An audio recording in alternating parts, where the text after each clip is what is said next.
I'm on live. What?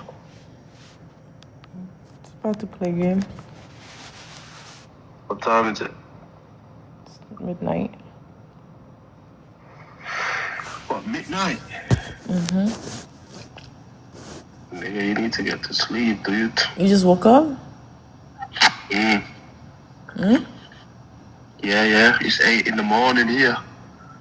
Mm. I feel you. I said I feel you. So you're like 8 hours in front of you then? I thought it was 7 hours. What time? Are you guys the same time with Gambia or no? We're on 8:16. What time is in Gambia? Are you guys on the same time difference or no? I don't know, man. Yeah. 8:16. You know, they can hear you on my TikTok, you know, right? Are you live? Yeah. I'm just letting you know so you don't say that. I don't know what you're finna say.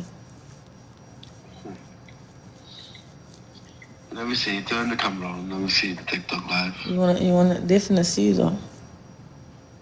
You don't mind? Wait. Let me turn my camera off.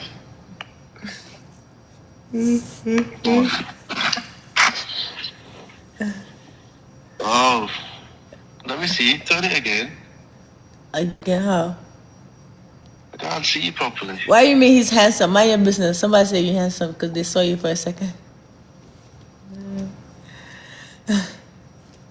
Wait, put your camera on again. Just put like hide your shirt. Well, you don't have to. You wanna put your camera on? Fine. You don't mind?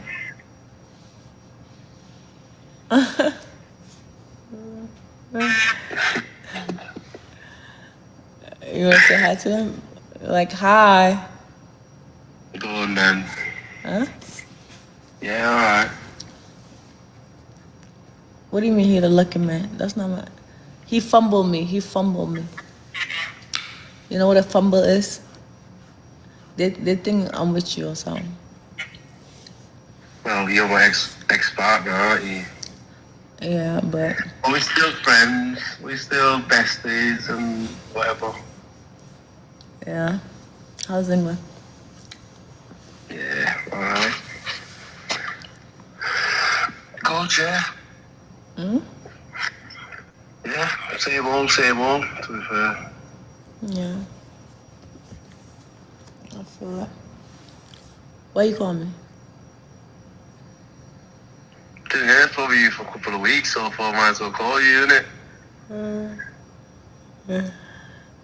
I feel you. Yeah. Somebody said go and find husband. Do I look like I have husband problem? Do I look like I have? Can you tell him if I wanted to marry you right now, would you marry me? Oh, excuse me. If nigga, you, oh, so now you wanna act brand new in front of the camera? So if I ask you to marry me, you will marry me? Right now. Right now, if I ask you to marry me, you're not gonna marry me? I probably will. You probably will. Yeah. Yeah, that's what I thought. Yeah. Anyways. Yeah, I don't got husband problem. Thing is, when you go way back, innit? Yeah. Way, talking way back since we were teenagers, innit? Not teenagers. What are you talking about? We met. Yeah, lost. No, we was teenagers. How old were you? Like 15 years ago? 16 years ago? When did we met when I was a freshman in college, right?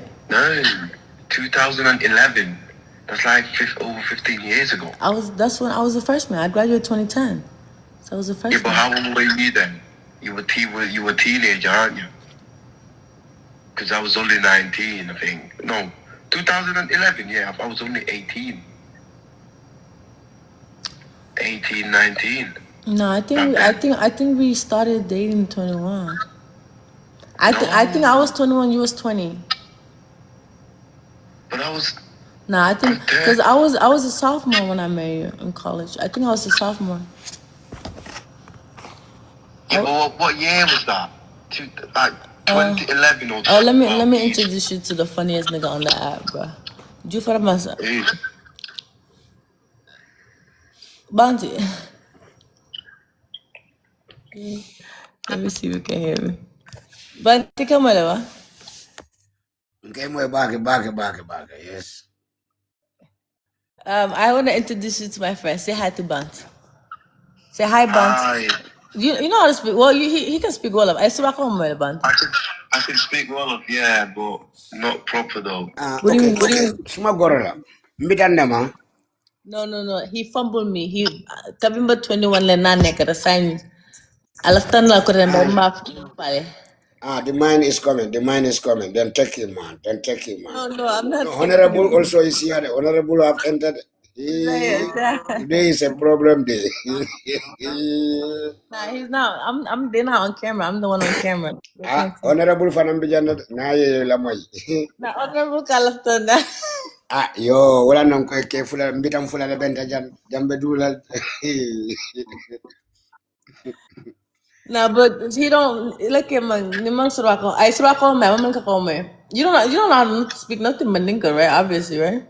I can understand a little bit, but Yeah. I surako man. Man kakome. Can I ask you one question, mister? Can I ask you one question? Are you coming to marry my nephew, sister? Yeah, all right, maybe. What does that mean? Maybe. What does that mean? Maybe or maybe? I don't understand that language behind the motive. Are you ready to marry him or no?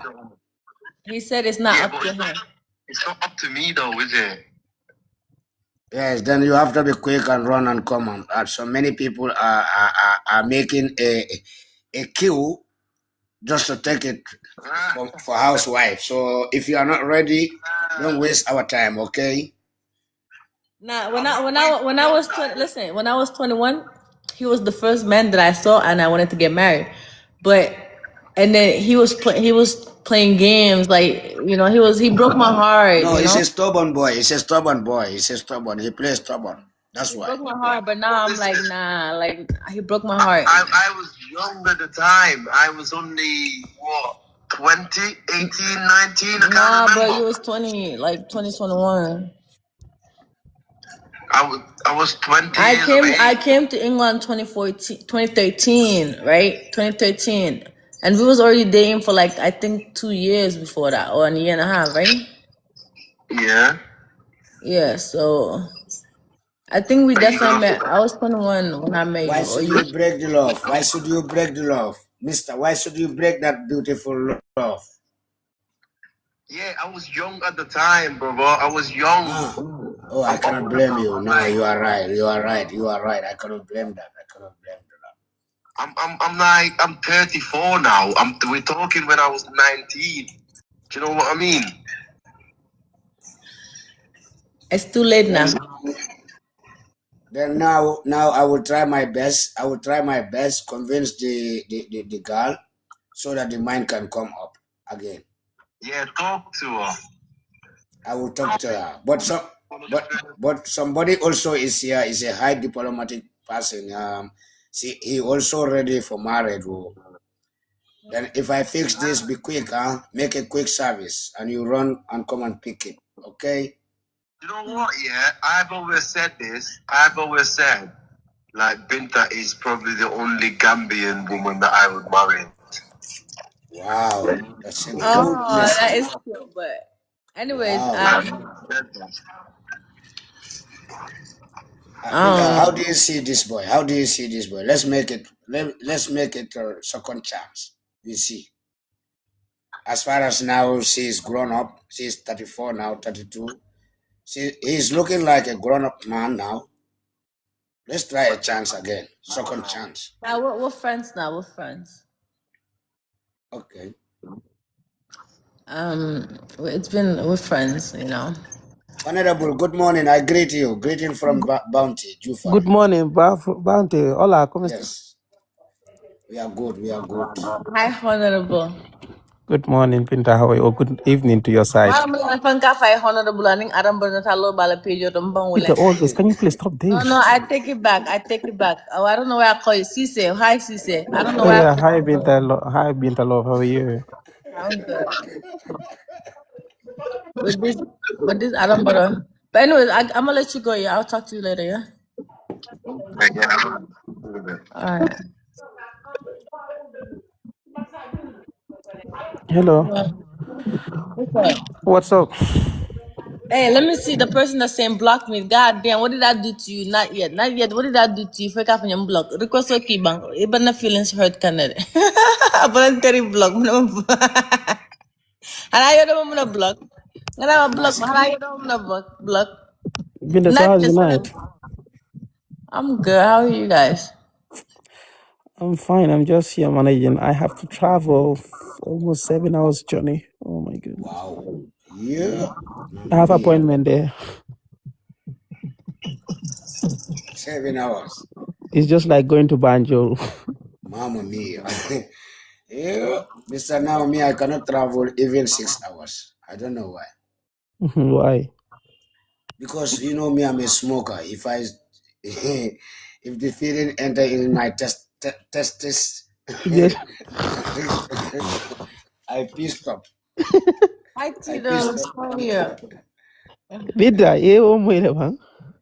Ako, because you smoke, you can't travel? Yeah, because me Wallahi, akadung alatist so iko mo my in testis, my your testis intertestis, your intertesters. intertestis. So when they need the smoke, I can't, I can't have chance to do it. Only just 5 minutes break they give us. 5 break or 2 minutes or 3 minutes. You piss, you enter again. No, you. No, me it's very fun. But I think so. If I got this thing, I will stay in that region now around Wow, Dusseldorf. wow. And he said Binda, he's just, huh? Binda, are you going to pick my honorable? He's going to Hell, change. He's going to change the party. hell no. I don't want Honorable Cisse. Shout out to Just him. give him little space. Give him little space. We see. I don't want a gunman man. I'm not a Gambian. I'm from Guinea. But who's having this singing thing? Yeah, it I was mobile sa ba? getting on there. It I don't want a gunman man. Like I'm tired of, I hate gunman men. am I a Gambian? Umbar I nang Guinea swear to sam. God, I hate gunman men with all my Inte heart. manjakolati. I'm a manjago. Kung ako magagamit nun, mukha mo yap. Guinea Bissau. Umbar nang Guinea Bissau. Guinea Ay, Bissau. if I don't want Gambian, I don't want Guinea. Guinea Bissau. I'm a Tobabo. I don't want Guinean. I don't want Gambian. I don't want none of these niggas. I hate Gambian men. I call you refuse to answer me. I Yo, slept. the marusa so much chase, the maresa so much try chase, mota man like no. Ha, Your small tribe. answers called the matches. I don't just get it. I feel like they're matches. No one have been on. Many kid of matches. No one rare hamne. Damala sen high reg. Why what damala chase? Now you guys, tomorrow I'm not gonna be on live during the day. Okay, my daughter is sleeping. That's why I'm on live. But tomorrow weekends during the day, I'm not coming on live. Nighttime, I might a little bit. I was gonna come on live earlier, but I was just on the phone. That's why I didn't come. Is what? Are you on Friday still now or what? Or is Saturday early hours? It's midnight, over midnight now. It's 12. Okay. Then it was Saturday. Yala burla. Yeah. People are night. People are. What up with me? Okay. Oh yeah, Hi, Umi's in Binta. Germany. How are you? If I come to Germany, I'll come visit you. Now you're in Germany, right? Yeah, I live in Hamburg. Are you far from Jobis? No, Jobis lives in Bremen. What's the distance? It's like an hour, 30 minutes with the train. It's an hour with the car. Okay, it's not that bad. Binda, Huh? is this your friend? Is this Yeah, guy your that's the friend? bad. So you said this. Nyinum bajen nyinto kodi. Yeah. Inata normal kodade. What Inata that's normal nonsense. kodade. Nala. Ana wahula barke dem baluma kotopoto. Wahula lo. Topoto Then, dara. then Like who ana must sig want water? Like Banti. dama kotopoto buba. Ba denga Yeah. cigarette Then who must binaka. want lolu water? 11 not la ko jox 11 I know not Mulo. wallahi Bounty by Mulo. Bounty ya for black. Bounty. Why bounty? waaw honorable Man munuma understand. Man munuma understand. Man munuma understand. Lo mënul understand lo mënul Yo nga understand ne comme like su nekkee da ngay travel 7 waaw hours cigarette mënuloo ko. tuux bi si man ak driver bi loolu leen dee amee problème sax su ma wàccee ma taal mu ne dugalen ñu ngi buuse man dama dee funku booy te ñangalu nag paraw ma xaaral fan la cigarette di lay duga. billahi si intestin yi ak brain bi salam la ñoom yëpp den dee nokki de e ka manual space ñu na ko manual ñi wanera bun ka fay de sisi sabala afay ko do morin tam même buga sisi o saba ari wa Bounty on follow wallahi. Bad mu ma rey intestine kay. Cigarette no man naka la ko nit ñi sax di leen mën a tuxee sax I don't know how can people do it. I once tried. I said okay, let me try. That day, next time in 2020, I said okay.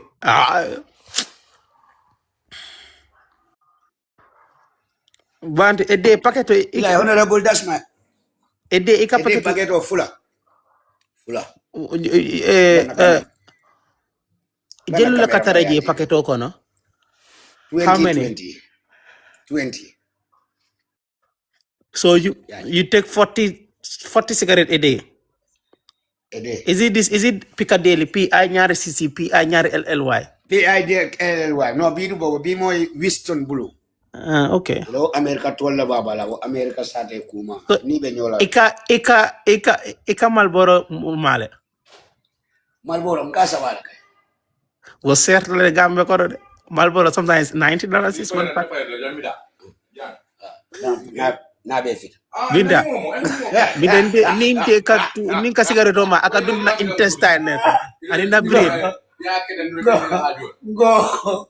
Kaka. Tidos ma nge defini Tidos. Waaye hanga manuma jaxal. Mini daf ma amee Binta waaye mu ngi meyaat Binta keneen man moo ma jaxal. Bila why muna na kunun ko sister ni mande ifasa. Kaya ala na ko share di mal be mbala wolo. Bigala tel feretal altal la maj. No, imu man sality without smoke. Iman sol jara sota iman kusata. Benda bulla de kuna nyini kado na jalla kala. Wallahi ning alati. Na fara kende ke. No, baby. Ima mol sota di. Take a winter bidi ima moje. Mo fula dora no, ndera mo fula dora na. Yani ka jalla di ala. I 20,000 coins. Ajini mkafela. Saram de yala. Ngai ndoke bajen wono na jando mbali palare bajen ito fam betulo be mo lale bortal dron Ikana worry next time binala. Next time nina da mol be fara kele da ndoke ni internet babula Bari bandi fo ibuka bata ila work mano la yo ila work ni headphone oni ndata nyina o domandi ngu ken tulo kono boy ka chipti ndi wala ken tulo kono boy mala wala ba At a microphone. Yeah, I don't know what the hell. You said what? My Nah, because I had to get on my other account. I'm trying to my mic. I turned it off and it's not letting me turn on. I don't know what's going on. I don't know if I need to turn my life off again. No, Michael, what's going on with my phone? Maybe you could just reset your TikTok. Just close it. Yeah, I might have to do that. It's not letting me turn it on. You guys, I might end my life and turn it back on. No, you don't necessarily have to on your life. You just need to close the TikTok app and come back. Oh, if you want to go on live again, it's gonna allow you to resume. Nice. Yeah. Okay. Yes, resume. No, what do you mean? When you come back at live again, it will show you. I'm inviting you in Germany. Bounty. Yes. August. Okay, I will come with Binta. Okay. No, I know Binta will not come next month, but I'm inviting you next month, 14th. You have. Well, don't let echo kanda. Binta, you know Mike do so. You know account do. Okay. Oh, I didn't even know this trick. This is a nice trick. Yes. Ala Mike ni bola so.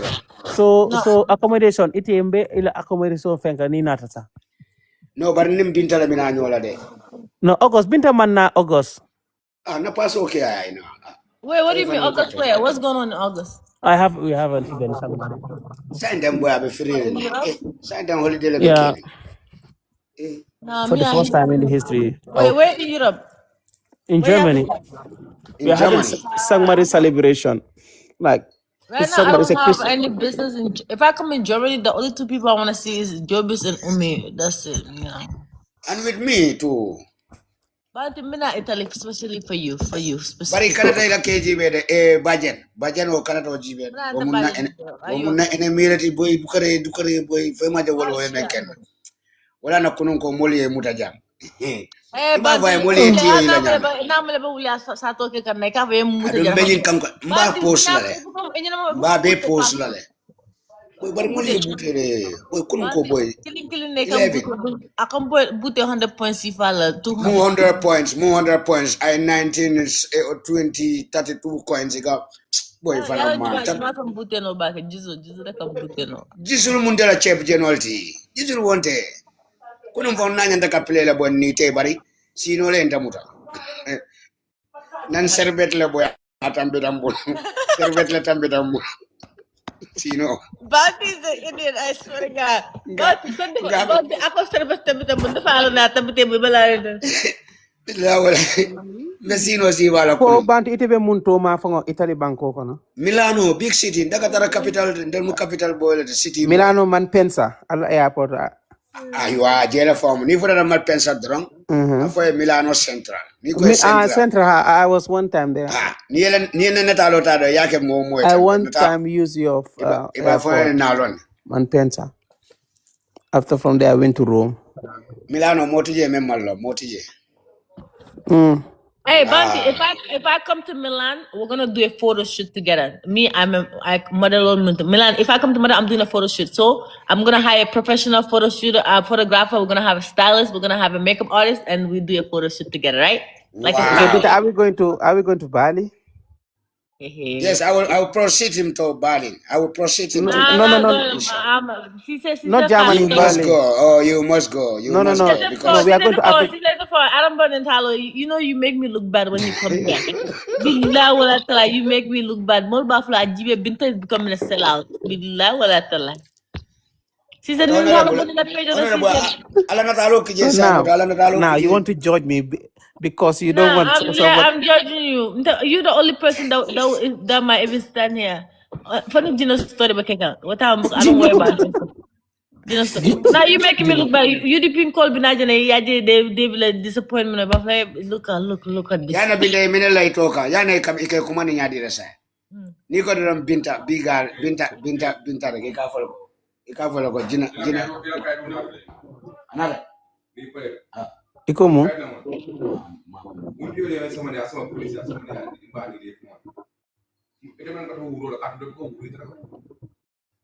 Senegal these days is nice. You know what? You see what the way your president is allowing Senegal to disrespect us. I mean, Binta, I was I mean, what like your president and then while that disrespect is happening, he's allowing Yemen sabe Macky to jamansia. no. Now I want to disrespect. ask you, Binta. I want to ask you. Yemen sabe jamansia. Now, do you want, like, for instance, because they yembunde ilafta katam iye fire mako fetuloma. Listen, listen. If the land actually belongs to Senegal, it's their right to do what they have to do. I So accept do it. you, so But if it's ours, yes, we it's should not share yet it. demarcated. So Okay. you see, it's I don't you know know. the details to it because Okay. but Let's what I wait for was the listen, details. no, hold on. I was reading. I went to whose page I went to. Whatever he says, I believe Nyang Jai. No, Njanga was with me. In fact, he said, you see, this I think he was on my live yesterday because yesterday Ning May la birthday long kununti. So Abinunji, we discuss about these issues, and then there are two things. So what is And then Nyang Jai?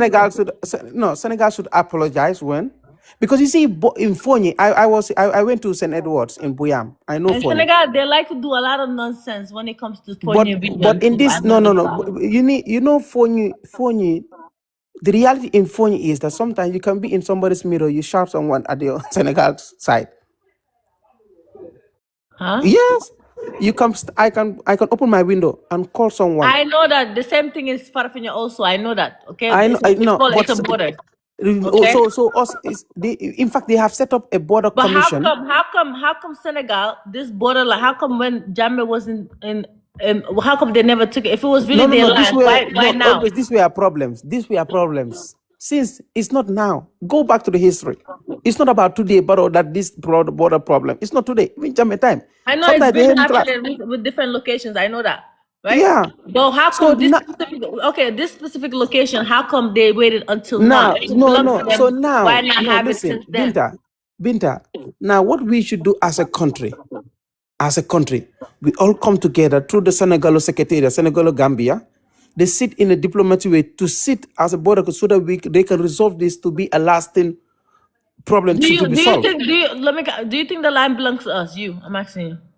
I cannot for certain. I don't know.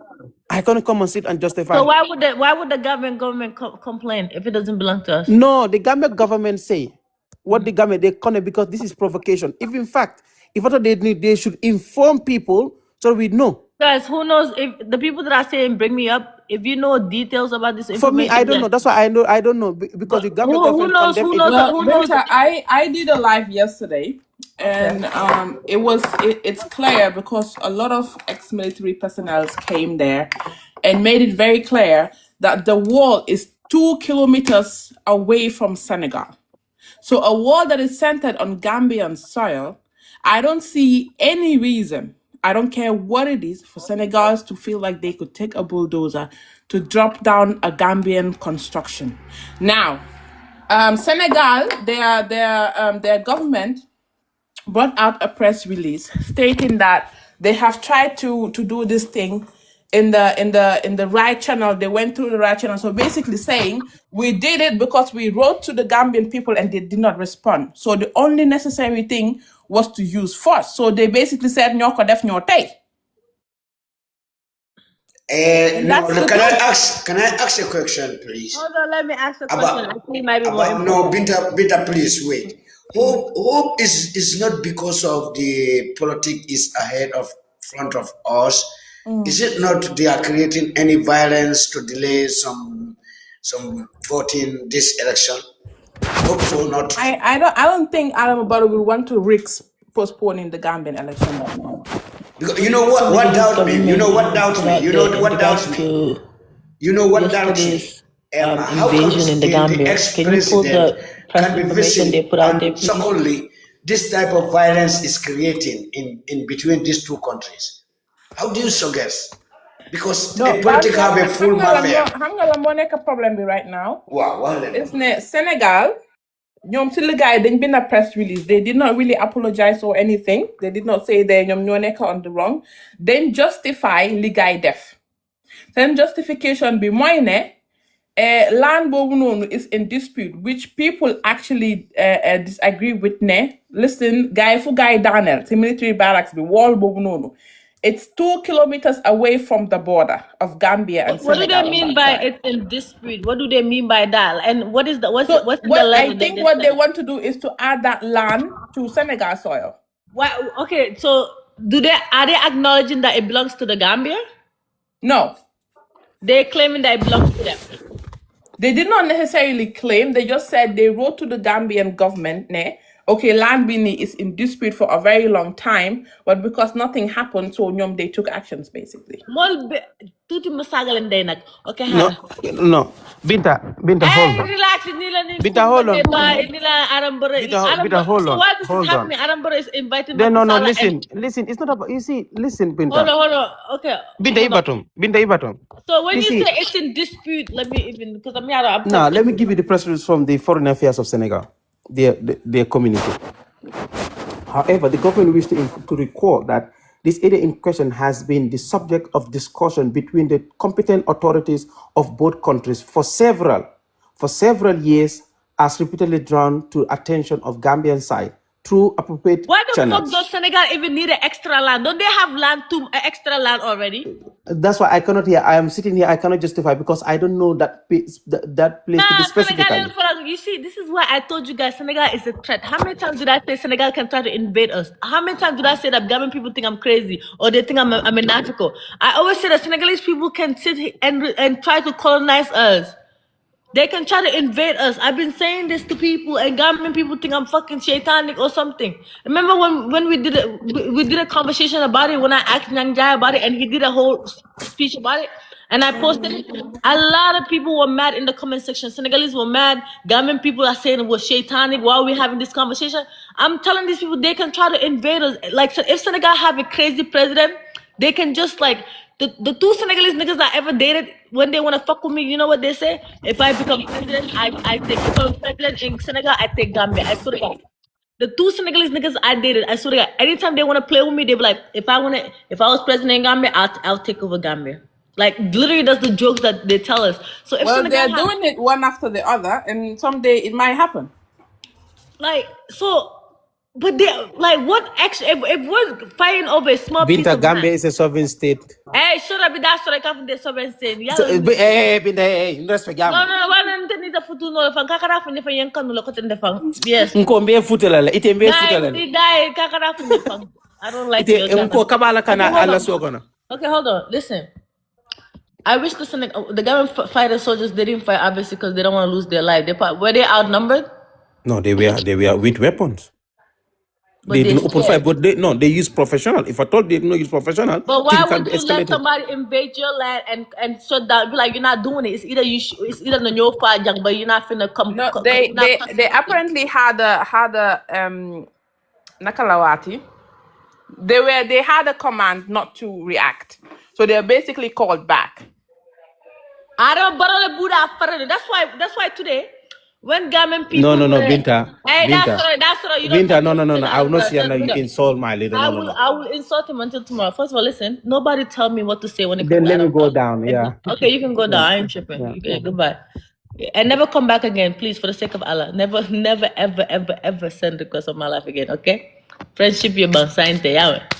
Friendship you bang sainte. Never ever send request again. Okay? Thank you. Because when Gambian people were going crazy, right? I was like, yo, I didn't even go crazy because I'm like, I don't know what did Adam Brother tell this. He probably gave them a go ahead. No, don't ever send requests on my life again. Don't send requests. I'm begging you. Don't ever send requests on my life again for the sake of God. Like, we can be cool. We can meet up at Kabbalah Walla Live or meet a live or we can cool there. We can be cool there, but don't come on my life, please don't. I can't fuck with people that fuck with Adam Brother. No, I can't. Anyways, so because I wouldn't be surprised if Adam Brother gave our land to these people. That's why when people were going crazy, I'm like, bro, I don't know what's going on with this land situation, right? I'm like, if they're invading us, maybe Adam Brother gave them a go ahead. And then while I'm trying to figure out little details what's going on, how am I block Senegal that's so nekk Senegal ma dugal ciotti ndey bo ma dugal ko ciapande be da wax na dama bay saga gamini way saga Senegal bay ma bobu deg Senegal bu ma saga ma dugal ko sa muti bam waaw bay na saga gamini way affaire land dina saga Senegal pour lol. Anyways, so while I'm trying to do a little research, I see that Macky Sall is in Gambia with, is it the Guinea president? If I'm Senegal, if I'm Gambia, Aji Bambo, okay, banal babe kesel black astagfirullah. Babe kesel faral. I'll tackle it. I'll nendro. Sante teba mo bele block until after December. Until after December, kuneka kuma ya bring ma file ke block drunk. After December, sa unblock. But yeah, cause let me go to the state house again because today I see that while this is happening, I'm like, I feel like Adam Bro probably gave them a heads up, like go ahead, you can do it. Like, why did they? I think when the incident happened and it came to social media, they called the ambassador. Whatever came out of there is no press release, nothing. So the issue with Adam Barrow, man, if Adama Barrow stays in the Gambia at some point, he might just mortgage the Gambia to Senegal at this point. Because there is no way that somebody actually entered into your territory with armory and then you sit at State House and tell your soldiers to retreat. That's ridiculous. That's why I didn't. That's why I was like. Then I was like. That's why I didn't complain that when everybody's like going crazy. I'm like, I don't know if it's our land. I don't know if it's their It is land. our land. Okay, our It land. belongs to the Gambian people. So then we should start being Senegalese ass though a little bit on everything then, because that shouldn't have happened. If it's really our land, there's no way in hell these people should have the balls to make it happen unless Adam Barrow tell them I'm letting you have it. And then while all of this is happening, he's having a meeting with Macky Sall. Right? Macky Sall was in the country today, right? That doubts me, man. That Binta, that doubts me. And they all know that Macky is coming to visit Senegal. And all this tension is creating. When Macky is coming, found these people are in violence. You see, Gambians, they have balafar too much, you know. Those soldiers who think of that, let us be calm, we go by diplomatic, by moral education. Oh, I am very proud of them, you know. If it's me, wallahi Binta na niho okay. This. That's what it should have been. It should have been that. If the it's me, listen, wallahi the na Gambian soldiers, they should have stand by. Like, if you cross the border, we shooting. Like, if that's what it should have been. Because only petira boy. But then we also have the question is how armed is the Gambian armed force? No, Gambian force boy, you're trying that boy, you're trying it. No, you're not going to try that. But you cannot be talking to your people behind the scenes and your mic is on. Nini la mo ba diyan ka behind the scenes la mic pa mbala. That's true though. That's true. So because if let's say, because allegedly it's 5 soldiers that the Senegalese came with. If they were way more armed than our people, but still we could have had a bigger head count than them, unless they had extra backup somewhere. But still, if we're not armed, Adam Barrow is a joke. Yo, you guys, Adam Barrow is a joke. Adam Barrow needs to go. Because think about it. The Senegalese army force, they know everything about the Gambia, in and out our state house. They've been guarding him. Adam Barrow I think he definitely gave them a go ahead, like they can have the land. But the Senegalese people also, iba na fa man sura ko la fam parce que man soxlo ma ben TikTok mu flag ma sax. Hanga. Sénégalais yéen ban façon bois mañe leen ninti ban façon domalal nii yéen xanaa yéen am leen laan bu bëri ñun suñ laan bu tuuti rek nga ne doole ñu bàyyi ñu am extra laan bu tuuti luy seen problème naa lii yëfi ñàkk fayda Jomaay Fay sa def suñ ko ni naa fadi ala fa Jomaay Fay ni mo lay baas tan te su wax ko fay ma ni ka ko fay ni naa fadi ala fa Jomaay Fay kana mo yeb nak Binta Binta nkanyi menyi nkate yamera nyili ni manke planol to ban coming sonko ke bayara ko Jomaay Fay la fon yebati nak de Jomaay Fay la fon ba yebati jaakal sante bayara ko mole time. But hold on, who gave this? Hold on. Who gave this order though? Is this Jomaay Fay that gave? Because I called Fidel, and he's I don't know if he's trying to avoid talking about it. Because remember Fidel, right? He's always sitting next to Usman Sonko on the National Assembly. He's always sitting next to him. So I said when this was happening, he was the first one I called. I'm like, yo, what's up with this thing? He's like, he don't know about it. He said he just saw the government posting it. That's when he know about it. Oh. Right? So, and then I hit him up. He says he's in South Africa right now.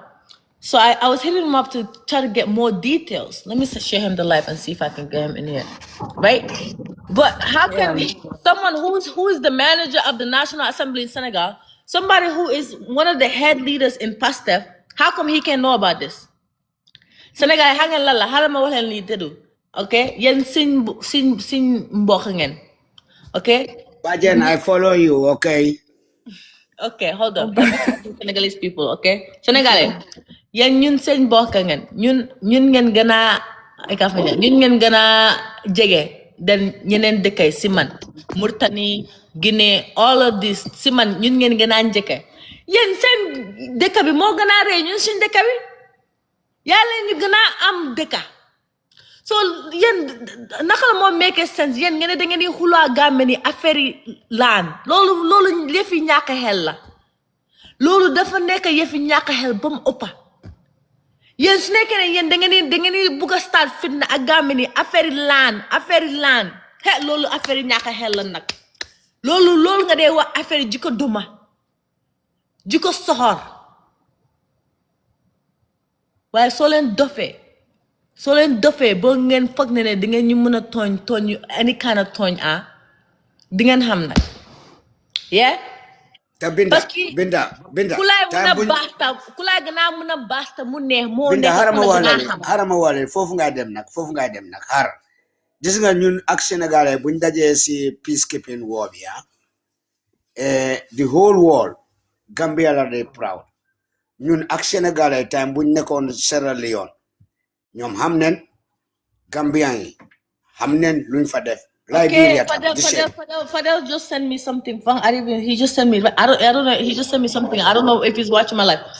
This is what he sent me, but it's in French. Let me put it on ChatGPT. I guess that's what their government put up. So man daf ma jaxle be ñi di am fit di ñëw ne attaque buntalo yi man luy daf ma jaxal torop. Now, why government soldiers? The government soldiers should have put boy, they are bad. They are bad. The government soldiers though, like, well, how come they didn't fight though? They should have been like, nah, bro. Yeah. Let me read this. Yes, this is the official communique from Senegal Ministry of African Integration and Foreign Affairs. Here's the faithful English translation. The government of the Republic of Senegal has taken. Okay, Fidel sent me this, and Fidel, he's the manager of the Senegalese National Assembly. Right. Near Usman Sonko Jasil Tema Geo National Assembly, the Menka Trala left side, the Menka Siabala, William Padel, okay? I tell you in Kenya. It says the government of the Republic of Senegal has taken note of the statement issued by the government of the Republic of the Gambia regarding the incident that occurred on 16. Umi, is this the one you're talking about? The same information? Yeah, it's the one. Okay. So léegi yow Fadel lan moo tax yow ñëwuloo nga yónnee report boobu noonu wala yow tam da nga bokk ci seen gars yi. How man da mu si live bi de let me see parce que man démb laa ko doon binda send naa ko live bi how man da mu si because 12:19 la ma send live bi nag so I don't know maybe he saw me but send naa ko yesterday was when I was asking him details he said he was in South Africa he was busy right but he don't know about it so somebody who's working at the National Assembly and one of the leaders of the National Assembly should know about this right. Yeah. Or is it the Ministry of Land in Senegal that's doing this without Jomai Friends' approval? Or no, obviously Jomai would know because they cannot just release a press release without his knowledge. No, it's not in French. I translated it. The person that's asking, I put it on ChatGPT and it's translating it in English for me. Okay.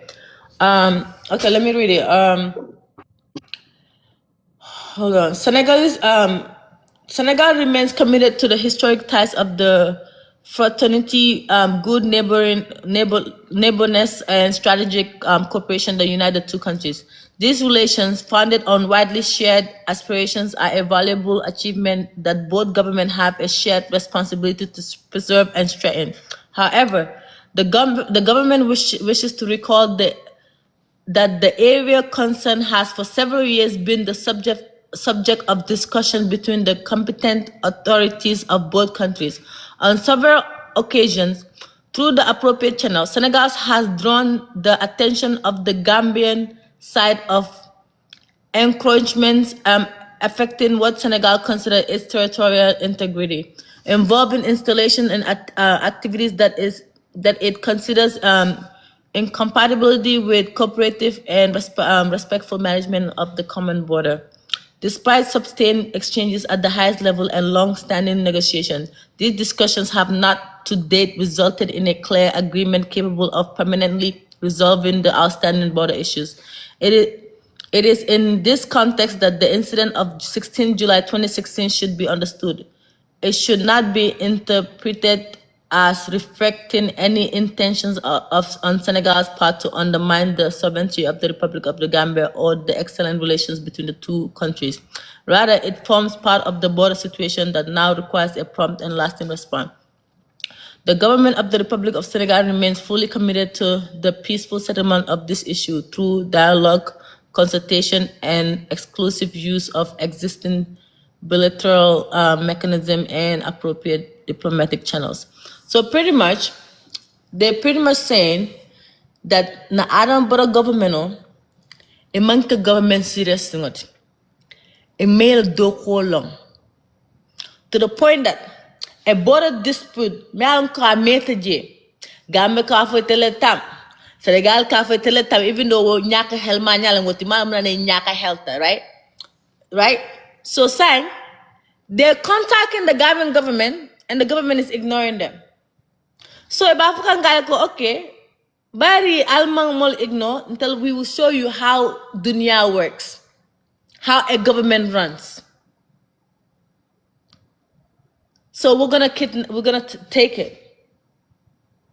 We can have it back based on what I read, right? They can still go back to the negotiation table and talk, right? No, Bishop, see, there is nothing to talk about, honestly. Because I'm gonna tell you, like I said, Linga read no. It's just like, you know what? Yes, we try to talk to you in a civilized way because you're not humans. We did the only language you understood. That's it. Because lan mo neka, yo, how can you come to somebody's country and you demolish a structure only for the public to react again a press release? Why didn't they do a press release to say, you know what, we are going to be doing this, and this on this day?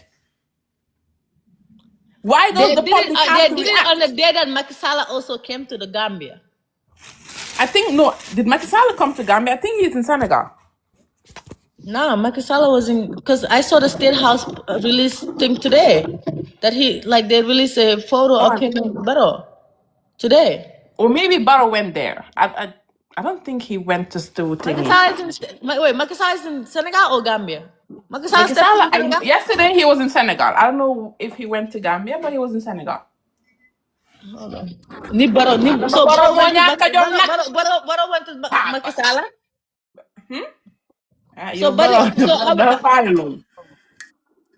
No. It says President Barrow receives aspiring United. I think he came to Gambia. President Barrow received aspiring United Secretary General. His Excellency Adam Barrow welcomes former Senegalese President Macky Sall at the State House in Banjul today. Oh, okay. 9 p.m.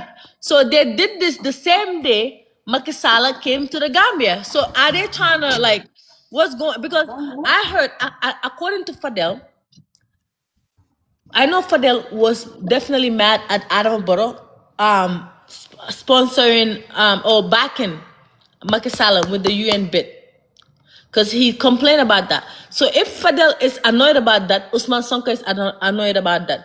I don't know how Jomai Faye feels right now, because Jomai Faye, I think now he's playing the same game that Adam Barrow played in terms of being a snake and then bringing the former leadership people next to you so that you can fight Usman Sonko. I think that's what the game he's playing. So I don't know if he's gonna be nice to Macky Sall. I don't know, right? So this is very weird. You know, Macky Sall used to be Barrow's thingy before Macky Sall's government came to an end. Because he actually went several times to visit him in Mauritania. I know. I heard their fathers came from the same village in Fouta, some shit. I heard that they come from the same background in Fouta, Senegal. I don't know about that. Don't act like a Gambian. Barrow don't act like a Gambian. You don't. I heard Barrow's father. They said that come from some Fouta place in Senegal, bro. He don't act like a Gambian. I swear to God. That's why, look at the what do you call it? That I don't know if it's Fouta Enterprise. I don't know what. Even those people, I need to sue them. I see them create a BabyBinta freaking diaper line. They don't know BabyBinta that belongs to me. Anyways, and I trademark that shit in America too. But anyways, so that's Adam Barrow's bestie, a Senegalese guy, right? And he's always giving him deals in the Gambia. So this is crazy, bro. But again, it's important. The Gambian soldiers, maybe if they had, if they didn't have armory to be able to fight the Senegalese force, I can see them be like, listen, I'm not gonna sacrifice myself right now for this, right? But Senegal tami yentam li jiko nyaka hella nak yen ñun outside of Simman dega we're closer to each other. Ñun ñoo gëna jigante then yen ak Malian yen ak Mauritanie I don't care how many friends ngeen am Mauritanie Simman ñun Gamben ngeen gëna jege nak.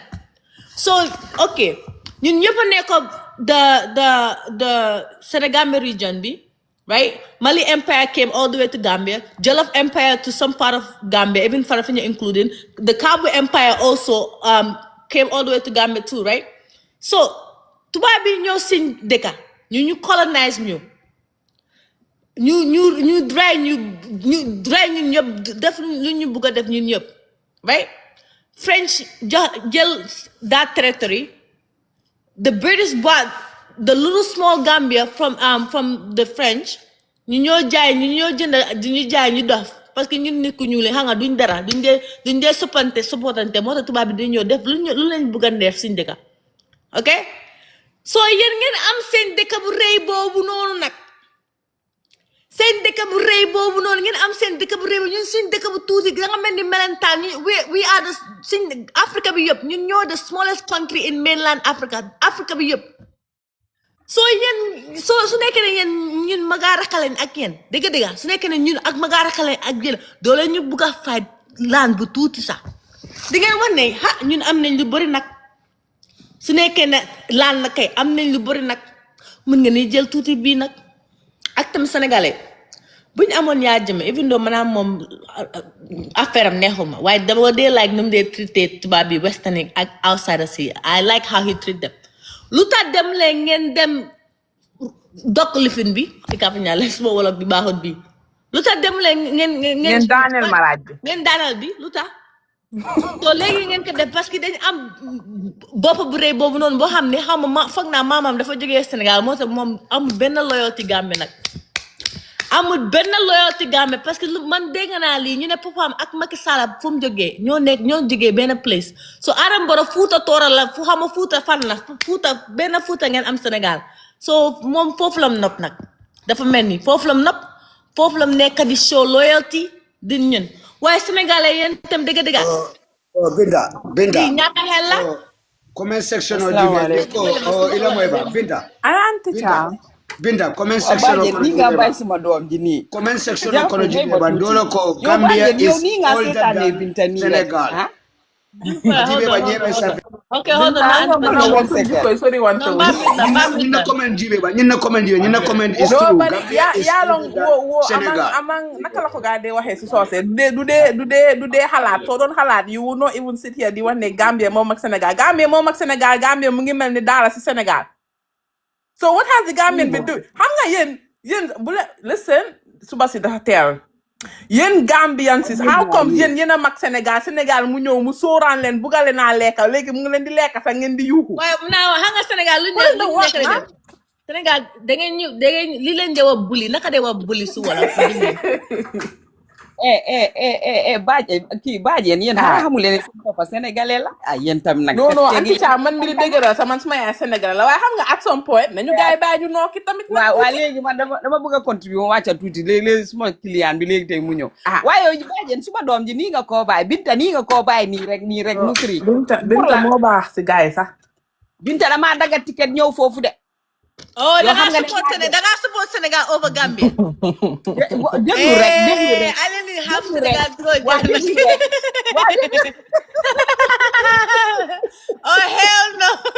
waaw bu ma docteur dégga rek bu ma sappa dégga rek waaye dama leen a bugg a wax ni leen gis nga man li ngeen a wax nii I totally agree but we have bad leaders. What is happening léegi ak between Gambia ak Sénégal loo leen bugg a def loo teeni nit ñooy taxaw fight ko ñun Binta we are immune to pain we tolerate everything gis nga fi mu nekk nii gis nga daaneel lifin boobu noonu daaneel miir boobu noonu I'll tell you something they didn't just get up and do it ami yii nii ak ñi def nii yëpp they go by order ñoom président yi neen ñooy waxtaan seen département si waxtaan ba d'accord ñu ñëw def ko moo tax nga gis ami yi defuñ dara because they have order not to react to dara.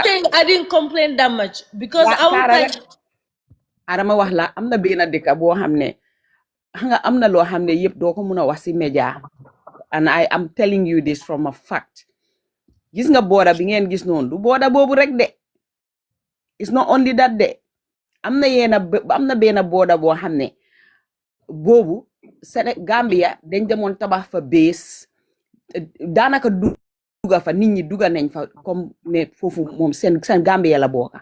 Can you imagine ne Sénégal dañ récupérer foofu ba bil fa a massive post li fi naka la tuddaati baajen comme post comme Karang ni mel ak yooyu noonu naka la tuddaati seen post yooyu noonu seen police li fi nii seen control seen border post yooyu noonu. Luñ fa bill a barracks or what? waaw bu mag sax loolu biñ ko ubbi maa xam naa bés biñ ko ubbee xam naa ki ko ubbi xam nga ñu alkaali bi ne leen yéen Gambia da ngeen dugga ci Sénégal torop léegi da ngeen a génn ngeen dellu gannaaw. Imagine nonsense boobu noonu mel ni ko am kër di ko luwaas. waaw te loolu waxtaan bi ci kaw la dee jógee Binta waxtaan bi du dee jógee ci suuf de gis nga koo leen amee pour blame leen. so man lu ma la laaj laan boobu noonu laan boobu noonu lu ma la laaj laan boobu noonu ak bii laan bi si yow Gambie moo ko moom au Sénégal moo ko moom. man loolu xaw ma ko because gisuma maa bi Gambie gisuma maa bi Sénégal Binta waaye li ma laa wax mooy gis nga sénégalais li ñoo def Gambien yi loolu Gambien yi ñoo ko nangu président ni Gambie bi moo ko nangu. gis nga nit buy xëccoo yow dara yow ñaata at nit a ngay xëccoo benn kër ñaata at ñuy dem koot Binta loolu mënut a sooti ñaata at benn laan bu ndaw nit ñi di ko xëccoo di ko xeex yow nga ñëw rek ñu wax gis nga Barrow let's be honest he's a puppet and that's a fact. He's a puppet for Senegal. He's a puppet for the West. He's a puppet. And he's acting like a puppet. Because Macky Sall moo jàppa ci Jammeh pour mu génn. Macky Sall bu jàpputoon si 2016 bi Jammeh will never go. I know that. After loolu noonu. ECOWAS too, right? waaw ba pare ba uyuma ECOWAS kan ko facilité. kan moo facilité loolu. I know Macky had a whole thing but. léegi nag yow boo nekkee ne yow yaa ngi def loolu ba pare bu leen fàtte ne Barrow mu ne moom munut so he has to go to the nearest president koo xam ne kooku dina ko wax fu moo teg tànkaam bi it's like Macky was running Gambia defal lii naka la ko Barrow daan ooyee suma boss la ko daan ooyee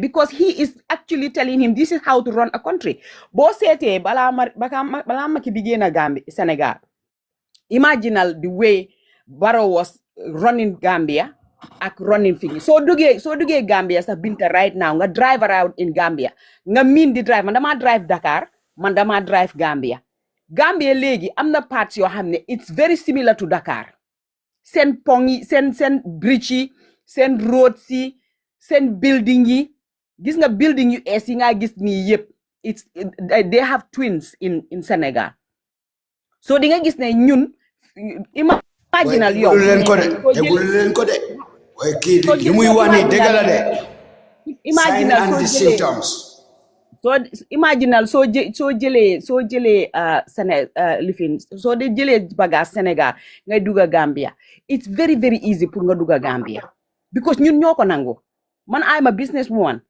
jëlee naa bagage Sénégal ma yóbbu ko Gambia I have the receipt I have every single thing Binta loo xam ne xam naa ne ni lii Sénégal laa ko jëlee because I go with receipts imaginal man ma run out of bagage yooyu in the UK I'm in Gambia and I want to fly out from Sénégal dama jëlee bagage yooyu bu doon dugaata moom Sénégal dama am pour fayaat douane te bagage si Sénégal la te dafa génn Sénégal de ñëw England loolu kana ko nangu Gambia ñoo ko nangu te kan ñu imagine years ago fi ma daanale su ñoo faju si bët Gambia la ñoo ñëw RVTH bi Sénégalais ñoo fa gënoon a fees di ñëw faju si bu leen fàtte ne ñun man half of my family is Senegalese most of my family member ñu ngi Sénégal nekku ne yëfi sëy rek ma boole ak Sénégal de waaye man suma deret ñu ngi Sénégal comme ni ko Umi di waxee sa yaay juddoo Sénégal o sa papa juddoo Sénégal o whatever waaye ñun ñoo war a am fayda ak fula man Sénégal duma leen dee bàyyee lii de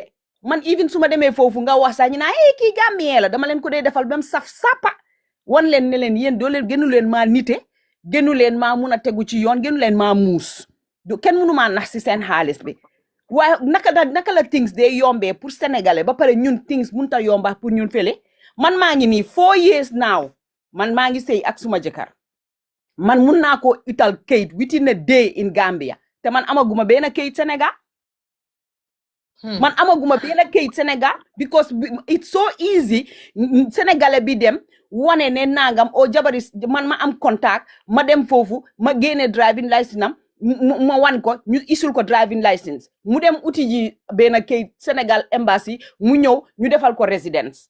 He is legal to drive a Gambian car. He is legal to be living in Gambia. Man gan laa fa ba léegi because dama dem ñëw aw ma fa benn kayit li ma bari wax yëpp si politique yu Sénégal yu aw ma benn papier dara aw ma ko loolu la na ko waral relationship bi war a nekk between countries gars yi biluñ ko Sénégal is taking and they are not giving te loolu ki ko nangu mooy Baro moo ko nangu nañ leen waxante dëgga gis nga miir boobu noonu Sénégal ba pare gis nga ñun we don't keep records at all ñun we are still behind on paperwork. Senegal is digitalized. Senegal ñu ngi ci level Europe. So pour ñu nax Gambia is very easy. Pour ñu lep in the name of Senegal. Bul faate ne. Yéen da ngeen la moy de aka toña la falé nak de. Aka fofé defana is the truth. Xam nga da ngeen fa ne ECOWAS lim nekk Senegal noonu is free for Gambia. It's not free for Gambia. Am na yena loan yoo xam ne dañoo ne Senegal mo is like the parent. Senegal mooy di parent selena mun naa jëlal kii nangam soo leen xamee yena technocrates yoo xam ne ñu ngi ci biir àddina bi di liggéey ci biir yena organisation yoo xam ne is for all countries suñ leen waxee lan moo dee dem si am xaalis te ci Sénégal Gambia what are they living on amuñ or amuñ dara amuñ benn resources boo xam ne mun nañ laa wax ne moo ñoo génneel dara tax bi rek la wut because it's not digitalized.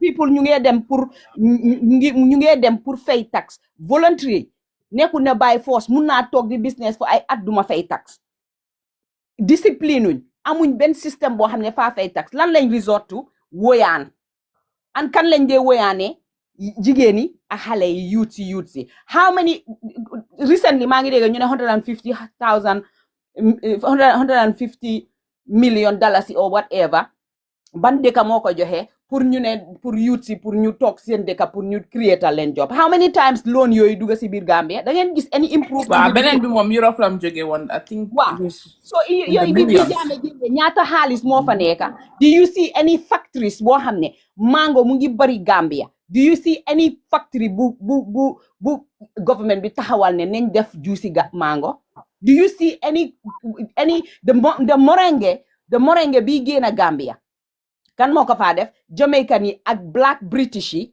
especially ñoo dee dem Gambia jënda acres of land or ñu rent acres of land ñu bil moringa bi tasaare ko si àddina bi and they are millionaires ñun ñuy toog di tooga si moringa bi ñu cëree mbuum ñu foog ne ñu toj nañ yax yi Binta if you want to blame anybody dëgga la de Sénégal dañ ñi pour dégga di hard truth gars yi jàppee wuñ ñu ñu war a jàppee man war naa ko teel de sister baal ma daane rek please xam nga man Sénégal jàppee wuñ ñu war sa jàppee de waaye governance fi mu nekk nii yow boo waxee ne man sa doom laa man dama yabaate man dama nii they always go and look to the parent kii ban kër la jógee kii kana ko yar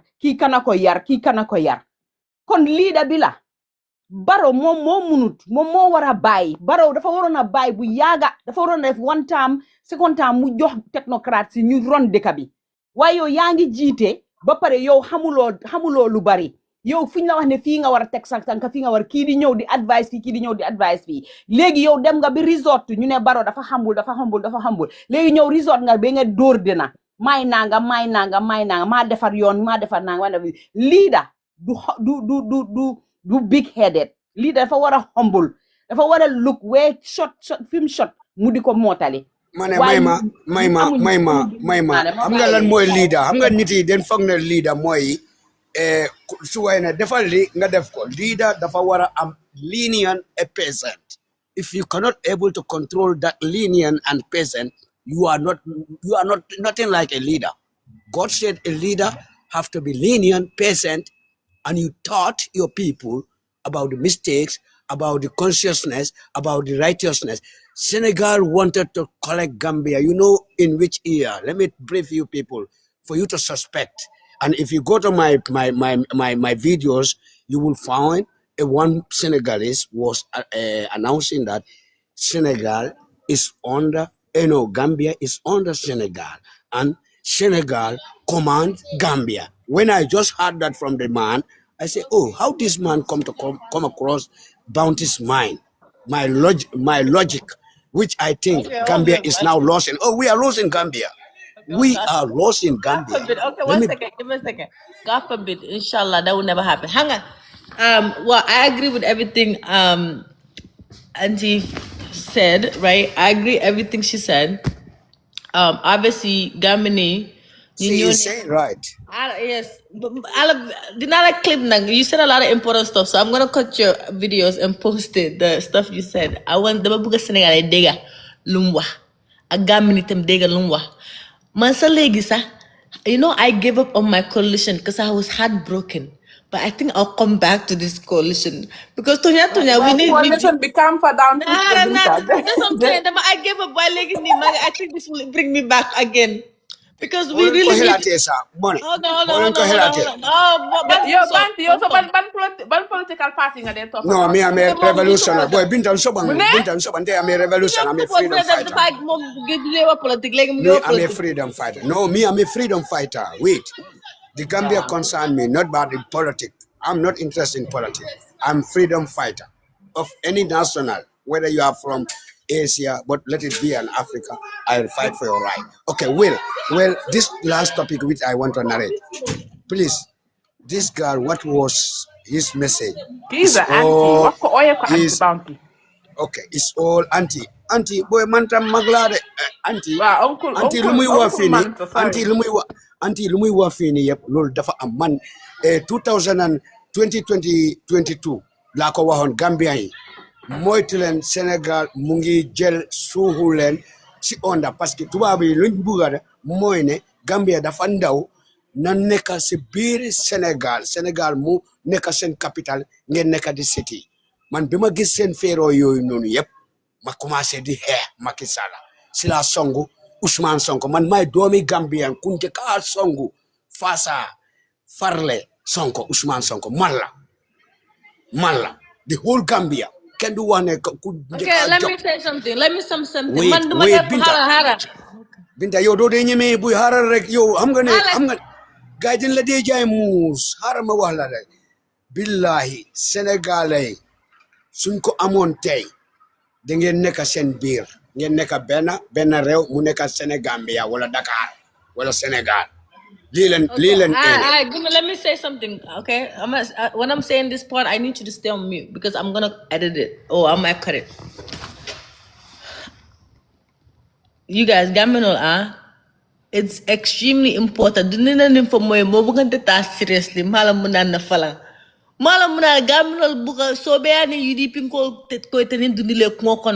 we need Ousseynou Dabe and Issa Fall and Yankuba Dawol same team ka Gambia fix. Gambia fendi man ñu ka fix mo sa de kono de. BabyBinta.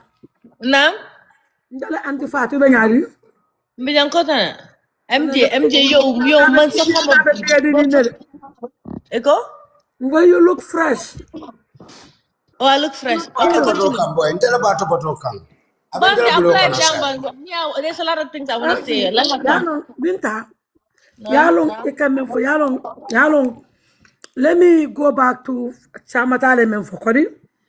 Yalan Bintanta Botana Pamane Munsedo the Pamane, Mbota Gan Nim Pamana Nindo Masiran in Nakos in Minnesota. We went to Senegal, let across a Katakarang. Bintanta Bota Ganalong America, passport running, sorry, driver, Nika drive. They give you ID card, driver's license, Cody, it's the same. Natare buka drive, wale ka separate, Cody. So kabrin tata karang, me cross kela ila posto, na driver's license, no, but ID card over ng itandila. Because here you travel with your ID card in a city. Ibuka ta passport.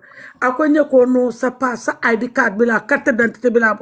Ngele tanka ye benala. Ngo gelo mangere keke. Come, just smile. Nga ko wala mo. Senegal o lialo nyadi le ko ma mo respect. Binta, can you imagine a content to post cross la?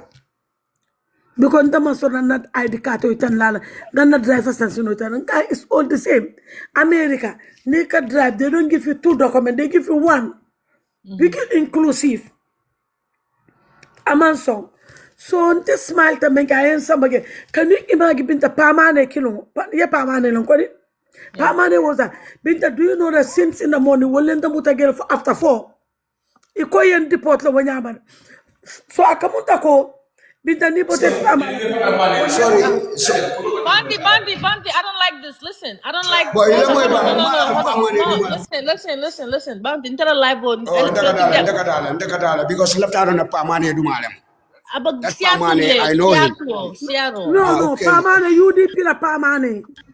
Mbola birikamanko ni. No, Pamane me underline, make a Facebook live ke. Okay. Pamane me kala. Pamane. The other. I know the name. No, I can't tell me Pamane Seattle. That's what I thought. No, matter of Pamane. So yagere binte koyente deporto yes yek duanyo lanka. O forward can you imagine people click behind me? Can you enter arrest Walter? Among hand ko bara insin gana kontuana. So kaberin tata yen sama Gambia. Gambia no la boss me mike musolo yana mo defo. Ako nyul man to respect. Binta yana ko wala bungo gebe bon kanne. Binta is like a single yo bun kotor gere sale kilinamu. Honeybee, they don't have a single computer. All they use is paper. O bukubal me ka te ka safaro ka bana kodi. E ka tala ye to safe. Ye la ID card number safe. Ako nyo man to respect. Ni tata wolto they have fingerprint, they have they digitalize everything. So yana binta hana madungo. Ayege nyama akemuta wala nyama. Respect ni ma afford. Ni mo me respect. The Bajan, remember last time when they were on a very official language, Marilla Billa will tell us in the face official language wall of our Senegal, they know what they know Ganabuga just in the Kabisin law. They know one since they're one of us, let's just take this colonize them. I said that shit to you before. I'm like, we have to use the Mandinka language against these people. I swear to God. We have to use so that if we use the Mandinka language against them, they make up language. We already have official language, which is English. But Ngamen for being the Senegalo man to respect. Senegalo, they are very proud. When you come to Gambia. Now you're right though. Senegal. Let me say this, then you continue. Senegal, Bindawala tala Gamben you bori dende wahli. Gamben you bori dende wahne. Nyom man time of sa sinko de sometimes. Duma de buka jël guys seriously. Hanga, parce que dama ko de ñeneen ci dañ dé mer to the fact that dañ dé bëgg support same football team bi sax té man time bobu duma dé understand lolu waye gamé ñu bari dañ dé wax né ñun ñoo leen japp kam mag ak rakat waye yeen do leen ñu dé treat fairly ñun ñu leen dé treaté in terms of so le ñoy yeen so le mën nga ni duggal ci ndika nga ñu def lu nekk man suma farafeñe sax farafeñe nga dégg seen moto yu bataay yoy non seen moto yu dé yoy nga da nga dé duggal ci mo la saté ko la fiw xam billahi wala sénégalais bàyyi seen jikko yi nag lii baaxut nag ok jikko bi baaxut ñu gàmmen ñu bëri dañ dee wax li su nekkee ne gàmmen bëri dañ dee wax ne ñun sénégalais ñun ñoo leen dee jàppee ni suñu magaaraka right waaye ñoom duñu dee jox respect boobu noonu su nekkee gàmmen ñu bëri ñu ngi ko wax dëgg na fa nekk de dëgg na fa nekk so continue so Binta yagele so ngam fo wala mako na torontol Gambia nolu kombe serious la Binta we have a ntol yabala be bulo kono ni amoy I know you won't understand the word yabala mo komni mata ko do ko le be bull this we have to hold the bull we have to nganta bull ni la honne mutala right now ni me age trending membe kenen Binta yaje ko ginara president Macky Sall nata Jomai nata Adam Jomai nata Anabaron something is fishy here. Adam will do whatever he can to steal this election. Nung Binta, mol baitan mol nyantale nga serious ngaitan Adam Barola ko. Aparentemente Binta ay nte ba foka gamen no le bi nte ba foka gale kido start kido nyini ka ke fam prepare nte bola foka bi fa nte live be mol di bi kido e prepare bari IC IEC they don't know how to do fair election. Kabisa va jawra time IEC man fair election or no. So IEC ni nyamata. Iko MPP, UMC kana wala for as leadership Gambe be dunyo kona Gambe be dunyo kona for we get the right people. Say na sate fix. Dunia for enough ko ite munafikoti, ite manka mo betoti because we live in high standard communities. So we want high standard in the Gambe too. Gambia is like 5,000 years behind. That's the generation we're living in. So we need high standards. So if we have to Gambia be doing pull to fix the country, that's what we gotta do. So I see this phone call ni nyamata you karte membe su UD people, but the phone sign them pa.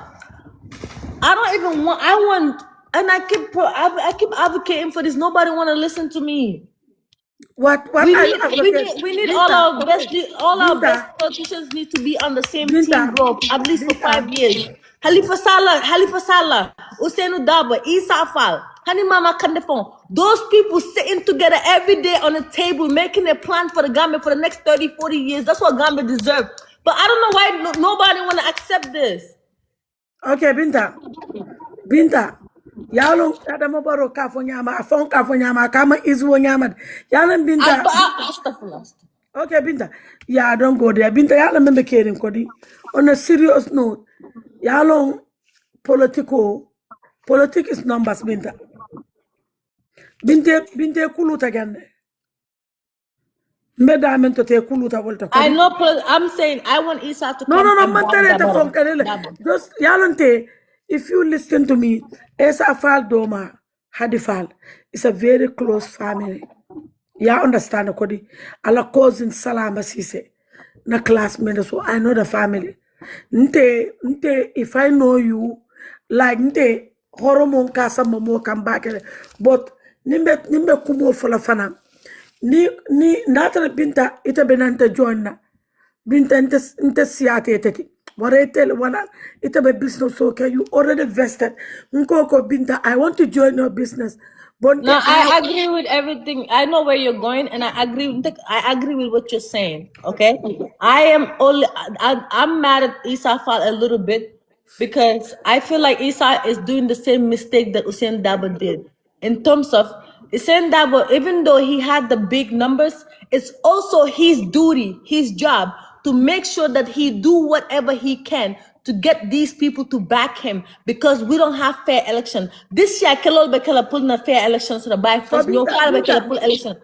What I mean is Isa also what I mean is Halifa before last election all Dabo ka win but we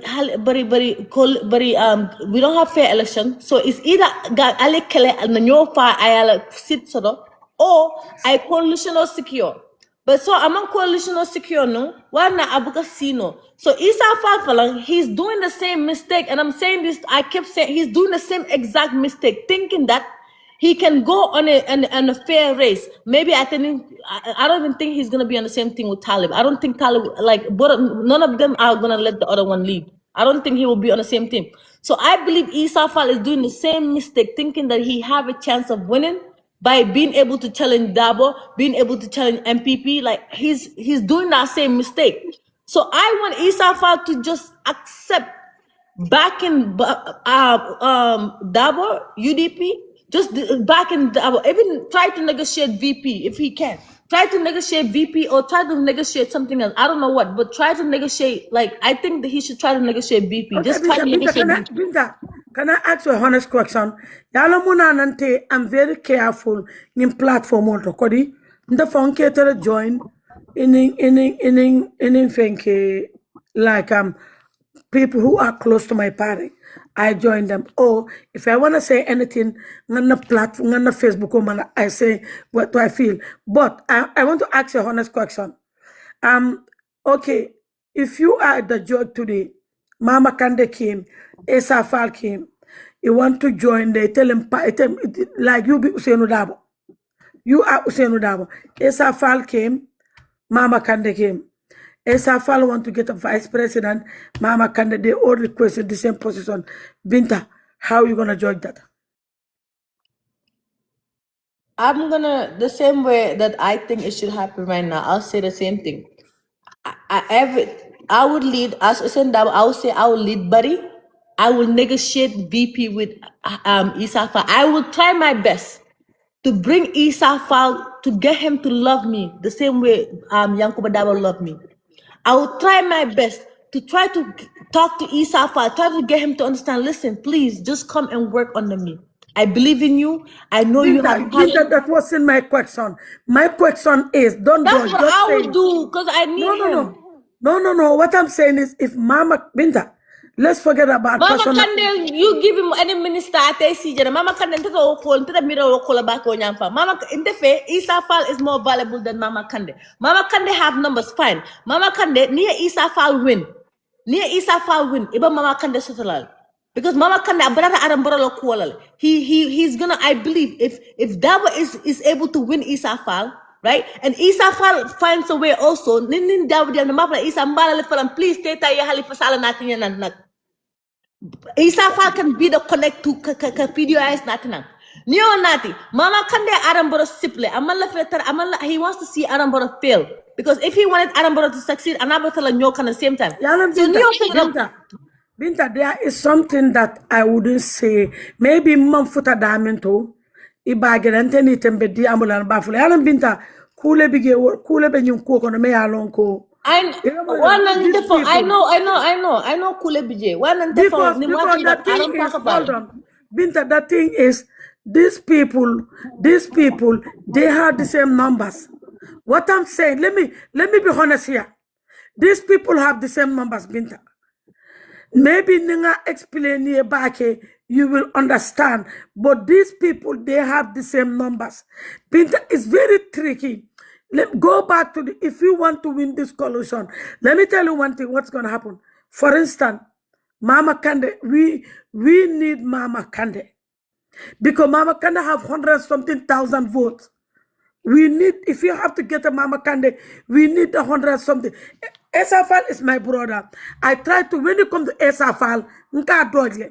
Yana Binta, come ite Binta. Kusa koli ya nyawonya. You cooking trying to be nyawonya. Binta, I cannot come after you. Ite walonde. I cannot come after you. I agree that. It's going to be very hard for me to come after you. Because one Isa is doing a mistake too. One uncle had a mistake. Yala memu problem oto kodi. We need Mama Kande.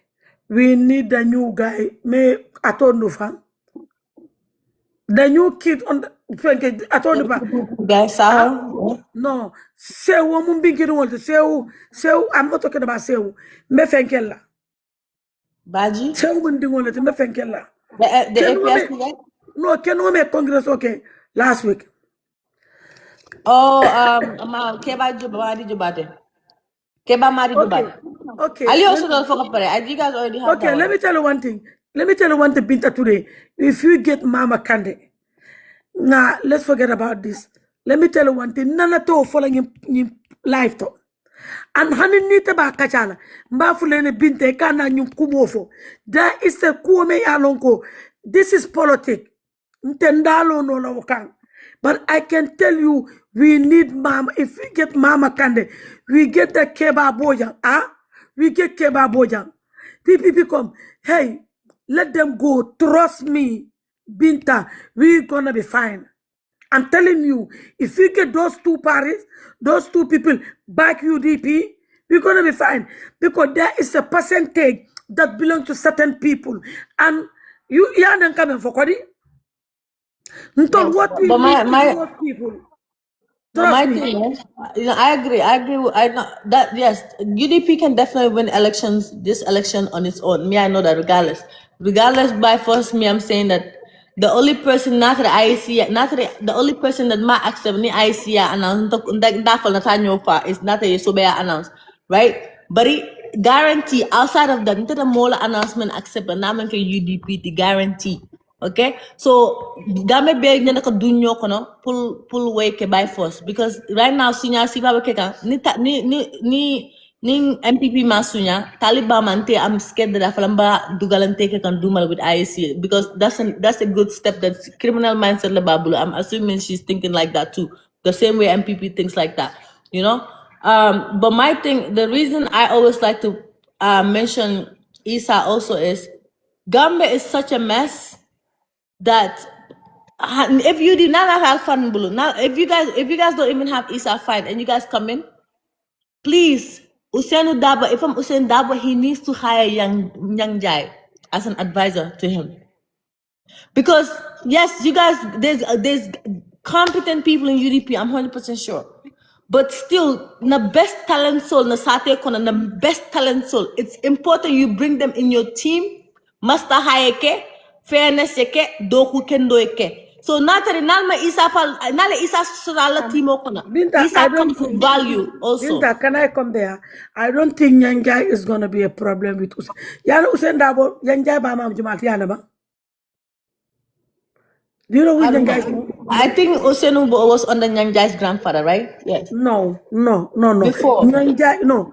Usainu la muso Auntie Maya. Auntie Maya la sister le Nyanjai wulu. Ala sister. Auntie Maya la sister le Nyanjai bat. Usain Dabo la muske ba. Ala sister akoto male Nyanjai ba mat. Kuja mal ba akoto male Nyanjai ba mat.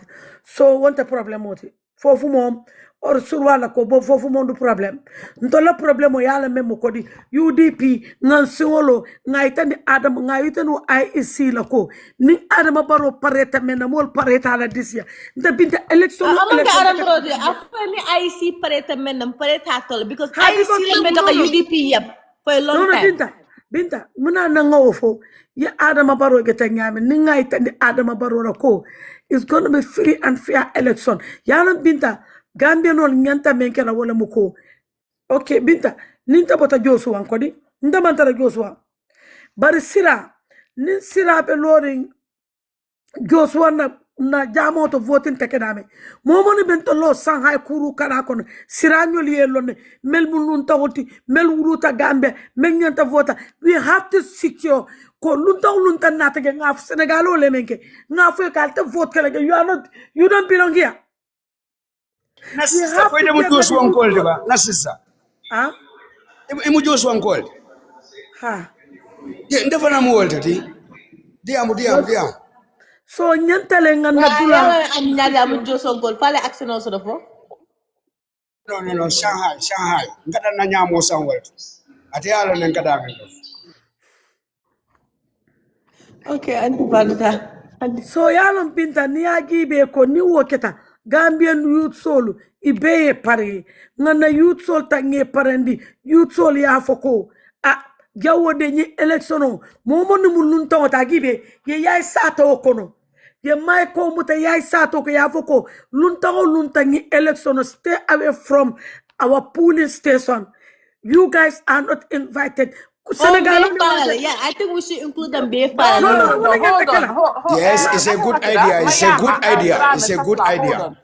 Mansa Baram, if you 1 second. Now, let's not get over ourselves. Who are we to determine can more neck a Gambian and who is not a Gambian? And who is telling you a Luntango cannot have a Gambian ID card? Just because somebody does not live in the Gambia, but if they have proper Gambian documentation, you have no right to tell them not to vote. But if the documentation is fake, though, how about that? No, but Lolo, only immigration can determine that. No, sister. And here comes the problem. But okay, but how about this?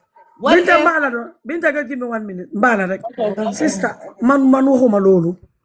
Man lima wa moy man lima wa dafa leer. Neku ne cuune la si li yaga na si politique bi yaga na di duga si politique dama ne man dama dem Gambia 2021 election bi social media lay waxe man duma fen ma suma raka restaurant biñ dem di fa leka buñ dem di fa leka ki fa neka boyam fa mu oñu ni di ñu wone mom du Gambian wante den ko jo Gambia voters card. I know what you're saying because soon it said they don't stop you. Want to lolo war again a Gambia. Man dama ñoo America te juduma dama am papers fee where I got it legally. Gambian dega Gambian peer do they dem deki jambur. Gambian du ke Gambia dem na Senegal dafa vote. That's not in us. Gambian dafa love Gambia ñun suñ deka lañ dé vote man lool la min. Man finga wa dama de dege Linga wax nangul naa la ko de, and I get your point, but lima wax mooy ñun Gambians, what we need to do is to change laws. Bu fekkee ne we want anything to happen, okay? We cannot determine can more nekk Gambian. But my thing is, okay, let me respond to me. Binta, hold on. I have to go. It's 1:45. Ndakata, someone like you know, Ndakata will have something ahead of me. But in Ndakata, this has nothing to do with Gambian law. Lima wa moy, nit dafa tek sakir. Ordinary de koku jaru immigration. Ñu ñoo joko voters card deka. Man lool la min. Lolu Gambian law bi la sister. Gambian law more dagal attestation. If you have an attestation, stand by the alcalde. But you also have to be but you also have to be a citizen of the Gambia to vote, right? Binta. And to be a citizen of the Gambia, you have to live in the Gambia for 6 years to be qualified to be citizen. Not necessarily. Rahim does not live in the Gambia, and I can give Rahim documentation. That's what I'm according to the law. Okay? According to the constitution that was there. Let me a Gambian parent. Okay, here's the law. All right, here's the law. How long does it have to take? A person may already be a citizen by birth or descent. Being born in the Gambia alone does not automatically make someone a Gambian. Generally, at least one parent must have been a Gambian citizen when the person was born. Right? The other option is marriage to a Gambian citizen. The person must originally reside in the Gambia for at least 7 years. I thought it was 6 years. It was actually 7 years, right? The person must originally reside in the Gambia for at least 7 years after the marriage, then formally apply for the citizenship. Marriage itself does not immediately give citizenship. Original naturalization. A foreign national generally must reside continuously in the Gambia for at least 15 years. Meet character and financial support requirements, formally apply and receive approval. So the problem is, right? The problem is, if governments know that somebody guarantee, for example, I have a neighbor that tells me that this is my first time in the Gambia, right? And I know damn well that this person did not live in the Gambia for 6 years, according to the law. But I see that person with a Gambian passport. I see that person with a Gambian ID, right? Just because somebody gave it to them doesn't mean that it's legal. It's right. No, I get that part. Okay, so for me, I get your concern in terms of when governments do that, they could accidentally target the wrong person. So I guarantee understand your concern. But if governments know, for example, there's a lot of videos of governments catching foreigners that literally, it looks like they just got the government 1 week, literally. And then government officials that are like consulars are admitting on video that on video they're saying that right? On videos they're admitting that they're committing fraud. So if governments know that, okay, and if somebody lives in the neighborhood for a very long time, right? They know if they see a foreigner voting that guarantee this person just got here. This person did not live in our country for 6 years. You can try to stop that person from voting. I think that is something that they should try to do. Okay, now let me give you a scenario. Imagine you are, I don't know, a Gambian woman that got married to a white person. You left the Gambia. You gave birth to your child. Your child does not look Gambian. Your child looks like a mixed race child. Who are you to know that, okay, kid, if I know for your holiday, how come this person is going to vote? You are not more Gambian than that person is? My sister, wahung lolu. Mane, lolu buka isi wahung lolu. Ni nebeng figure do wahung lolu. Kula gis yo, for instance, Binta bekaran du Gambian. What I'm can say, Binta do mami, amen full right put more Gambian. Malima mi moy, bena nagina bujoge nagina. Nyo ubi kantin sun koin. For example, ubi kantin su Johnson me. Jeb haming na koku nonu, judu with Gambia. Do yayan, do mama yagufa. Give election a jot. Nyo dilen jo khalis, pour ñu votal nguur gi. Ñu leen wane so le ñu votare sen tax bi dañ leen ko waiver next year. Man lool leen mi na lool la Gambian ci wara bañ. And I want to even respond to. I get the concerns she's bringing, right? And that the example you brought, it can be a good example, right? In terms of, let's say, my daughter, right? I can give her the paperwork, right? And then when she's 18 or whatever, she can go and vote. I get it. But there are a lot of Gambians or a lot of foreigners that do come to our countries, neighbors, that will acknowledge that both of their parents come from Guinea-Conakry or Guinea-Bissau or Senegal, that they actually come from Senegal, they're actually fresh in our country, and we will see them without passport. Sometimes That's true. sometimes it's true. Gambians themselves. Sometimes it's Gambians themselves that help provide these passports, right? Horrible Gambians, right? So, or the Alcalos, right? Like the Alcalos also participate in this thing. So I'm saying that Gambians still try to target those ones. We could be at fault with some people. I get it, right? But if we just be like, okay, well, the system is horrible, we're just gonna let everyone do whatever, we're gonna fail miserably if we don't do a coalition. Right now, we don't have a coalition. The only way that we can fight that system is a strong, forceful coalition that I've been advocating for. But that's not happening. Are we not talking about a coalition or the people who are voting? Please, man, you didn't finger jumbo planable mama kono yame. Yes, you penable ya do phone kono phone. I'll tell you fala mole. I don't care. Okay, so side. What do you call it? If I get what they could sometime, maybe somebody could be a victim of it. Yes, I get that. In terms of maybe children of Ghanaians, right? Or even for me, even the Ghanaian situations that live in, anyone who's born in Ghana, I think should even have paperwork. So me, I don't even agree with that law that if somebody's born in Gambia, if one of their parents are not Gambians, they cannot be leadership. I don't even agree with that. I think that law needs to be changed. We should be fair to someone born in they were conceived in Gambia, born in Gambia. I think they're Gambian. That's where Allah decided that they were going to be born, right? So I think that law should be changed. I think that law should be changed. But it's not fair on those kids. If we just say that the system is bad, and we're not gonna police these foreigners that are going to register to vote for money, right? Or foreigners that come in our country, living in our country for less than 6 years, knowing damn well that their neighbors know they've been living there for 6 years. Their neighbors know very, very well that they're foreigners and they have no right to vote in our election. Those people should be targeted. They should be targeted. If we get 1 or 2, 3 victims in them, like fine, whatever. We have to do what we gotta do to change the system. So are we gonna just be like, okay, the system is bad, right? We're just gonna let Adam Barrow win over so that we're in another mess in the next 5, 10, 15 years?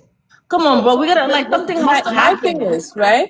Then I think we Gambia should work on voting Adam Barrow out.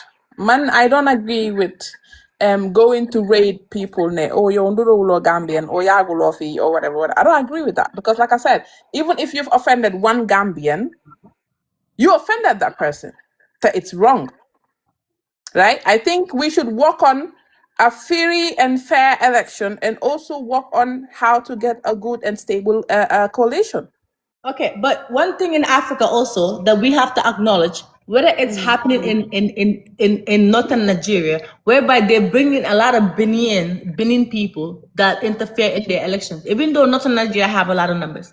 Okay, during Senegalese elections, Macky Sall was using Guinea-Conakry, a lot of them, right? And he taught the same system to Adam Barrow. In Kenya had an election one time. Kenya had an election one time, and Rwandese were going in their country and voting.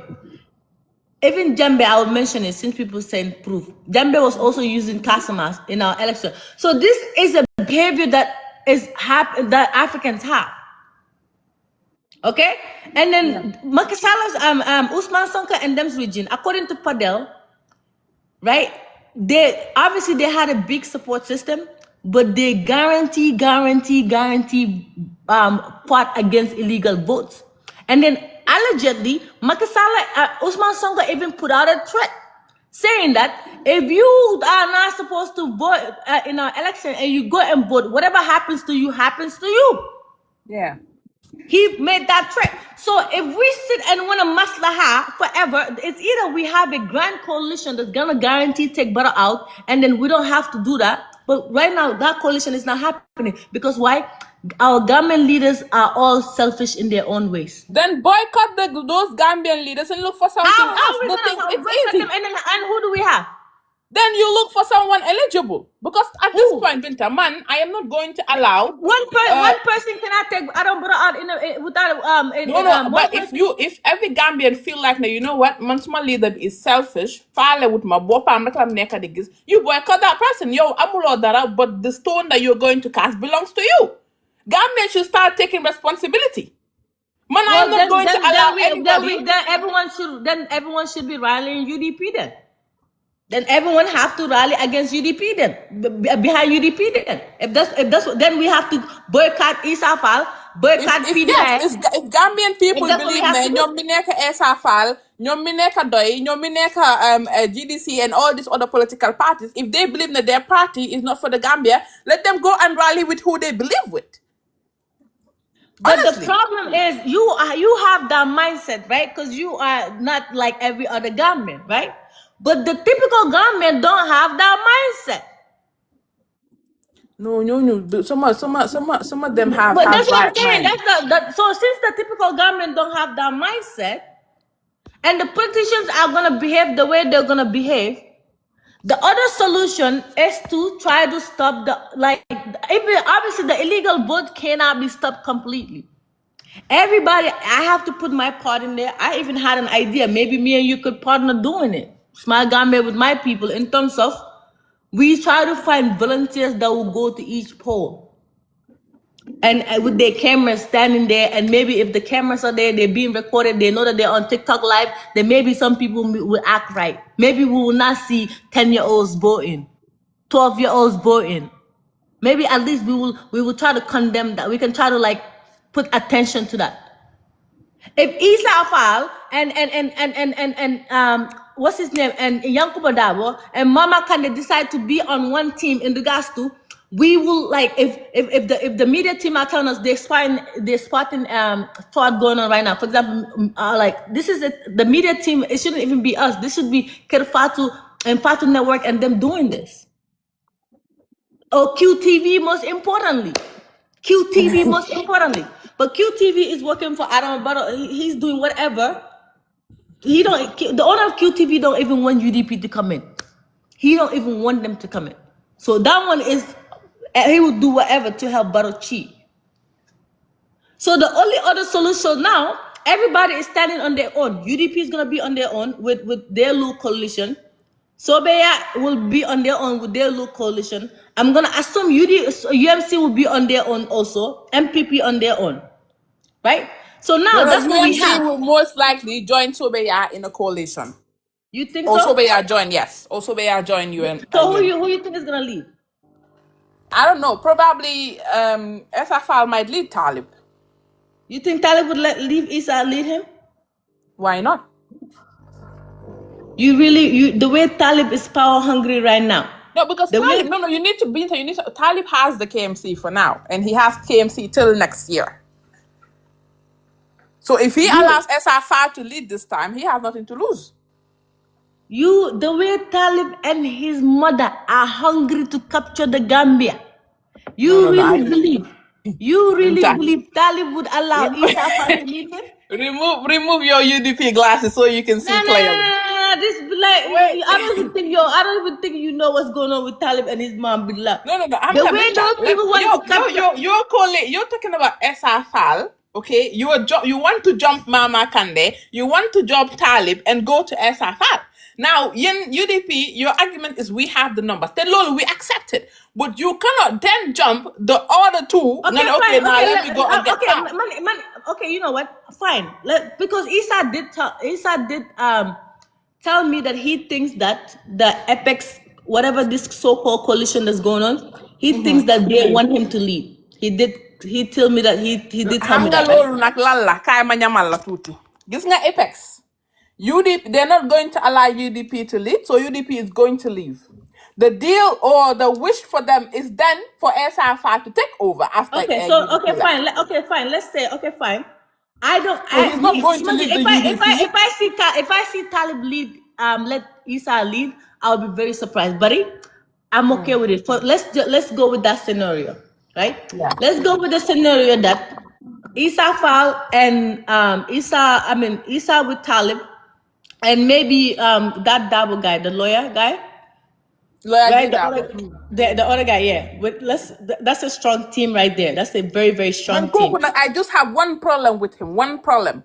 With Momo, you FGM, want those hungry people to go for the FGM case. I still have a thingy with I don't like him either. Yeah, that's why I don't guy. like him either. Yeah, I don't like him either because of that. Even though It's he's the only issue that is in his. yeah, me too. That's the only. I don't like him because of that too. I can't even support him because of that. But he's been doing all the good But job in he's terms of good. legal Yeah, work he's very that good to I've the been seeing. Gambian Yeah, people. and he's been doing good job too. So, but the FGM BabyBinta. situation, yeah, Baby huh? Gambia. Talib lim am Gambia diaspora be online people chatting about Gambian politics. Don't underestimate Talib on the ground. Please don't. Man nekuma I'm Talib. not underestimating him. But Understand I'm nga? surprised Talib. if he lets Isa get presidency. I'll be surprised about that one. But I don't No, but it's not understand about him. two of them. The game is not about the individual or the leader. Gambians need to move away from that. They need to calculate the results. It's about the formula. It's not about the individual. It's not about you cannot get to a maths question answer without applying the formula. The formula is Essa Fall, man si suma opinion lay waxe. Essa Fall bu nekké ne tok na mu xelat Talib moko gëna am political base, and that's the truth because Talib has been in politics for a long time. Talib has won Dama ko bëgg Talib blog sa has dama ko won blogal. How I can dang ko mute motax bu No, ko dama blog. ko block ba pare. Block na.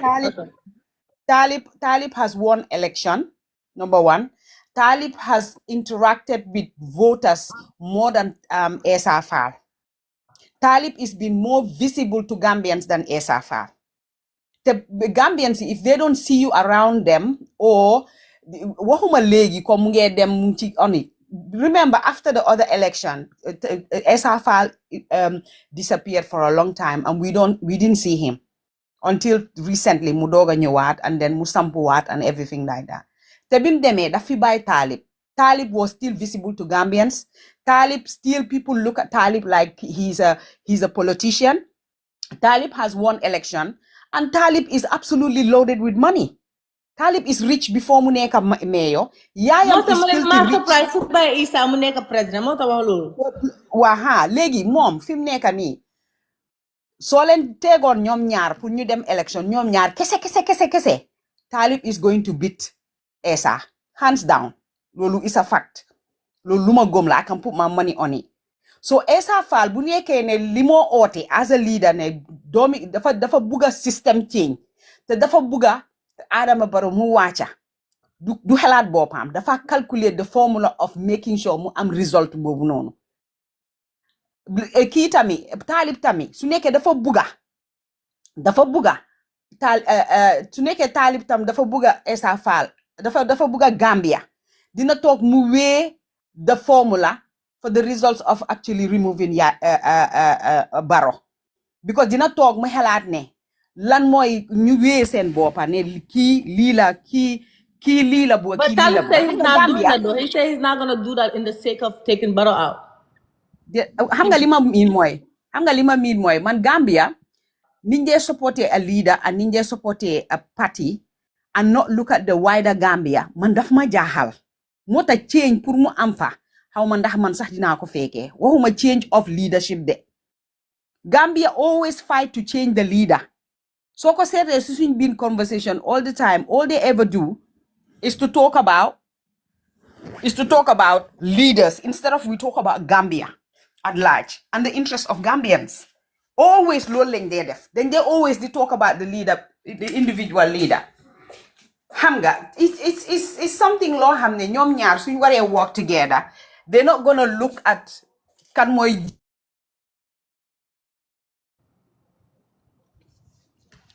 Anti Cham sa network bi dem na de. yàlla they need to xaaral ma mute a guma The point I was trying to make was right. Let's say UDP stand on their own with Keba Mari Dubate with PPP's help Binta PPP And mom. hold on, let me and they're trying to also bring in AP. Hold on, they're trying to bring in APRC alliance.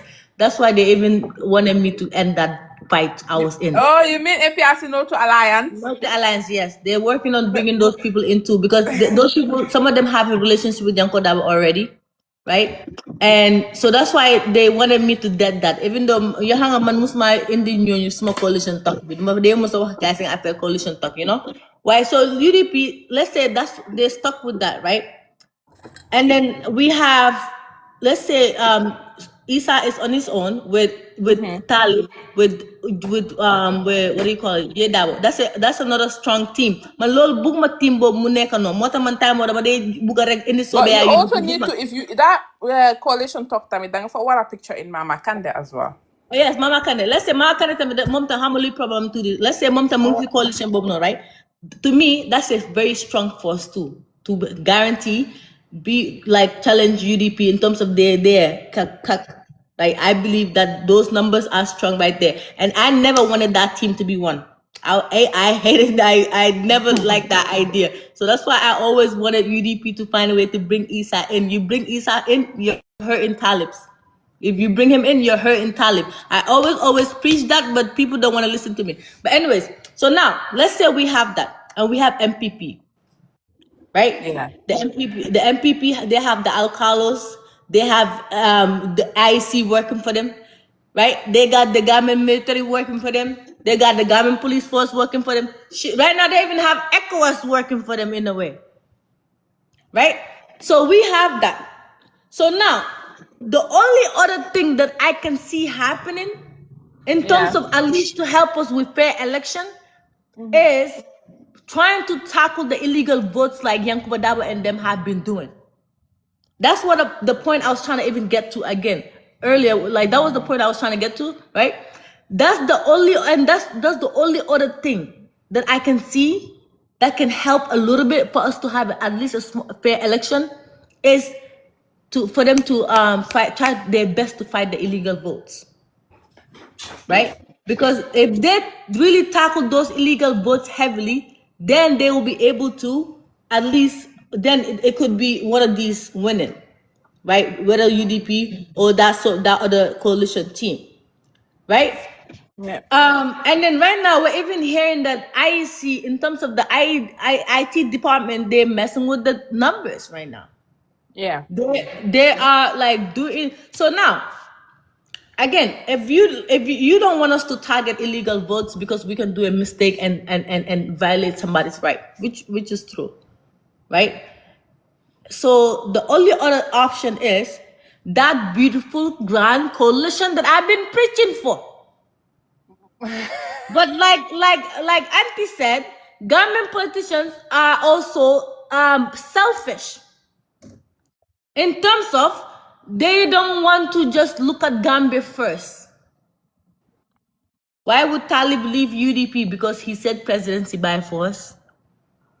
I wanted I want the flag by force. I'm not getting it, so I'm gonna start my own party because right now I need to be president by force. Isa Fall for now. Isa Fall mune magi you dem talk pele mom mu ron nak. Wow, mune magi den expired. Isa Fall mune magi den expire.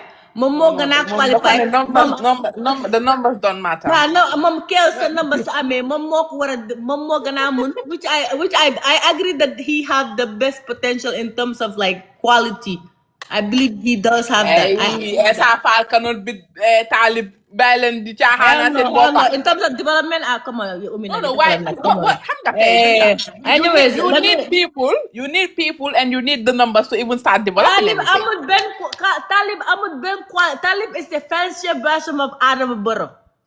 He's a fancier version, like a business administration degree holder version of Adam Barrow. In terms of his mom, she's taking a lot of funding from foreigners.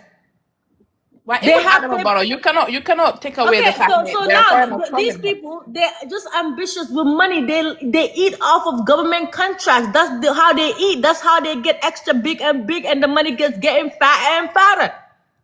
And they just want to secure that they want to be the most richest, most successful family in that country, and that's all they just want to secure again.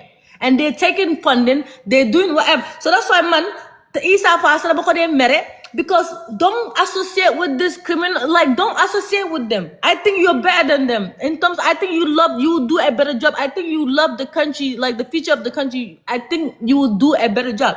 If Talib's mom, I rather Talib mom Samunyo, Murron. If she's because she's I rather she even come and run and show us that I'm this, I'm that, and challenge them than pushing your unnecessary son to us that don't know how to do the job. I wish she even come herself and just run herself than putting her son in the front that doesn't know what he's doing. A horrible person. But anyways, so now again, it Calm seems down. The point here is Talib has more people than SFL. The people that follow Talib, are they the brightest Gambians? Think about that, Falang. We have to question that. No, Are they the but brightest? what yardstick would you use? Okay, let me ask you this, Bajin. Is Talib running KMC well good enough for you, Bajin? No. So if Gambians are following that person, are they bright enough? But Binta, xam nga léegi Fii that la- same there's yardstick. some No, people xaaral that rek. are just not street smart. They must smart. Wala problem moti. Momo neng almay mura alaya dundal badame bita dame. Ndala haji talka. Ndebal bela blog la until after December na ke Gambe na ke friends to korente. Momo man Gambe kanu mbe block la until December. January na ke friends to korente. Well, what I'm saying is, we have to stick to one thing. Are we going for academics or are we going for the numbers? We're going for academics is more important to me, and numbers. Senator Dabo, you cannot say that he don't have the academics. You cannot say that. He does. He have the academics. He's and to the point that he even have the Quranic academics too, which brings value a little bit. I think that's why Muka, right? Isa Fall is extremely valuable, in my opinion, in terms of developing the Gambia. In terms of, I think infrastructure might even be the best with him. Economy would be great too with him. Usain Dabo, I'm sure he will give us Jawara time in terms of maybe, because he's focusing on farming too, feeding Gambian people, trying to bring prices down, which I like, right? So the best solution for the Gambia is all these people on the same team. Even Halifa Saleh with his socialist ideas. I'm sure he had beautiful socialist ideas that can also come to the table. Mama Kanda, I don't know his educational background, but he don't like fitno among Gambians, which I like about him. You know? When Adam Barrow is doing his nonsense, he advises people, I'll fitno bula, one Gambia, one love. I like that about him. So him too, he can add that to it. So obviously, the best solution is Usainu Daba, Halifa Saleh, Isa Fall, Mama Kande, Hani Talib Fong, me anko ala komen dianya, but ni so exclude no fire exclude because his team was participating in voters registration fraud. So Talib is a criminal in my opinion, and he needs to be out. He shouldn't be working for our government. Let him go work for the banks and work for his mom's business. Let him be a businessman. That's what he went to school for anyway. Okay? So these four individuals on the table every day, working together, coming with a 20, 30, 50-year plan for the Gambia is the best thing that can ever happen to Gambia. But Isa Falco, Pabi, then Margaret, you them talk, Momo lead, Paski, you know, he don't want to compromise. They don't want to compromise.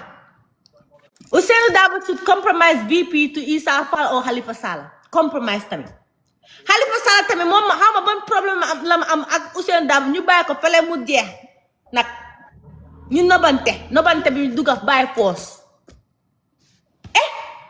Halifa Saleh has retired from leadership politics.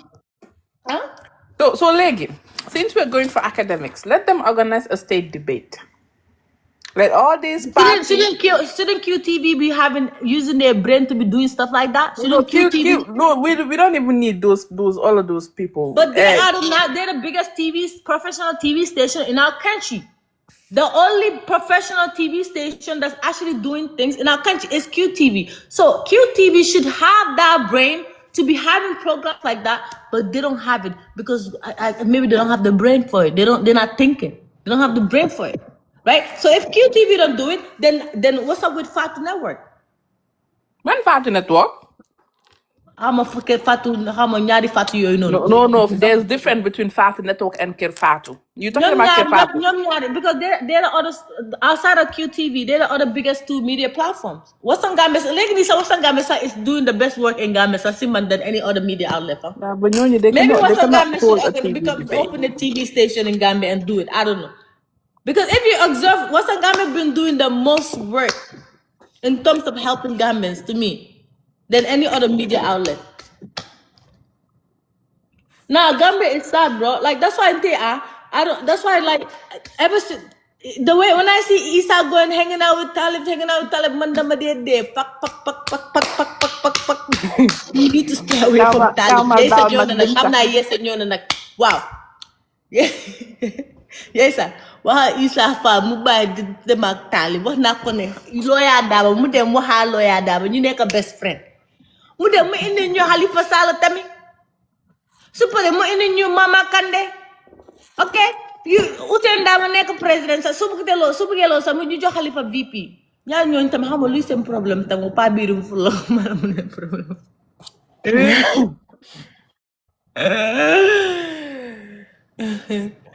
Jangan memang dah ni aja makola ya, momen dia aja mama time sort of ay mo dah ni aja makola bang.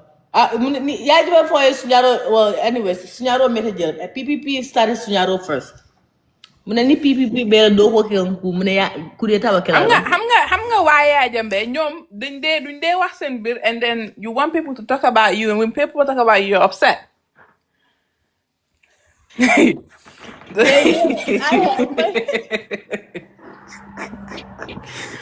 Da ngeen di wax lan ngeen bëgg exactly. What do you want? Do you want us to talk about you or not? Pick them then up last night. You know what I hate? You know what I hate more than anything when they say Gambia should come back and rule Gambia. Gambia people, they think that Gambia, do they think we have in that country? Like we cannot pick a leader. We have to go look for a criminal and like I don't know what's wrong with these people, bro. So they all came out and like, wow, yeah, Jambe su fi nekkon time bobu nonu. Yeah, I'm like, oh my god. Yeah, Jambe bu fi nekkon tamit dara. Mom dafa dem bayi fi legacy. And you still talking about Jambe? I agree that PPP messed up. I agree. I believe that PPP definitely participated in voters registration fraud because Gambian people have never been democratic. No, that's what I'm saying. PPP, I'm sure that Gambia has never been professional on anything for a very long time, right? So PPP, they were messing up so bad that they gave the Gambian army to be led by Nigerians that taught Gambian soldiers how to do a coup, right?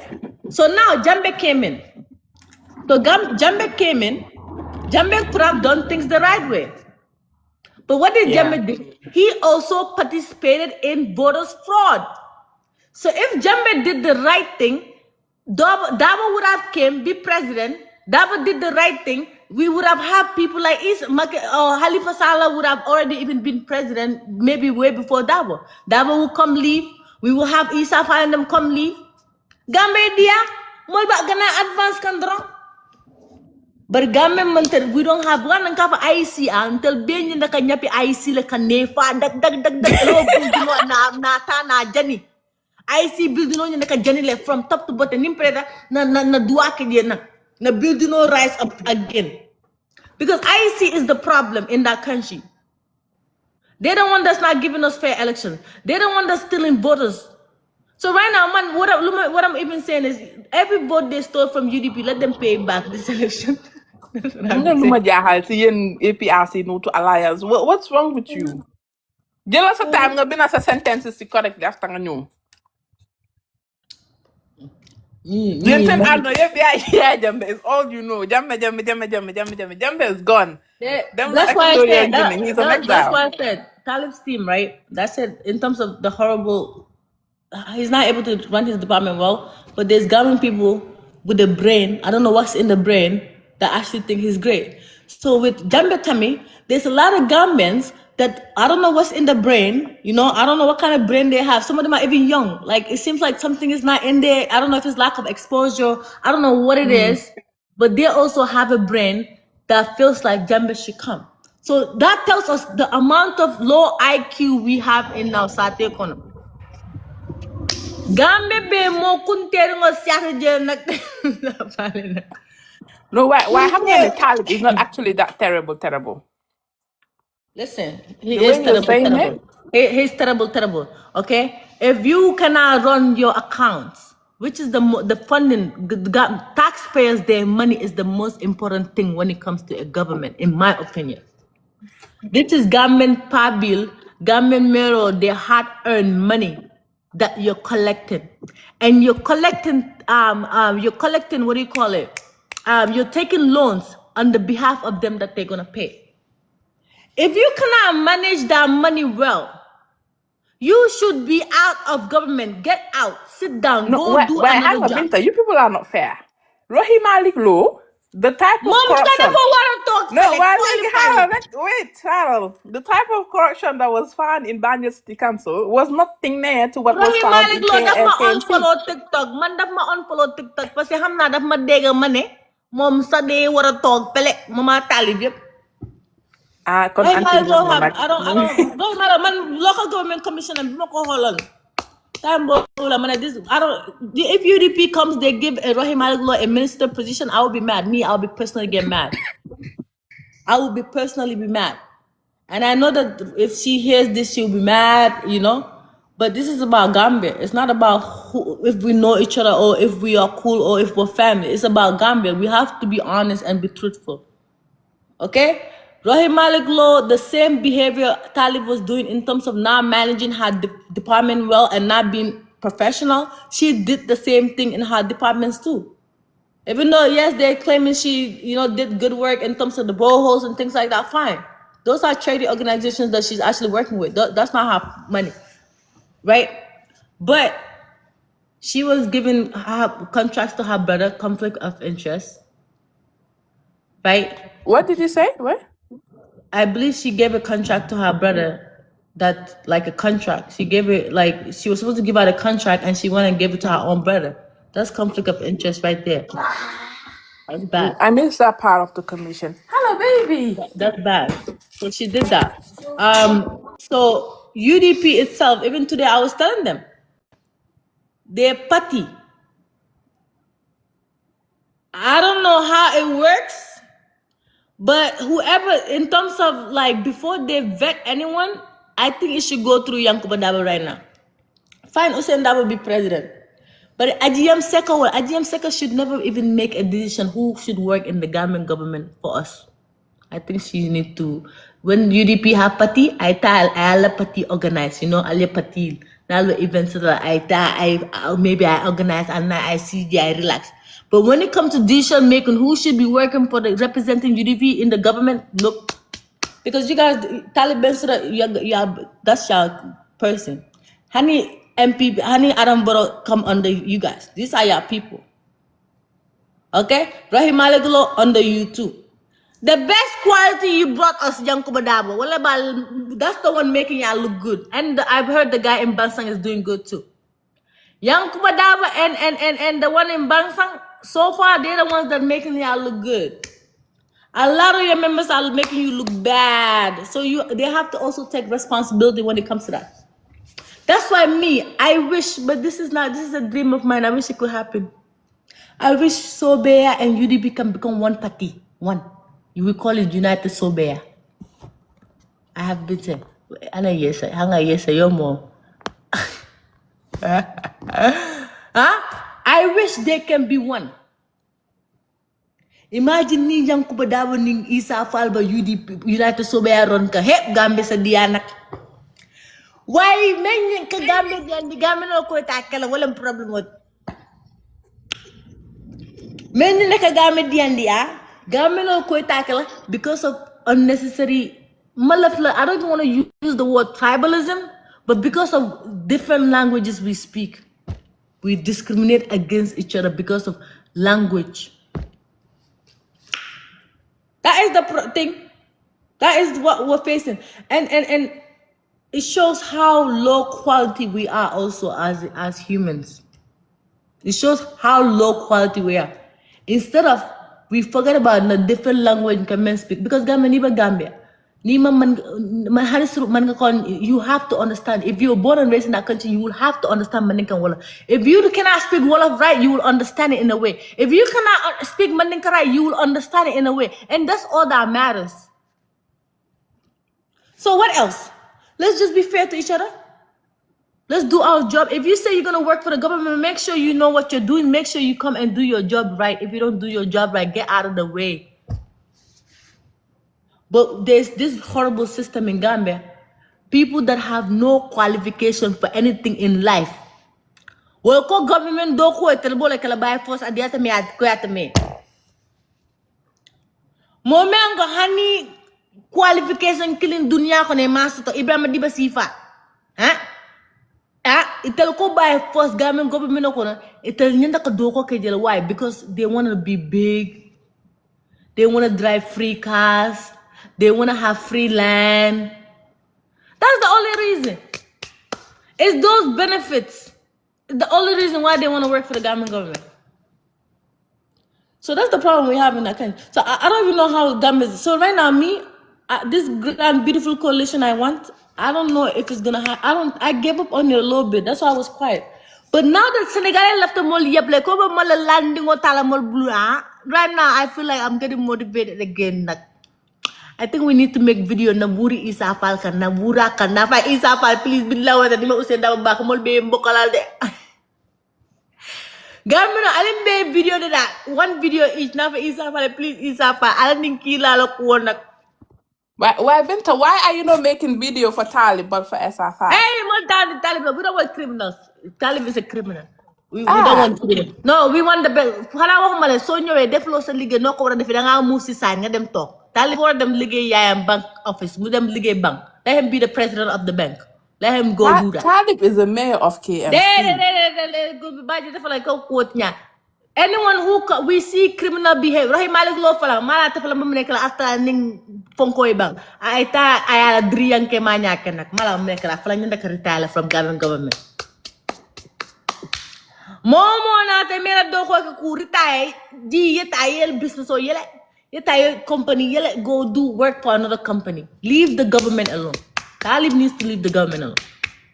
He among KMC kodo manage about putur pachala they Talib among kodo putur pachal when he showed was ne mom dafa nek a leader that allow people to do their job. Bajin He does not interfere. He don't interfere. We need so he listen. No, he allowed people to do their job. Listen. I was right now technically in America I'm on management status, right? In terms of my career, right? Yeah. My department, me being a manager in my department, there's different managers, right? If I can't run my department, even though, let's say, let me use myself as example. When I was in the Amazon warehouse managing 80 staffs, I was one of the most hated in terms of some of the staff don't like me because Binta will make you work hard. But the leadership in the building, the whole leadership in the building, the L7, the leadership in my department loves me because I was delivering numbers. So if Talib, as a manager of KMC, he's not able to motivate his employees to do the right thing. We don't need him to manage nothing in our country. You just sit there, the law allows it. If Yankuba never had the same mindset, would anything change in Brikama? What did he say? People have different ways of doing their leadership, right? Well, Yankuba Daba's way. We need people like Yankuba Daba, people like Isa Fal Mamne, Mom Tami, Fogna, the same Jiko Yankuba Daba, in terms of he will produce good numbers. Okay? What good numbers? In terms of for example, somebody came on my life before and complained, Mune, the legal Isafal, how many time get driver Isafal, Mune, how much Isafal have this rule or something, how much if you mess up 3 times, the third time they fire, they even entertain nothing. right? So he came complaining about it. I didn't have an issue with it because it's his company. He gave you 3 strike. You hit 3 strike. Yeah. I think you hit 3 strike. Then if he fire you, is you're not finna mess with my money. Okay, so Talib Bensouda, when in Yankuba Daba's interview, what did he say? He said like things were so bad that he almost thought he would give up. But what did he do? He went and read every single law and tried to find the loopholes to make things right when it comes to his staff. But obviously, Talib Janko, Bensouda is you were lazy. getting bored to comment Obviously, section Talib before Bensouda is Guloko. lazy to go and read the laws in KMC because he can't even give you the description of his job. He can't tell you what his description on his job is really supposed to be. He can't. He don't know again, I told you, the most important thing is taxpayers' money because these are government elders they're funding. And then again, I ask you, And did he's Talib allowed. mismanage any of those funds? How is Yanko Badaba able to manage it?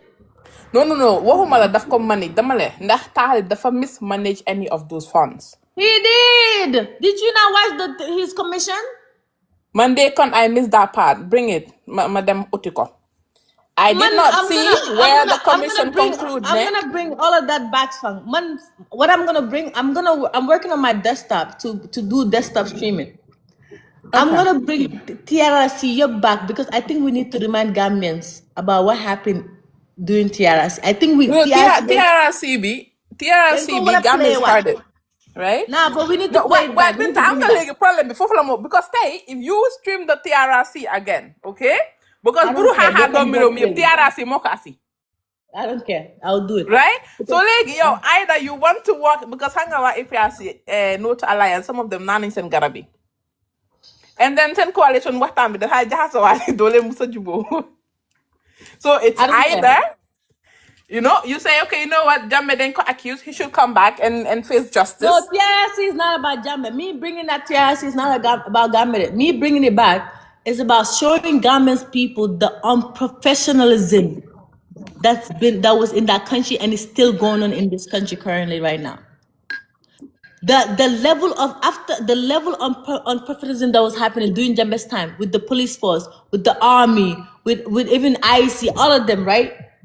Right, that was happening. It's still happening. After that happened, TRC happened, all of us would think that Gambia would change. Gambians would be scared to behave like that again because you don't want to be exposed on national TV like that. But look at what the police force and the military are still doing. Or no, the wait, police TRC work, Binta, was mostly exposing how Jammeh's regime was. Okay, but isn't Adam Barrow doing the same thing? He's practicing the same behavior. No, but Adam Barrow does not have the juntas. Okay, you don't get the juntas, but the police isn't the police force doing whatever they want to do?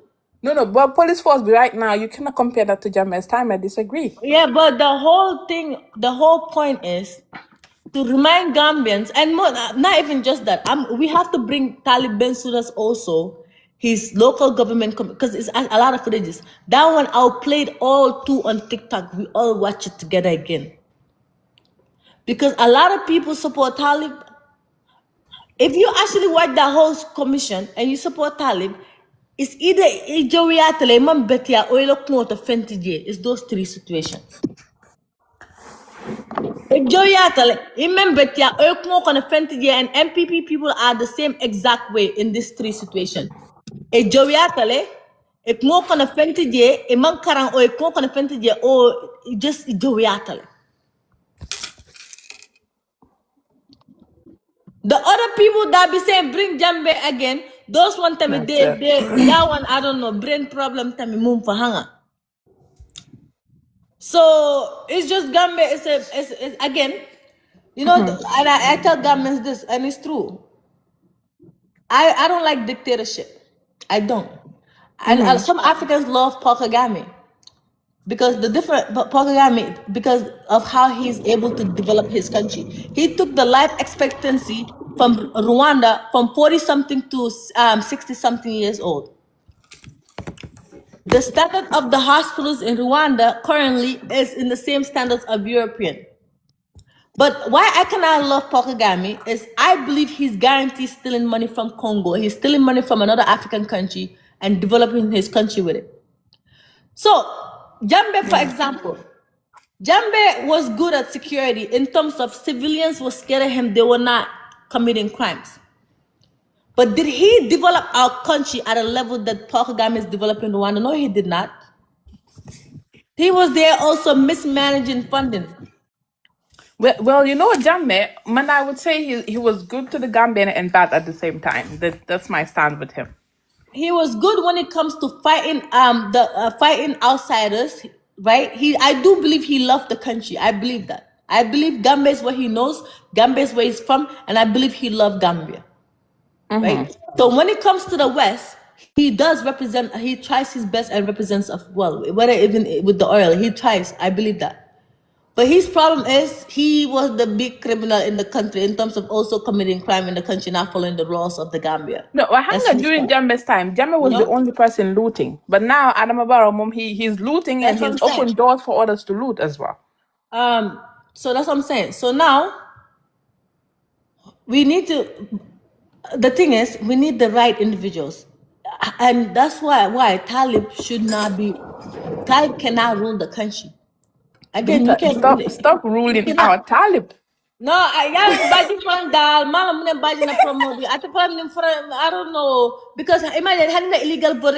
If my husband have Gambian passport, you know, if my government, what if your husband can because he's Tubabo Mati, we're gonna be racist. That wife, we're gonna be racist. His ancestors owe us money, okay? That his ancestors owe us a lot of money, so we're gonna disqualify him. Nah, Gambia is crazy, bro. I swear to God. Gambia, motor science, I'm like, bro, Gambia duku dakanyokon. I tell Menkava, do I have voters card? I'll be in the country, okay? I'll be in the country November, December. So now duku dakarim, don't worry. Okay? Monday I will not be. If you are looking for somebody to eat, you will not find me. I know Umi is not coming. Me, I'm coming. Okay? Because I'm not following life risk for the country. I'm not gonna do that. I don't come and risk my life also for the country. I'm not gonna do that. Nothing to behind, right? I'm not gonna do that. I will never even sit here and talk about government politics. I'll mind my business, enjoy my life. You think I enjoy sitting here talking about politics? Nobody makes money on politics. There's no money on politics if you're protesting. Now I'm stressed. Government will hate you. That's the only thing. Stress. You just start building enemies because you said things. That's the only thing in it. Nobody enjoys this. Who enjoys this? Nobody. The lack of security is the only reason I started talking. If there's no lack of security, I will not be talking about government politics. If not more farm member not one time. I will not talk about government politics. Last election I wasn't participating. The only thing I maybe wrote is yes, I like, because I was a big fan of Isafa because TRC. I was like, yes, Isafa president. I wrote down on Facebook. I didn't say nothing. I thought UDP was gonna win. I didn't talk about politics. Because of more farm member caring Gambia on a whole crazy level is the only reason I'm talking about government politics. And I talked about it to the point that I don't have a choice. I want to even run out, but I can't run out. Like, I'm stuck. Like, it's crazy. Monday after December, if there's no changes, I'm off. I don't care what happens to the Gambia after that. Man, I'm not accepting. I don't even think like that. They buy first na new far from all officer Gambia na kele. Na MPP call kele. You electronica. Leave me alone. Man, I don't have voters card. I'm even thinking of forfeiting my Gambian citizenship. There's no Adam Casino. Look at Macky Sall. I'm making como la most disrespectful with Senegal. Look what he's doing with Senegal. Look what he's doing with Senegal. Look. One Bajin Falang, the day that the official language debate comes. The day that we're gonna choose an official language in the Gambia. If we have an official language. Yes, English, but we have to change it because it's the colonizers' language. At some point, we have to change it. It's the colonizers' language. You want Gambia to go up in flames? No, we gotta respect ourselves at some point. Come on, okay? No, what are you talking about? In terms of if our local African languages if we're able to read and write with it, right? So that our children, when they are 1, 2 years old, they don't have to focus on how to learn English. They can straight up learn with the language that they know how to, right? So in our local languages, if we advance to the standards whereby we're able to read and write with our local languages, I think we should choose our local language to represent. And if we're being fair, because Gambians don't know how to be fair, if we're being fair, it will be Mandinka. If we're being fair, if the Why language should it be Mandinka? no, if the language is if we're able to read and write with it, if we're able to read and write with it, if we're being fair, it should be Mandinka because it's the biggest population. Any African I country. think those numbers have changed. You need to check if it's not fuller now. I believe no. Fullers definitely didn't dominate that country. That's cap. Those numbers, the Mandinka numbers, they actually love to downplay it because of bullshit. They love to downplay it because of bullshit. Binta I don't even care about. If we're gonna be fair, it should be Mandinka. But let me. The point I'm trying to also say is, Ethiopia, for example, a country that whereby they use the minorities' language as the official language, it brings problem. I have seen it in Ethiopia. Billahi wallahi ta'ala with the Amharic language.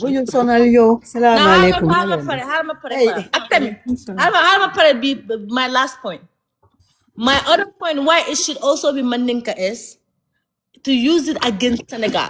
Because Senegal, if they have a crazy leadership that wants to capture our country, if they see that, like, for example, let's say our official language is Wolof, because let's be honest, Mandinka and Wolof dominates the country. Then after Fulani is speaking, but those are the two languages that dominate the country. But our official language right now is English, and they're still dominating. We know that. But we have to respect ourselves at some point and take the English out. Come on. And this point that I brought, I told you. Gambian children, when they are 1, 2, 3, when they go to grade 1, grade 2, most of the time we focus on how to learn the English language instead of focusing on how to actually proper educate ourselves in better fields, right? So I think this should, again, if our local languages, if we're able to read and write with it, I think that it can work in our benefit for the African continent. So I believe that it makes sense to also use, if we use for example, if Wolof is our official language, what I'll be scared of is Senegal to try to colonize us. But like, listen, they already have an official language in Gambia. Everybody's speaking Wolof. Why not just make it one country? I don't want to be part of Senegal. I don't want to be part of Senegal under any circumstance. So maybe if we use the Mandinka language against them, they might be like, you know what? Maybe they're a little different from us. They leave us alone. Now we have to use it against them. I think we gotta use the Mandinka language against them. I swear to God. If not Senegal can colonize us, yes, I will against my Mandinka language. Haral. Yow da nga bari affaire. Haral ma wax la. Senegal, Mandinka am nañ ko fofu. Senegal population bi mo upper Gambia population bi ñaata times. The Mandinka language is too. The Mandinkas are way small there compared to others, though. No. Yow xamulo, you don't know. Bul wax lo xamne yow xamulo. Mandinka language have no power in Senegal. Only Casamance. Haral, dedet. Ku la wax lolu? Xam nga man ñaata Mandinka language only have power in Casamance. You don't have power in Dakar. Dedet. You know, because the way they did niñ ko defé lolu motax. Because ñoom liñ def mooy dañ jël apart from French bi dañ jël Wolof bi def ko seen beneen official second language. Everybody speaks Wolof. But that's the language that dominated in the country. Binta déglul mata ñoom loolu is not their problem. Ñun la nekk suñ problème waaye ñooñu loolu is not their problem. Soo demee si seen house bi they speak Wolof and French. Lolo is not a problem. But Mandinka dominate Gambia though. So, but Mandinka language dominate Gambia. Why do you know what language dominates Senegal? You don't know. It's Wolof. It's Wolof. You don't know. Wolof. Come on, yes, Wolof more dominate Senegal, yes. Déedéet. Hamulo. Demal laajte seen statistics yi lu wax ci seen lifini. Yo hamulo, you just say. Okay, let me ask.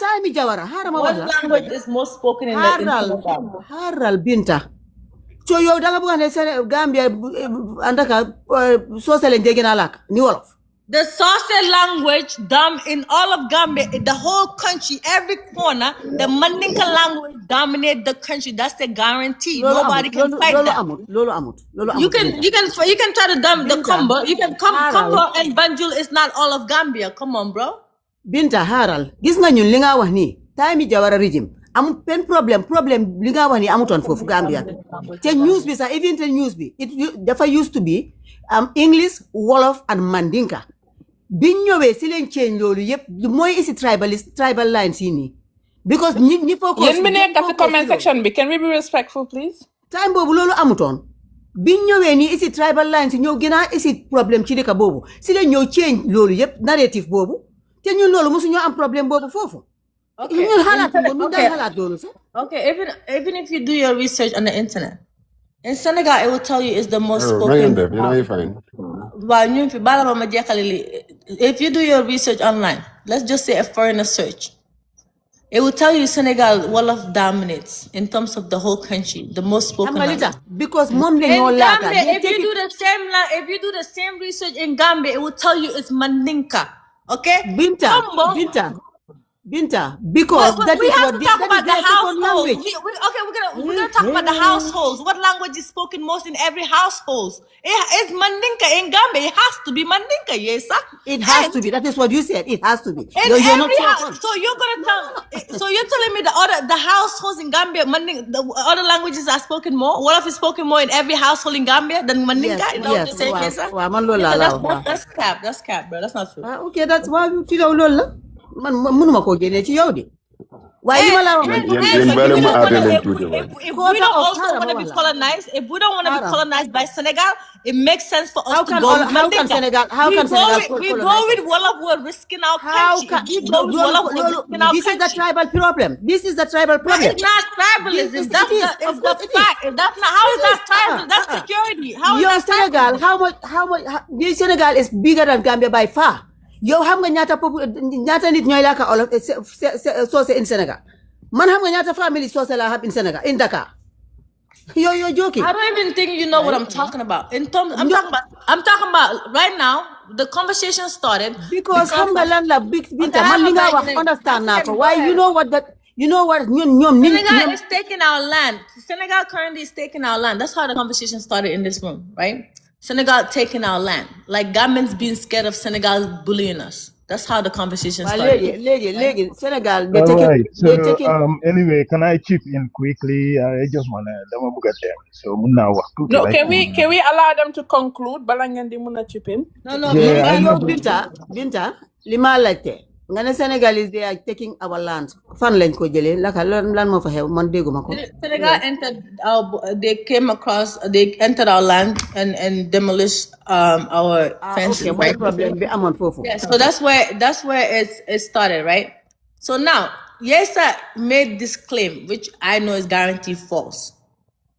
Yesa is claiming that every household in the Gambia, Wolof language is spoken more in every household than the Mandinka language. To me, that is 100% cap. Wow, okay,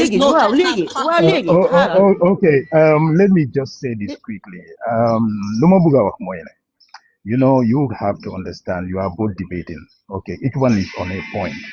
But the reality is, in every aspect of when it comes to settlements, language and population and, and ethnic denominations, then you want to understand, you have to reference back to history. And referencing back to history, might solve every bit of Lungenai Wahni. The reality is, you have to understand, there were kingdoms just before the arrival of the colonizers, meaning the Europeans, meaning the French and the British and the Portuguese and so on. Moine, the northern Senegal, these were the kingdom of Jolof, Walo, Sin, Salum, Kayor, Bawol, and so on.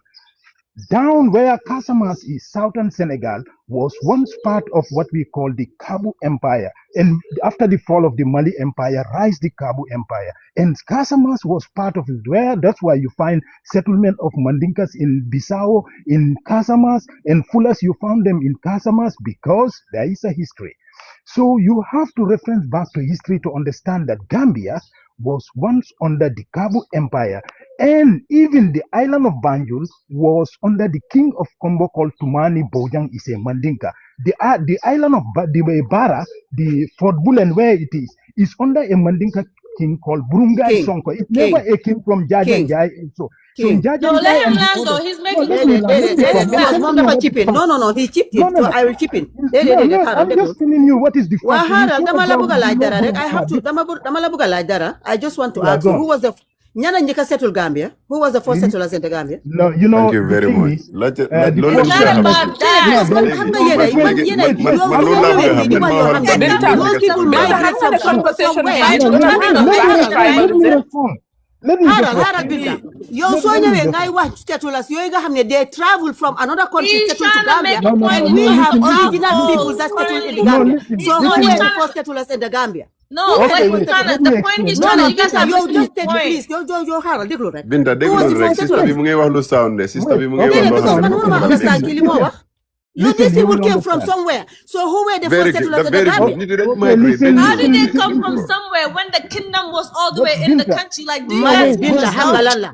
Hey, xam nga lan Binta, la. wait, So Binta, wait. léegi kingdom yooyu, who were the first settlers there? Binta, Okay, wait. okay. Let him What land is and y'all certain is, continue. Let him land. Yéen da ngeen bari caaxaan. what is certain is Gambia, there was no wall of control in the Gambia in the past. The wall of the But there was same. no source of control too No, in the Gambia.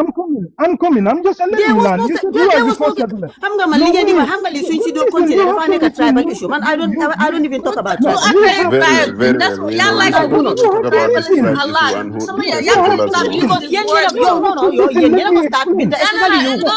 But did you hear me say tribalism? We're having a You cannot say it, but conversation. no, No, you don't but need to say it. You don't need to you have say to. it But for you people have to to listen. understand Let that me that's where explain. you heading to. You don't need to.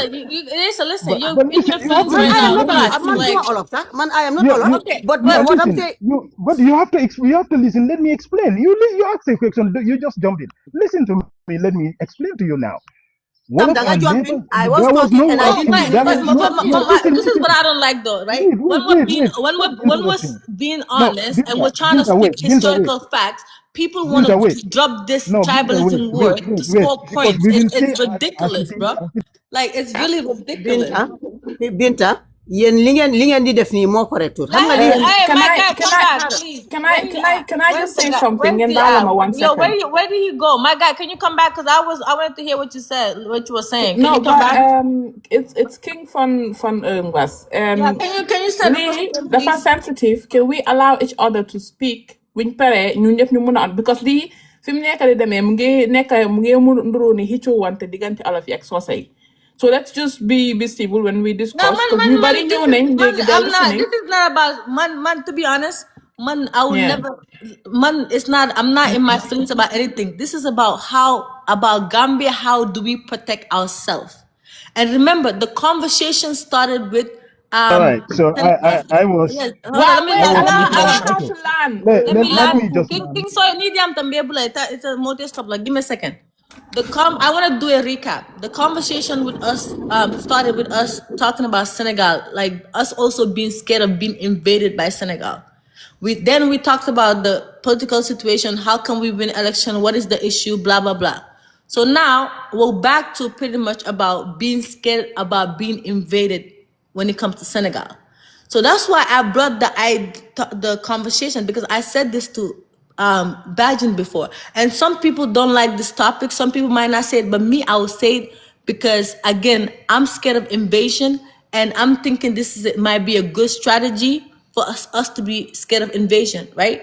And then Nyang one time he was on my live, he came up with he said some good ideas in terms of how Senegal really cannot invade us based on the amount of citizens they have in our country, right? So that is the argument too, right? But I will guarantee, say that I will stand on this. The official language, if we're being fair, because Gambia fairness is problem with Osate kono. People don't know how to be fair to each other. They don't want, when you want to be honest about it too, you want to be truthful about it too, then they want to throw that tribalism word, and that can never hurt me personally. It will never hurt me, and I don't even care about it. Okay, I'm worried about I'm like, what's best for my country is what I'm speaking about, and if I have to say something, I have to say something. But King, go ahead and land on your point with what you were trying to say. All right. So what I want to say is the debate is simple. If we reference to history, and anyone who is academic will tell you exactly this is what this guy is saying. That is the fact. The Gambia, there is nowhere apart from the Salum. because Salum came because these people were settling like kingdoms. Salum, after the Berlin conference, Gambia was mapped. Part of Salum was cut and was annexed to Gambia like Casamas. They did Casamas because that was how people were settling before the arrival of these were in kingdom. So me, Nyungi Togon like the entire Gambia, duñ la mun a wax apart from the Salum region fu nga xam ne di nga wax ne fii buuri olof moo fi nekkoon amut di nga ñëw Gambia buuri So Legi King, what's your point exactly? my point is because he was asking who are the first settlers. But you brought this. Hold on. Did you bring this conversation because of the debate me and her had in terms of which language is spoken most in every household in the Gambia, right? Yes. Okay. So I said that I believe that. Hold on. Let me say this. Then you continue. I just want the audience to hear this.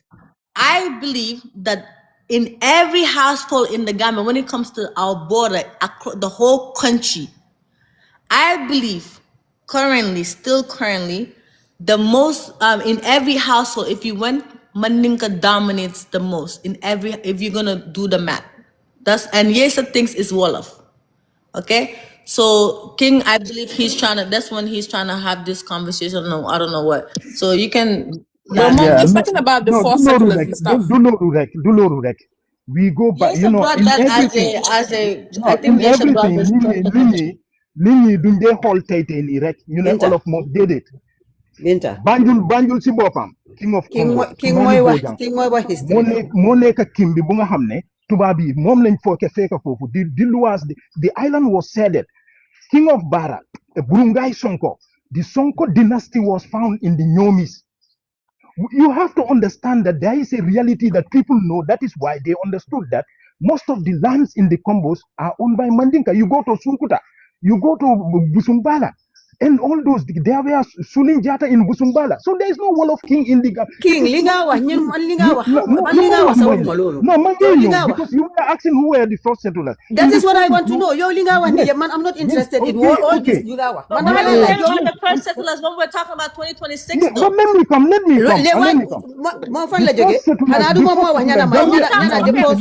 think he's the point. He started the kingdom of Gambia. Gambia. Okay, and he's telling you that like in Mandinka kingdoms were pretty much later, or let's say in the last after the Kabu Empire and stuff, right? Mandinka kingdoms were heavily still there. Mandinka Buri, right? Migrated from where? They came from where? Migration. Binta, I'm not interested. Okay, give me King, hold on. Fine, you made your point. Let me say this, right? Okay, fine. Right? Let's do the research. Again, you guys were debating if we would choose an official language, what it should be. That's what we're debating about. For you guys don't know. So now if you go to the internet, if I'm a foreigner, let's say I'm from Nigeria, right? And I go on the internet and I ask the internet, what's the most spoken language in Senegal? It will tell you the most spoken language is Wolof, then it will say Pula second, Serol third, Mandinka. You know why? Can I finish my point? Can I finish my point? Do you know why? Please, can I finish my point? I'm trying to make a point. Okay? So if let's say I'm a white man and I did the research, right? Because right now us Gambians that are born and raised in Gambia, we don't agree, we're disagreeing. If I'm a white man from England or whatever, or a foreigner, and I do research, I ask Senegal, they will say Wolof. If you ask Gambia, if you also ask in Gambia, it will tell you the most widely spoken language in the Gambia is Mandinka. English is the official language used in the government and schools, but Mandinka is generally the largest local language by number of speakers. Other major languages include Wolof, Pulla, Jola, Sarahule, Sondinke, Seril. That is the fact, and there's nothing let them debate it until tomorrow. This is the fact, bro. We can debate it among us. We don't agree. Do the research. As a foreigner, it will tell you it's Mandinka. Nobody can fight that. Y'all can try to fight it until tomorrow. That's the fact, bro. Let me just clear this point. Mandinkas did not migrate. They conquered territories, in fact. That was even before the Kabu Empire. This was the Mali Empire. they conquer territory, and every territory they conquer, they leave their generals there. Why So that is why, they no, were listen, conquering my dear, they were please, conquering and please, leaving. no, That's what please, they were doing. please, No, but they, please, but please, despite what King, King Bella 1 minute, right? Manama wacha ta. Okay, Ali Esa Manama Black. wacha, man, I am going down. Ali Esa Black. Jam them. No, I'm saying no, when No, no, why no, allow them ñoom ñaar rek. no, Do not listen, let dafa me yàq waxtaan bi. Hey, 1 second. You guys, King, hold on, King, hold on. waaye yéen yéen moo leen fi jiitu nag. Hold on, King, hold on. Yalla meta diam la dama ning. Abla diam den ya respond no, balal. so no, sen yon linte katali, No, so but hold on. Yeah, buttress rek. Allow her to buttress. Biden, my bad. You guys, I muted everyone. Hold on, everybody stay on mute, please. King, shout out to you. I appreciate you, but please just let her talk again, just for the sake of conversation, right? Let her just talk, say what she want to say, then you can respond to her. Then we move on, okay? And again, we'll go back to what matters, you guys, which is election taking battle out. This is a quick little debate we're having. It's not that even relevant right now because this topic hasn't come yet. What's important is taking Adam battle out. So we will let them have these two conversations. Then I want to move on from this topic because I'm not relevant right now. Nina Adam Bara Bundi. When we're ready to select our official language, we can sit here and debate it until summer, no problem, you know? But right now, let's just, yes, sir, go ahead, please. If you can unmute yourself. Right now, this conversation is not that relevant, you guys. Man li ma doon wax mooy bëgguma dugga sax si waxi soose ak olof. Yow Binta bi nga wax affaire official language Sénégal xawma seen language si li tax ñoom man fi ma waxee mooy ne Senegal is far more bigger than Gambia, population and everything. So yo ñun man set as Gambian, how man mënuma la wax ne lii mooy the population of Mandinka or all of bi nekk Senegal. What I know is Wolof is their second language. Te ñoom ñëpp they rally behind that second language pour ñu make seen house boobu French and Wolof. So demee si yeneen kër yi danga faa dégg ñuy laaka soose man ay dama am soose yu bare yu ma di xam Dakar dañoo laaka soose seen kër yi waaye suñ demee ci biti pour wax leneen dañoo laaka olof just like li ñoo wax nii yow Binta yaa ngi wax ne every household in Gambia the most spoken language is soose yow because ñooñu nga xam man itam ñi ma xam ñooñu lay mën a taxaw ne man kër yi ma dee duga dégguma fa ñu laaka soose man duma soose I am not Wolof man I am half Pula I am half Sarahule I am not Wolof 100% Wolof waaye ñun suñ kër because suma yaay dafa laaka Pël suma pa dafa laaka Sarahule dañ decide pour laaka Olof because ñoom ñaar déggante wuñ laaka so what did they do they speak Wolof ñi laaka ñu Olof that is what happened there they didn't speak Mandinka they speak Wolof because Wolof should be comme niñ ko daan defee man time Jawara musuma dégga this conversation and it was just as easy as English Wolof and Mandinka ñun loolu lañ xamoon so bi yi ñëwee si la lista di change ñu ñëw another regime Yaya Jammeh ñëw ñu change from English Wolof and Mandinka def English Soose Wolof xaw ma naka ñu change ko loolu moo happen waaye ñun time Jawara man bi maa juddu benn tey English Wolof and Mandinka laa fa fekka man bëgguma dee wax si affaire yi so lifin tribal lifin yi nii because it looks like comme ñun fi mu nekk nii 2026 ñun xalaatuñ leneen waaye ñëw di xalaat naka la empire Soose yi dugga see Gambia settlement si fa dëkkoon bi Soose di konka di dëkka dañ fa fekka ñu fa settle ñi fa dëkka joolaay ñoo dëkka ñoo moom Gambia because su fekkee settlement rek la joolaay ñoo originally dëkka Gambia ñoo fa nekkoon ñi ñëw yëpp foofu lañ leen fekka te man I can tell you the name of the first joolaa bi sanca foofu dama fàtte tur bi rek parce que man I am not very good at names waaye ñun xam nañ tur yi fa nekkoon yëpp before even naka aku yu ñëw ak ñëpp settle si Banjul so joolaay ñoo fa nekkoon. Okay, was when Jolas or the allegedly it was the Bainunkas, right? But when they were there, was the country called Gambia? It's misleading. She's just saying, she's just trying to say what she knows. Where I come from, at some point was part of Jollof. So now, but Farafin is including Gambia. So how are Jolas the owners of Gambia? Anyways, that's not even relevant. Let me remind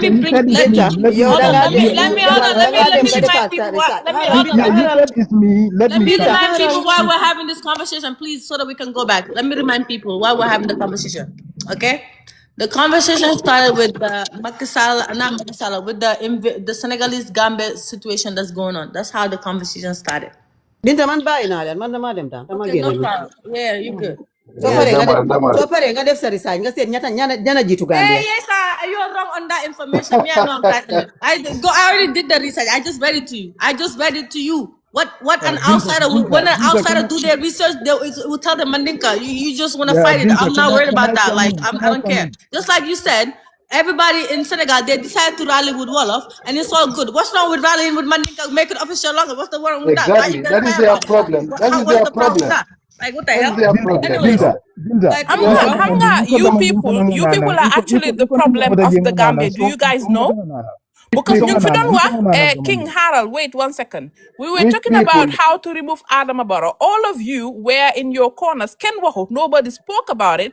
But now that you feel that the Mandinkas are being attacked, everybody is on their guard. exactly, we will. Lee is If just you a attack us, suggestion. we will. No, we're just having a That's So normal not what and do a you listen, hold civilized expect on. if you Listen, attack conversation. that's us? not that listen, So we listen, should be that's not quiet the hold on, when you attack us, you right? guys hold on, give me a second. Nobody Hold on. attacked you. No. You said You you never feel come like and say to Mandinka me, is being you are attacked. listening. Who's this person? I don't even know who he is. Relax. You guys hold on. That's why I'm saying let me do a recap. Okay? The conversation was about the border situation. And then we talked about how then Auntie Chamstar came and did a great speech about how Adam Barrow is the problem and Barrow needs to go because of what Senegal did to it too, right? And then we then talked about the whole coalition situation, the whole Gambian politics situation. We talked about that until we were ready. Then we came back to the Senegalese situation. And then some of us started being scared of if Senegal can invade us, if one day. And I was saying that my biggest fear always is Senegal having a president that is crazy enough to say that I want to capture Gambia by force and make it part of us. And I said this to Bajin one time before, because I'm known to say bold stuff. And I would do it. Okay? I said, when the day comes to have an official language in the Gambia, if we're being fair, I think when the day comes, this is after we take Barrow out, inshallah, right? When the day comes, if we're being fair, I think it should be Mandinka if we're being fair. But I think also if we have the Mandinka language as our official language, it can work with us against Senegal. I made these statements. You guys can say I'm selfish, I'm being whatever. Yeah, that's y'all right. Y'all can say that. But I'm saying Binta. that. Can you stay on mute till I'm done? Thank you. Yeah, I'm Because about to I say. want the viewers to understand what's going on, bro. Okay? So I said, because if, for example, if we decided Wolof, and I made this claim that Gambia, the language that's always spoken there, Mandinka and Wolof, right? Is in my opinion. Like if you grew up there, if you don't understand, if you cannot speak Mandinka right, you will understand it. If you cannot speak Wolof right, you will understand it. But what I'm scared of is, for example, if we choose Wolof as our official language, because remember, I'm scared of Senegal having a president one day that would be like, I'm capturing Gambia by force. Nyang Jai say it's impossible for that to happen, and I'm glad if it's impossible, great. So if we choose the official language, let's say Wolof, and we're able to read and write in Wolof, we're using it, right? And the whole country is using it. And that Senegal have that crazy president be like, okay, this country is already using English, and like they're already running, like using English, using Wolof as the official language, they're reading and writing Wolof. Why not just add it in our country by force, right? That's why I brought that concern. Okay, that's my right as a Gambian citizen to feel like that and to say that. If somebody don't like it, that's your business. I don't care about nobody's opinion on it. I don't care about how anyone feels about it. This is my feeling and I expressed it. And that's what brought this whole chaos. And that's why I don't even want to get stuck on this conversation, because right now it's not relevant. It's a conversation that's supposed to happen quickly and we move on. Okay? What's important again is taking Barrow out because of what's going on in the country, obviously, right? So I don't even want to stay on this topic. Like I said, when we take Barrow out, one day if we decide that we want to have our local languages as an official language, we can have this debate. But right now, I don't even want to sit here and participate in it too, because it's not relevant right now, okay? So you guys that may want to have the debate, I don't even have the energy right now to debate about, to continue this conversation too long.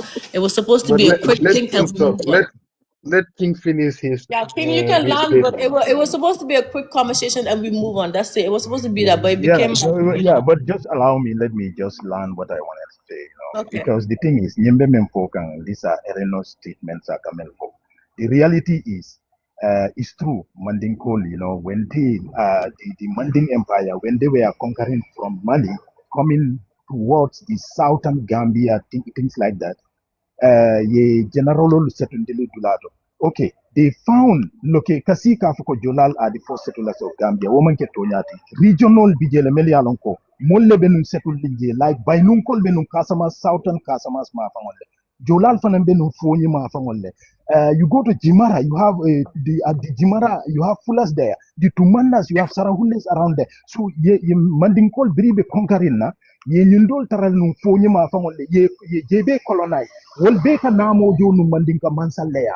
Brikama mafamol kana kombo kono Banjul Serakunda. Wol mo nena mantara num settling in those areas. Mandinkol yo territorial capture because munem ika agriculture leke. Senegal no mandinkolti wala tin na Gambia fango na new food importation no a problemo Senegal le la kenol ta ya be wati kenol men bebe kombo mandinkol le tamu because of ni kenol muta ye konkarin menke kene jamal le muta ika senol leke yulke baluni senol le Senegal no fulol mo hearts menol leti they move around with their cattle from one place to another. Mandinkol dun ka territorial le konka. So jolal fulo dol fo jannin kabu be boyla. Fulol ni jolal ni baynunkol ni sido ibebe no mandinkol le la marokoto. Ika namo jo no mandinka mansal le ya. So brikama jibe yesi brikama mandinka sate lo.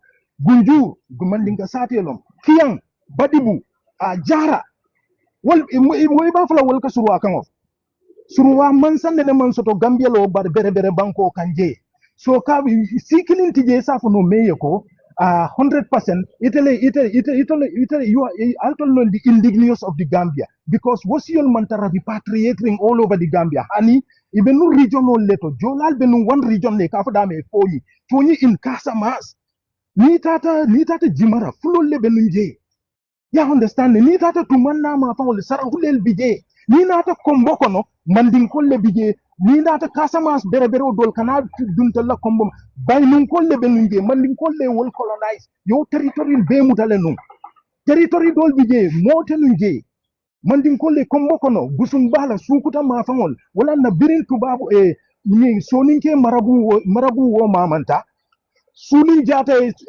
kombola karakilungo do kana wala sukuta actual sukuta yo bedi num British sol la pour ye wamuta because num fode kabana la molu they were conquering to come so ko do bije kasi ka fuko ni sikare wale force penko ti Gambia woman ke tonyati region lom my thing is that it's not even the thing is if you're gonna come back to say currently 2026 Mandinka is more spoken, then I can agree with you and move on. So the whole who came first is not even relevant in this conversation. Why that? It up. Because every country has a reality totally. So never ever Suruwa kama sikeno Gambia la first language or second language Mandinka has to be because mune neya jibe bring to babol the depart la wala na PPP King do baral jalo samit munyo. Now let me just learn because I'm saying the reality. Even no, but you've been speaking for the last 10 minutes. No, not 10 minutes. Just 3 minutes. He have just spoken just 3 minutes. Let him learn. King has been speaking, and I've been here for the whole time. Well, allow others to speak too. Okay, and also, hold on, you guys. I want to come back later. Okay, so the reality can I make this point also to Gambian people before you land? We move on because man, I want to move on to this. You guys, Gambian, the only reason why I believe the official language topic do come. Remember, there was this young politician named Jallo Toure. I forgot his first name because he was one of the first person I remember For example, let me even use me, right? Now, from nursing school to the grade 6, but English how to speak the white man's language. So, if again, whether it's Wolof, Mandinka, right? If we're able to read and write in these languages, obviously it is our best interest to have schools and universities that teach in these languages so that our children can advance faster and quicker than we did. So that's why this topic matters, not right now, fun, because all of these languages, like, I don't know, I don't know how advanced we are yet in both of these languages, or, So even if, let's say, Mandinka is the official language in Gambia, I would still love to see like a university or schools that are, maybe if Wolof is able to, if they're able to read and write in Wolof too, have those universities as options. If they're able to read and write in Fulani, have those schools as options. If they're able to read and write as in Jola, whatever other language, have those schools available if it's gonna help the children of the country, the children of Africa, if it's gonna help. Again, this conversation right now is not even relevant. We just brought it up a little bit because I thought it could be a good strategy against Senegal a little bit if the official language is Mandinka. Then maybe later on, if they have a crazy leadership, and maybe that could not happen.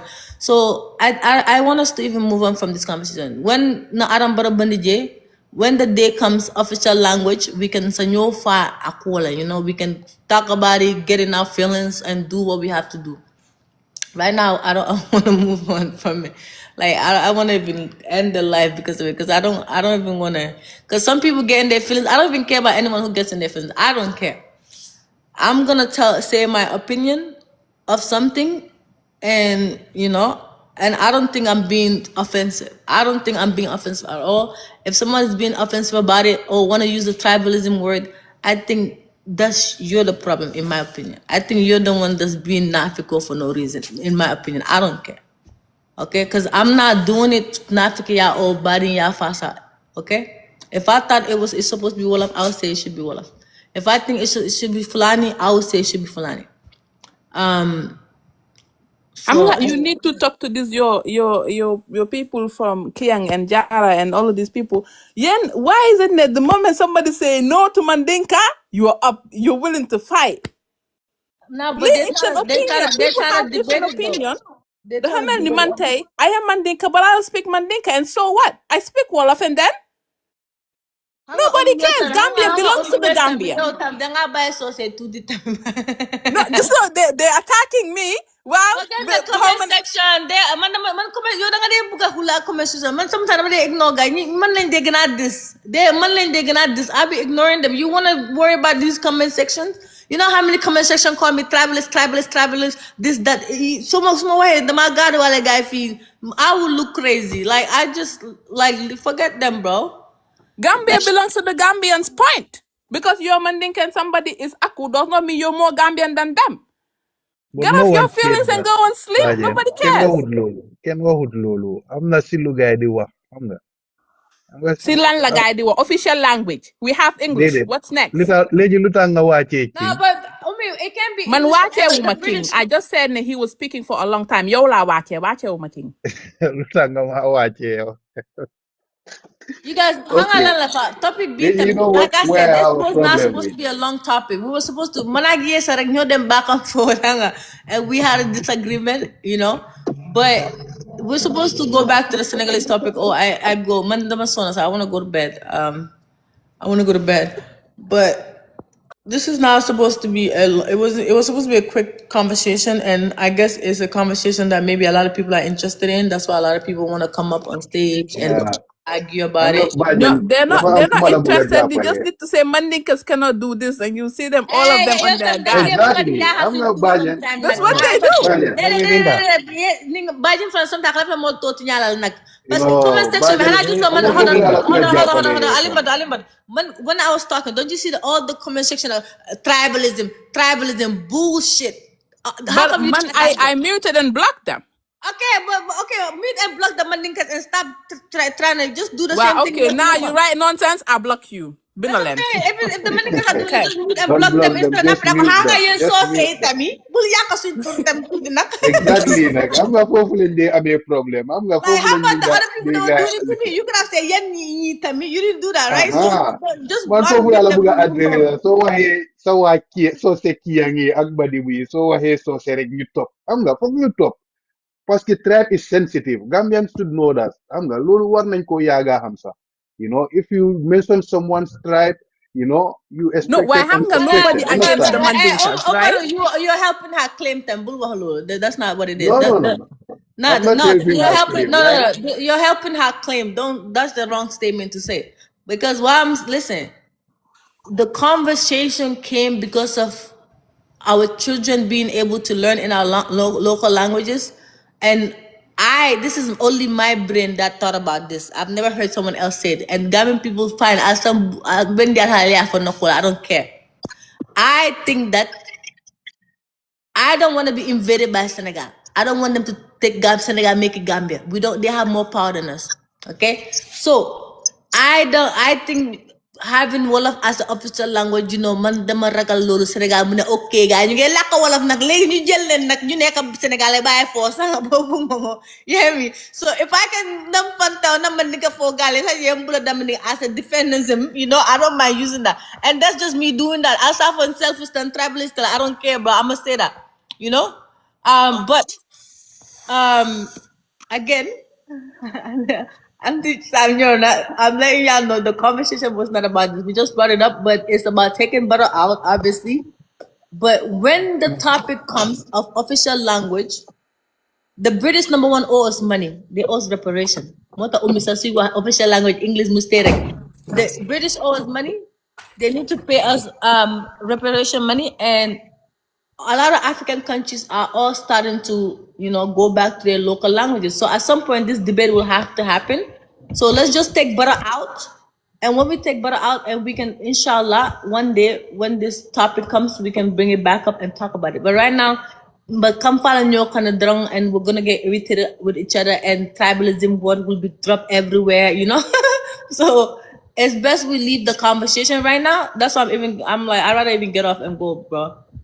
Xam nga Binta dafa am lu tuuti lu ma bëgg a dooli si li nga doon wax comme xam nga sa conversation bu njëkk bi the reason why I come up was about Senegal, and then I saw you talk about coming together to make sure that the target is to remove Barrow for a better Gambia and a system change. Man dama leen bëgg a baaxee especially people that come online and talk about coming together. With Gambians, when you talk about coming to Gambia, coming together, and you talk about official language, or you go into languages or tribes or whatever, it's like taking 2 steps forward and 5 steps back in the politics that we are in now. Gis nga so leen buggee go forward with talking about coming together, because coming together rek moo mun a man I believe what you believe. Coming together rek mooy mun a tax ngeen am li ngeen bugga, because gisuma benn single party. Xëy na Talib bu nekkoon ne mu ngi biir UDP benn tey maybe di nga yaakaar ne okay, because Talib am na undecided, am na ñoo xam ne xëy na am nañ yaakaar ne okay, if Ousainou Darboe comes, maybe next election Talib dina ñëw ak nangam a nangam. Talib took a chunk out of UDP. That's a fact. Loolu moom ngeen bugga ko ngeen bañ ko, loolu am na. The election is about numbers.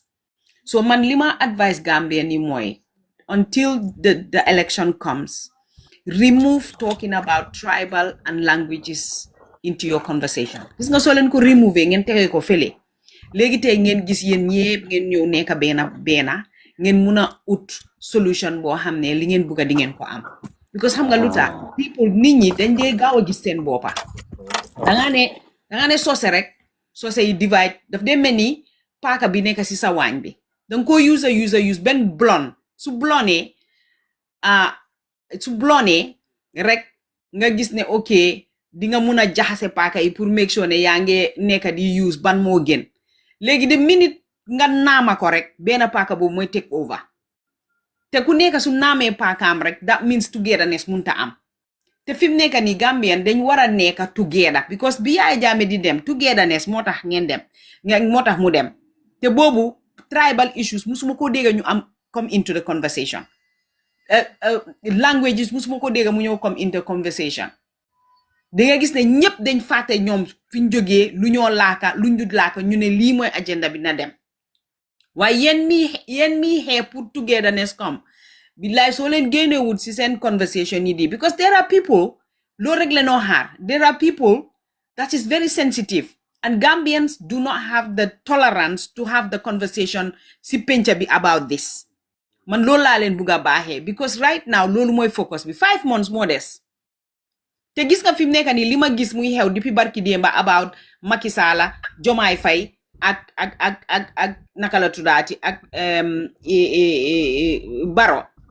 Baro dafa bugg a toogaat so he needs support and help Macky Sall dafa bugg a nekk président naka la nasol ziwi dafa need support with other countries including Gambia dafa need ñëpp nekk si gannaawam Jomaay Fay dafa bugg a second term so xesanal ma sa gannaaw suma gannaaw bi ma xesanal sa gannaaw bi la ñoom ñëpp kenn talut kenn Jomaay talut Sénégal Baro talut Gambia they all fighting for position boo xam ne mu ngi dundal liñ miin because seetlul ku cee toog rek yaa ngi wax ne lii laay def lii moo nangam li Sénégalais yi soxla li Gambien yi soxla and then when you sit down you don't use our public hospitals you don't use our schools you don't use things that normal Gambians use so you don't feel their pain you don't feel their struggles so until ni ngeen a waxee nii imagine fi ma daanelee maa ngi la dégg earlier I had a client maa ngi la dégg earlier nga ne Talib like trustuloo Talib because they have yaayam dafa am international connection international funding imagine Talib is been in UDP for a long time jëndal na UDP lu nekka yaayam fond na UDP as much as kii def $10 sa yaayam contribute na UDP funding boobu fan la jëlee woon du moom rek de du moom rek a contribute where do you think Talib nekkul Talib rek a contribute déedéet dégguloo li ma wax de xam nga lii laay wax xam nga man gis nga taking things personal. Let me clear those fundings, right, so that you understand what I was talking about. Allegedly, there's a Zionist family, a Lebanese Zionist family, that because of the Lebanon situation that's going on right now, that wants a stronghold in the Gambia, and allegedly they are funding. The Talib mom allegedly went to England for a week or whatever, and allegedly they have paperwork that has not been released yet that shows evidence of them collecting funding from this. I'm scared. I don't want no Zionist Lebanese family benefiting off of Gambian people. Allegedly also, there are Lebanese people that are currently not happy with their investments in Gambia, or that they want more. They want to be involved more, right, when it comes to Gambian businesses, or just profiting off of Gambian more in terms of succeeding, right? So allegedly, they are also funding Talib and his crew to be able, and when they come in office, and maybe they could benefit, because we know anyone who's sponsoring these politicians, usually they benefit, right? And Far Oil also, Far Oil, allegedly, the percentage that Talib Bensouda's mom had, right, it's the highest that they would ever had in other areas. So some people are also worried about that whole situation. So me, when I talk about I'm scared of Talib's mom being in power, I mean that's what Talib being in power is because of that. You know, and there's other things too that I have allegedly learned about the mom. So that's the thing. But Gambia is bigger than Talib. Let's talk about Gambia first. Let her finish what she's saying. No, but she was talking about Talib, and she was addressing Gambian. But until I interject to correct, I want her to understand what I was saying.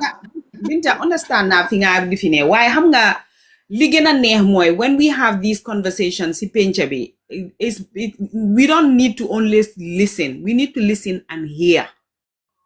And sometimes we need to sit back ñu tege ñun ñëpp luñ bugga ñu seet lan mooy dégga lan mooy dégga boobu mun naa fall on your side, mun naa fall on my side, mun naa fall on other people's side. Te if we start taking things personally, xam nga lan mooy personal si man? When you enter my house, that's personal. When you enter my bank account, that's personal. When you mess with my business, that's personal. The things that I have that benefits me and my family, that's personal. And my private. But when it comes to Gambia, you take your personal interest nga tege ko aside because lolu yow mun nga ko liggéeyal sa bopa. Sa xaalis mun nga ko liggéeyal sa bopa. Sa reputation mun nga ko liggéeyal sa bopa ak leneen. But when it comes to Gambia, it is really important na nga am yow tege aside yo xamne nga focus fighting for Binta, fighting for you, fighting for Umi, fighting for others. Xam nga li ma mean, instead of yow nga ne man suma political party te yéen man naka ngeen a fight man daf ma dee jaaxal naka la ñoo expected to come together when we always go after each other te man daf ma jaaxal tamit man suma bokkee PDOIS ma bokka PDOIS ma def lu nekk si PDOIS ñu toog si penca bi ne dama baax dama nangam. And then I don't believe in their principles anymore. Madam Boka benen political party. Now I'm bad. Te lolu man munuma ko nangu ci talib ak keneen. Te Binta, keeping in mind, Gambia, deki woyan la, deki charity la. Gis lo fi ben political party bu fi def business bo xamne daf la jox funding boy running sa business. You go and ask your militants nga dem nga make sure ne nga am international connection nga koboro nga indi nga ñew nga def so man suma xaliss hey my guy, I don't like when you interrupting people like UDP Binta man suma xaliss bi ma joxe you don't know whether I sell the white stuff, you don't know whether I sell the grass xamulo nak da nga ne militant la ma ngi la jox suma xaliss su nekkee ne man maa ngi sponsor man Camtar ma am company man ma ne xaaral ma jël ma sponsor UDP yéen xamu leen fi ngeen a jëlee xaalis li ñoo wax ne xaalis du haram so man li ma sorry go ahead. No, I wanted to add so that you can continue. I did also, I don't know if you heard that part in terms of talent. I did also said that I don't like how he after watching the local government commission, right?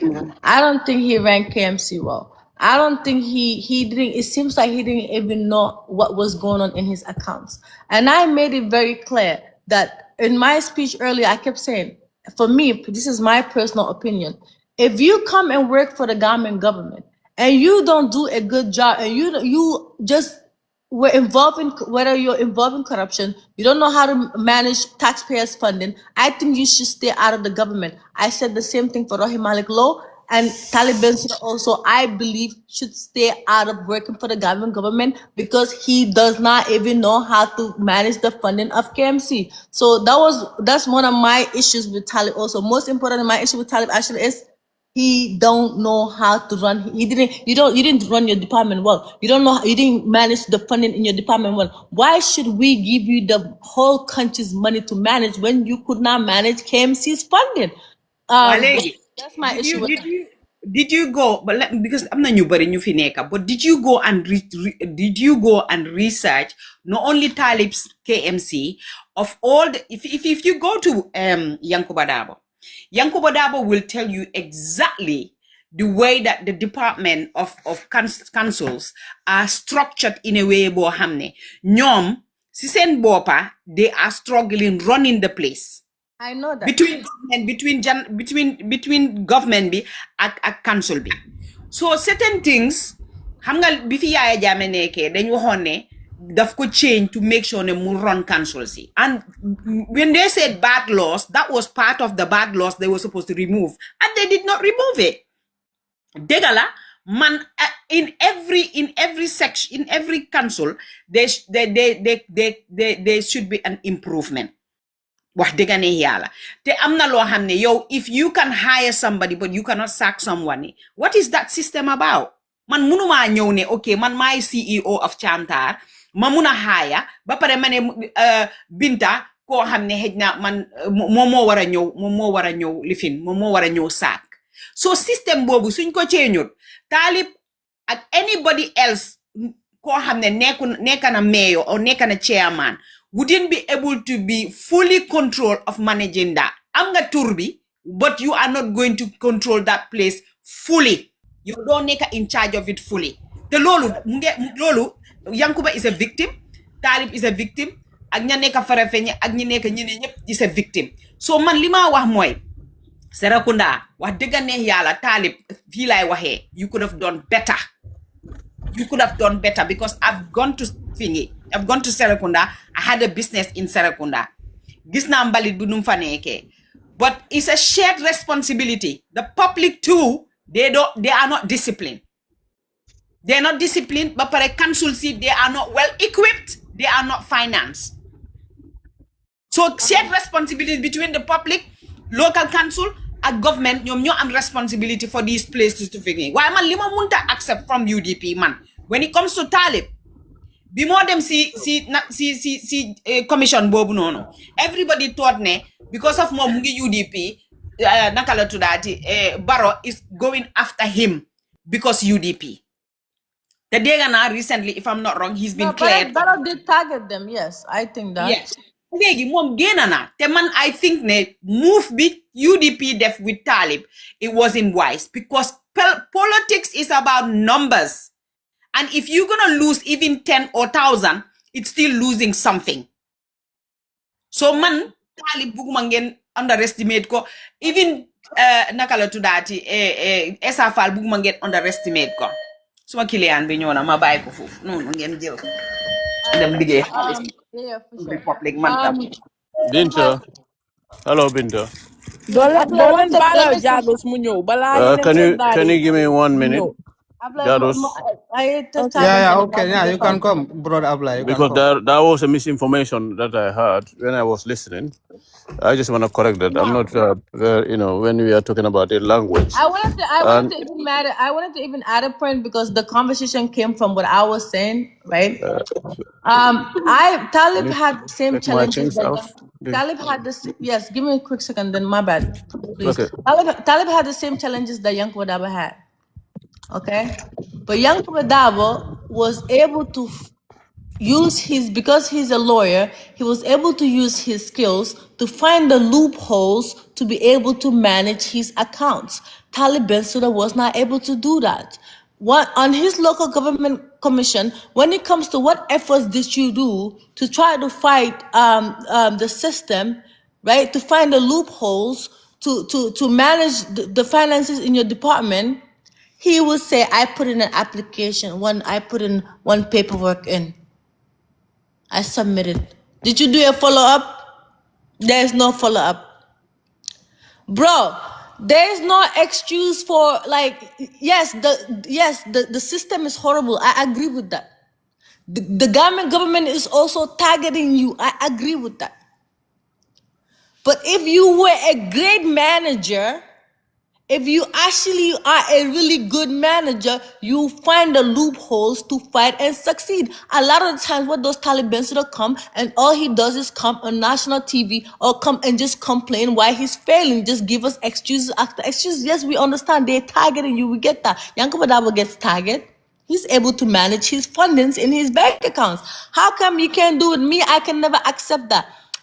When Talib was in UDP, I know people in UDP that were against Talib that told me since 2 years ago that his department is the most corrupt department among all the mayors that are in UDP. So I know people in UDP that are against corruption, that don't like corruption. Even if they see Hussein Dabo is corrupt, they will come after Hussein Dabo himself. That been after Talib for a very long time, but they've been, it's their party and, they don't want to spread the secrets out there, but they've been after him and they've been complaining about him. Abdullah, go ahead.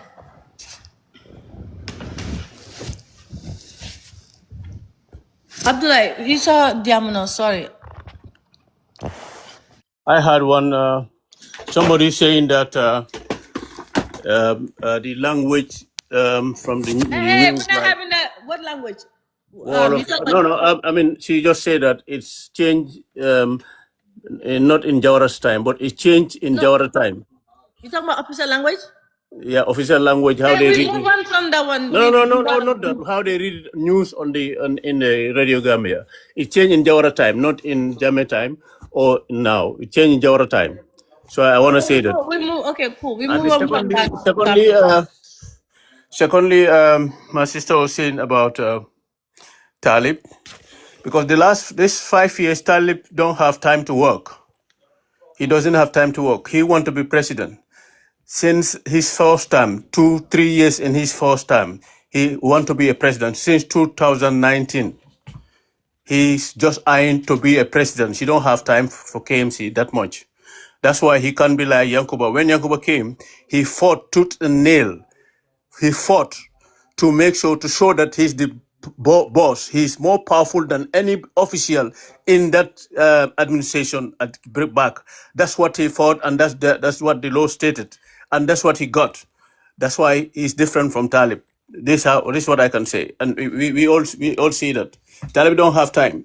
Talib is distracted. He want to be president. So the first 2 years, 3 years, he have something, but now he's not working for. He's working for himself. That's what government should know. So it's different.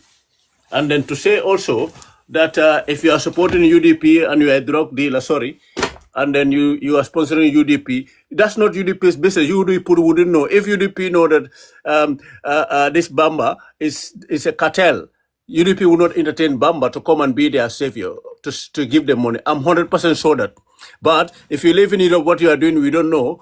And then you give your 10 euro to UDP. What has that to do, compare that to people who want to give that country to LGBT community because they are funding from them. They have meeting with them in Europe here so that they can take over Gambia when they come. How can you compare that with cartels? You cannot compare that. Like Bamba is here, is working, and then he's doing some other things. He gives 10 euros to UDP. We don't know that. Unless we know that Bamba is a cartel, so we don't accept it. As I'm sure UDP people say, no, we don't want to align ourselves with such people. But these people, these things are happening. But when the election is near, people will hear more stories and more things. Because anything now you do in the digital world, people will know. Yes, we don't sell that country. We will not sell it. Thank you very much. That's what I want to say. Thank you. Jados mun nga ñëw. Yeah, okay. Abaraka Binta and aronde fonko aronde mbe discussion no mbe jang is malafi kamuru language wenindo. Yeah, lapta ko contribute no world, but hence that is just what I'm better. Sister member that signed then I mem phonung about Talibla sponsor UDP. And this is something most of Gambians don't understand. Talib never contribute anything in UDP before he became mayor. He started contributing when he already a mayor, and that contribution always come from UDP supporters, UDP sympathizers around the world, because Talib was our national organizing secretary. Most of the sponsors come through him, and he present them on camera, pretending that he's the one who did it, and this is what most of Gambians believe on. That's not the fact. That sponsors come from UDP supporters. And 2021 election, I think they present some vehicles. I know a person who sponsored that from his own pocket in America. He's the one who gave Talib that money for UDP before the campaign. And he presented as if he's the one who did it. So this is what most of Gambians don't understand. They think that Talib was supporting UDP. Now he quit. People started attacking him. This is not the case. So this is what I just want to clear. That's a very bold claim. Soldier Bambas nuyu nañ la. Waa Omi du Talib dafa jëndoon foofu ay motorbike or ay pick-up. Anti Chantal bàyyil noonu. Déedéet dama laajte rek. Ba pare yow Talib musta def dara so déedéet xaaral.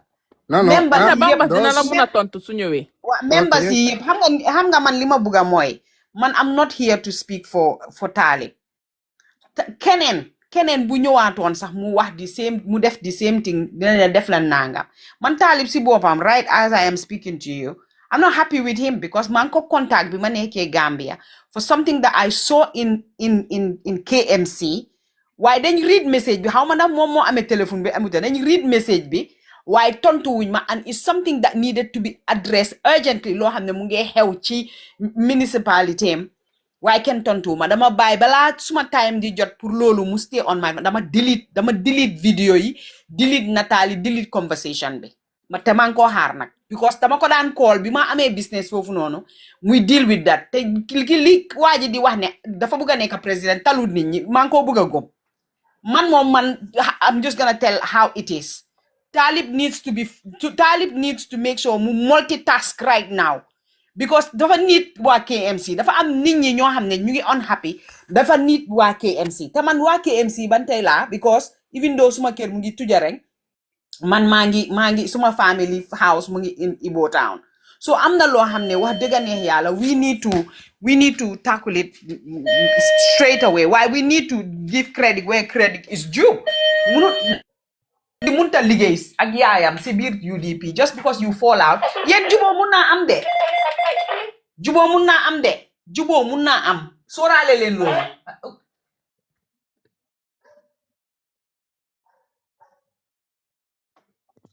Okay, Bamba Sky. Can I add this one more thing, Sorry. There's this guy that came on my platform, The person said, I want Auntie to hear it. Not Auntie Lem Falamokana Yapnak. Okay? I want her to hear it. Because Moro not on the platform, Moro on TikTok. He said he had I forgot what company he was dealing with in the West. He wanted the bid to build the stadium. The government denied him, right? And he think he would have done such a good job. He also talked about another project. I forgot what the project is, but the video is on my TikTok. I posted it. He said another project that he had an idea with. He sent the project information to KMC, sent it to Brikama, and sent it to Banjul. Yankuba responded, spoke to him, and told him how right now the project, Baro and them, is a good project, but Baro and them are going to be the problem, trying to block it. Banjul also responded. I forgot exactly what Banjul said. Guess who didn't respond? KMC. KMC more responded. Talib, man, I will say this. Anyone who come and want to work for the government, make sure you know what you are doing because government is behind 19 or mahal behind. If you come do your job very nice, if you don't know how to do it, get out. Let other people come that know what they're doing. Talib, I believe, should get out and go work for his mama at somewhere, After the mom, whatever money she invests, I think whoever is investing in a political party heavily, especially heavily, you're doing it for your own interest so that you can gain something off of it. We know that's what a lot of these sponsors do, even in America or everywhere else. But I don't know who else was supposed to talk. Talib okay. Man suma amee soobee yaa UDP GDC ak PDOIS man yooyu laa bëgg a benn team nag Talib ning criminal yooyu si la criminal side.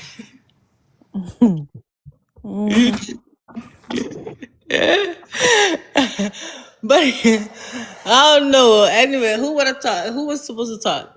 Waa Bamba sana sa bali nga dajale nag. No, dama doon allow gay pare si wabi.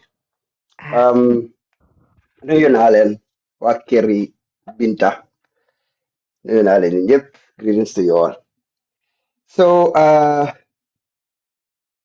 interesting conversation. Now you guys are back to, politics. And I think mun nañ koy waxtaane because some of us don't want to engage in this, tribe issue. Because the thing is, So do you agree with Mandinka being the local, the thingy language, nakala to the official language, Bamba? Again, for we will move on. Then lo anti mo advice ni mo ni ba topic ni until after December. Yeah. Come together bi moom ay coalition so obo ngeen bàyyi ko moom bu leen ko waxaat sax loolu moom mooy dëgga mbiri tribe bi daan nañ ko bàyyi parce que am na ñu si nekk di si benefit looloo tagaay andi ko so basically it's better like comme nit ñi buñ ko tudda sax Gambia dafa ndaw trop pour loolu noonu xam nga Binta yow yaa ngi nii man faana laa te sa baajen laa xam nga loolu man olof laa sa baajen laa waxal sa mbokk baajen yoo xam nga ne Binta baajenam laa wax na la ne man baajenam laa not joking baajeni TikTok de baajenam laa su ñëwee Gambien sa papaam daf ko dee wane ko sa jaaj baajen mu ngi Gambia demal nga seeti ko. No, I've been to what's his name's house. Pacham. No, last time said them Legend for Musa 2016. But Okay. before buy them America, sir, them on post my personal holiday. I know. Yeah. Bajanam la de mota soy behavior chow la de buga def dama la de buga chow dama la de switch off muna luñ la dara ñun muna luñ ko ma docteur muna luñ ko tous lañ ko muna lut waaw kay No, to be honest, that conversation only came because of Senegalese invasion conversation. That's the only reason it came up a little bit. But yeah, you're right. We're gonna wait until when that topic comes. Right now, we just need to take Bara out. But man, Bara time when Gambia was suffering now. Alafa isa falando ko ay mol bala sarangir yalla nak ay usen da ba alafa usen da fale ko ay ta ay isa fal mane ne ay adane kay ko hana ba VP da di yalla mole daha alafa fale mane roke nana mama kande sura halifa sala taminyo ak socialist movement nambi aka alprano play molega eka superiors ko ka alprano play ko ma kon jaay mom gene len ko ci politique yi Gambia dafa sona Halifa Sallah doyna Halifa Sallah mu ne bugatu we need Halifa Sallah. I like Halifa Sallah. We need him, you know. Gambia, de wa Halifa Sallah mom lim defal Gambia yeb mu def na lu mu mun legi vote len ko in mom mu ne doyna legi kay bay len ko ci jaamam nak mu retire nak fo gor ci we need Halifa. Halifa for ñom wax ñu socialist plan tamit. Yo bajen yo mom so itu dama nangu sa chan bi yow ngi tok ñu ngi wax Halifa Binta di wax Halifa ngay ko bay muy continuer ma ngi degal li mo wax Halifa yi. But man, you know when I love Halifa when the last coalition when he was speaking like a gangster, like a real Gambian, I'm like that's when I love Halifa, you know. I didn't even know him very well, but that's when I became a big fan of Halifa. You know, I like him. You know, I just wish all our great politicians minus Taliban so that you know ni hang Taliban like I can NPP niti bobu trust ma. Talib man maa ngi leen a ñëw bàyyi si maa ngi wàcc si suuf maa ngi leen a déglu dama am ci yaa dama surprise man dama foog ne yow soobee yàlla waaye léegi di dafa mel ni yaa ngi non man duma soobee yaa dem man xam nga sax man yàlla dafa def sax man I don't even have a or a CPDS. And Chantar is Halifa Sallah 100%. Believe Halifa Sallah for a country, being in England for 35 years and the rights I have here as a foreigner, suma domi mo jurlen lima am fini, benefits sima am fini, rights sima am fini, and I see ne Halifa Sallah has been talking about it for years for us to have it. Man, I believe in him. What they gonna wow. It's not late to have our four beautiful leaders. Imagine Why no may Bambas tamid mu ñew. Okay. Mu ngi mute di on me. Bambas wal. Like Bambas nga ko mo ne ko duwa. Bambas you want to talk? No, I'm waiting for you guys. I'm waiting for you guys. Go ahead. Dañu bay tabaxal. Est-ce que So Binta, you know what's the problem of that country? I don't think we will ever, agree or settle on something, unique in that country. It's not gonna be possible. You know why? Because it is very unfortunate, but we have people in that country that will see a plain white, and call it black or red. And if you have such people, in a society or in a country, it will be very, very difficult to actually have a constructive conversation and at least have a ground that you all can settle in, and at least even with your differences, it's going to be very difficult. And we have this in all aspects of our society, not only when it comes to tribe conversation, but also in politics and social issues, even in our religions. You will see people that will see plain white, and they said, no, this is not white. But you don't see the black there, the red there. No, it's not white. But everybody is seeing that it is plain white. But some will prefer, to disagree that it is plain white, even though they are looking at it. So that is the problem in that country. What I think the conversation it end up becoming, arguments, brouhaha, mi alon kwate ban. Now, ndelafta diamu damina wole mu talib la koti, because I've been hearing so many people, saying ko UDP, when Talib was in the UDP, he was a good guy, but when he left, he's the bad guy now. Let's make this very, very clear. I'm not saying there are people in the UDP that think, Talib is corrupt or Talib was corrupt. Yes, we have those people, but guess what?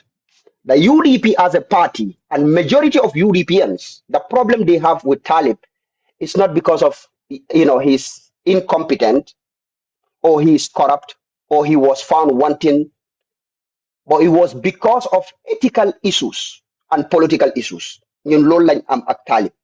Different boobu moom lañ am Talib.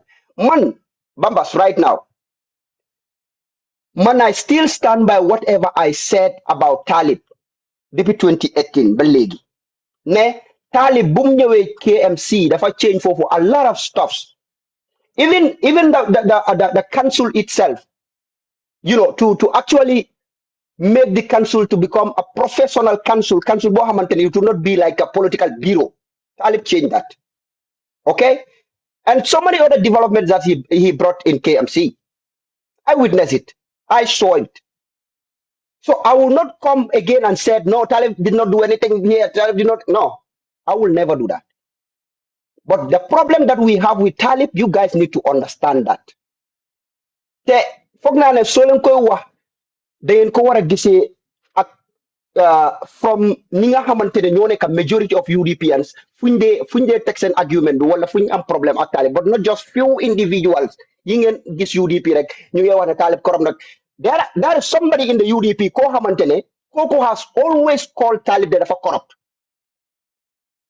Kooku depuis Talib bu mu nekkee digi time am si UDP kooku believe na Talib was corrupt, and he still stand on that ground. Te kooku UDP la kooku Talib gënu koo nekk UDP waaye loolu moom gis-gisam la ak moom xelaatam la, loolu la gis, loolu la foog ne loolu moo am wala loolu la yaakaar ne moo am.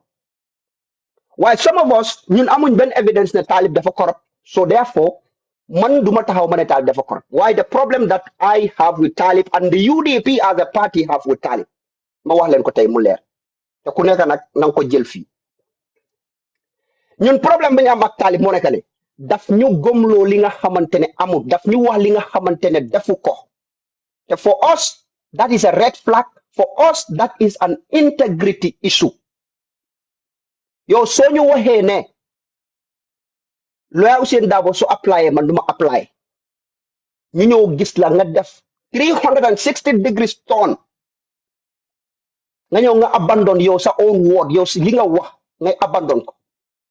For me that is a red flag. For me that is an integrity issue. For me that is like yow place jaral na la nga wax ñu loo xamante ne gomuloo ko. Lii leen am problème ak moom. Now te moom ba mu pare ay wax yum ñu wax, excuse yum ñu jox, man fooguma ne excuse yooyu di nga ko jox 5-year-old child sa mu jëlal la ko. Number one, mu ne moom nit moo doon ñëw, nekkut ne Ala Ousainou si boppam sax moo ko wax ne yow soo demee on TV nga dee wax ne man su ma apply yow doo apply. Waaye moom mu ne nit moo ñëw si moom mu wax ko loolu. Mu ne nit boobu noonu dafa ñëw si moom the first time mu wax ko moom gëmu ko. Mu ne nit boobu noonu mu ñëwaati for the second time mu wax ko again gëmu ko. Kooku ñëwaat si moom mu wax ko for the third time si la doog a gëm kooku noonu. Léegi moom su demee interview rek mu dee wax ne waaw man Darboe su apply man duma apply. Now I have issue here because for me that is the lame excuse bi nga xamante ne nit mun na ko joxe. Now yow su fekkee ne yow nit ñëw si yow mu wax la benn ñaar gomuloo ko balaa nga koy nangul ñettal bi te yow kooku daf la dee wane diw mu ne yow diw boobu noonu géej nekkul sa diggante ak moom yow diw boobu noonu bridge nekkul sa diggante ak moom yow diw moomu noonu nekkul dana ngaa fay plane nga dem fekka ji ko yow diw boobu noonu mais nekkul ne amuloo téléphone nombaam yow diw boobu noonu sax mun ngaa sol sa daala su la neexee sax nga dox doo jël moto sax nga dox dem si këram lu tax moom demul ci kooku noonu mu laajte ko mu ne ko ah diw man daal nit moo dee ñëw si man mu ne yow nga ne nii ak nii ak nii ak ndax yow yaa ko wax na lañ waxante dëgga the easiest thing that he could have done was to take his telephone and call Alhaji Ousainou Darboe and said ah papa yow daal man nit moo dee ñëw si man de mu ne nii ak nii yow nga ne nii ak nii ak yow yaa ko wax wala waxoo ko parce que man kooku ñëw na si man ñaari yoon waaye mënuma convince na lañ waxante dëgga lii soo ko waxee 5-year-old child sax nga bëgg ko jox as an excuse xale bu smart daf laa wax ne oncle déedéet loolu moom mënut a nekk yow lu tax kooluloo kooku nga laajte ko so for us that is an integrity issue for us that is a red flag ne kii suñ ko joxee place bu moo ut noonu dina ñu def li nga xamante ne moom la ñu Adama Barrow def maa wax waaye maa teegi li ma wax te doo leen si mun dara comme Adama nim ñu ko waxee mbejan ne for 2021 a diata miye mbejan for 2021 a kuyata miye mbejan for 2021 fekk moom moo ñu wax ne dafa def 3 years waaye mu ñëw taxaw on our face wax ñu ne man la neex man may nekk fii maa leen waxoon ne 3 years waaye man maa bañ man may nekk fii ba 2021 su leen neexee su leen naxaree te ñun nag nit mënul ñoo mbéj benn yoon ñu toogaati foofu ba keneen ñëw fekk ñu foofu mbéjaati ñu so understand leen ne ñun issue bi lañ am ak Talib man I still stand on my ground ne Talib commission bi nga xamante this commission of inquiries bi nga xamante ne Adama Barrow's government said it on the local governments man I still believe it is made out of ill will and witch hunt I still believe that because li tax ma believe loolu moo nekk ne su fekkee ne Adama ñun suñ xaalisi réew mi suñ tax money bi moo ko jaral bem teg commission boobu noonu ma ne local government ñooñu ay few millions la gaay de manage ok su bëree ay 50 million sorry ay 300 million ay 400 million 500 million sax duñ ko dee manage now yow nga su fekkee ne yow suñu xaalis moo la jaral ba nga yow nga teg commission bo how about yow sa central government mi nga xamante ne we are talking about 110 billion dalasis 110 billion dalasis yow soo ñu mënee tegal commission pour ay 500 million lu tax mënuloo ñoo tegal commission for 110 billion Gambian dalasis bi nga xamante ne yow sa central government mu ngi ko njuuj njaaj mënuloo ñoo wax fan nga ko dugal in just 3 years nga lañu waxante dëgg loolu rek is an evidence ne Adama commission bu mu teg noonu is a witch hunt because time boobu noonu Talib UDP la woon and he thought that the Talib mu ngi gain weight and nit ñaa ngi appreciate Talib so let me just ma dama faram bi so because UDP seen chairman yi ñoom lañ yaakaar wala ñoom lañ nekk di rally seen behind léegi xaaral ma damage ñooñu wala ma yaaxa seen der wala ma lifin leen génne leen si political space bi that was Adama's target waaye not ne moom dafa kaya ñun suñ xaalis bi nga xamante ne moom moo nekk di mismanage wala dafa gis suñu xaalis mu ngi dugga foo xamante ne waru faa dugga moo tax mu teg that commission every sensible person gis na loolu noonu so UDP ñun we still stand on that ground ne that was a witch hunt waaye nag fu ñu am different ak Talib pour ma waxaati leen ko mu leer lii la te loolu for us it is a no go area parce que ñun dañu bëgg a leader boo xamante ne doo ñu wax ne tey lii ngay def ëllëg ñëw jot nga ne ñu déedéet du ma ko defaat te maa bañ loolu si mun dara loolu daf ñu daloon fii du ñu dalaat léegi ñu ñëw si coalition bi am nga comme li ma dee wax rek Gambia mooy loolu rek Gambia dëkk boobu noonu nit ñi dañ dee gis loo xamante ne mu ngi weex tal ñu ne non bii dafa ñuul fekk dafa weetal ba di jàpp seen boti bo ñëpp xam nañ ne coalition si dëkk boobu noonu a coalition without the UDP coalition de naxate la rek bo you see even su fekkee ne UDP amul benn coalition sax mu taxaw moom kenn coalition buñ mun di sampa du mun a jot UDP that is our political fact am na fii amoon na fii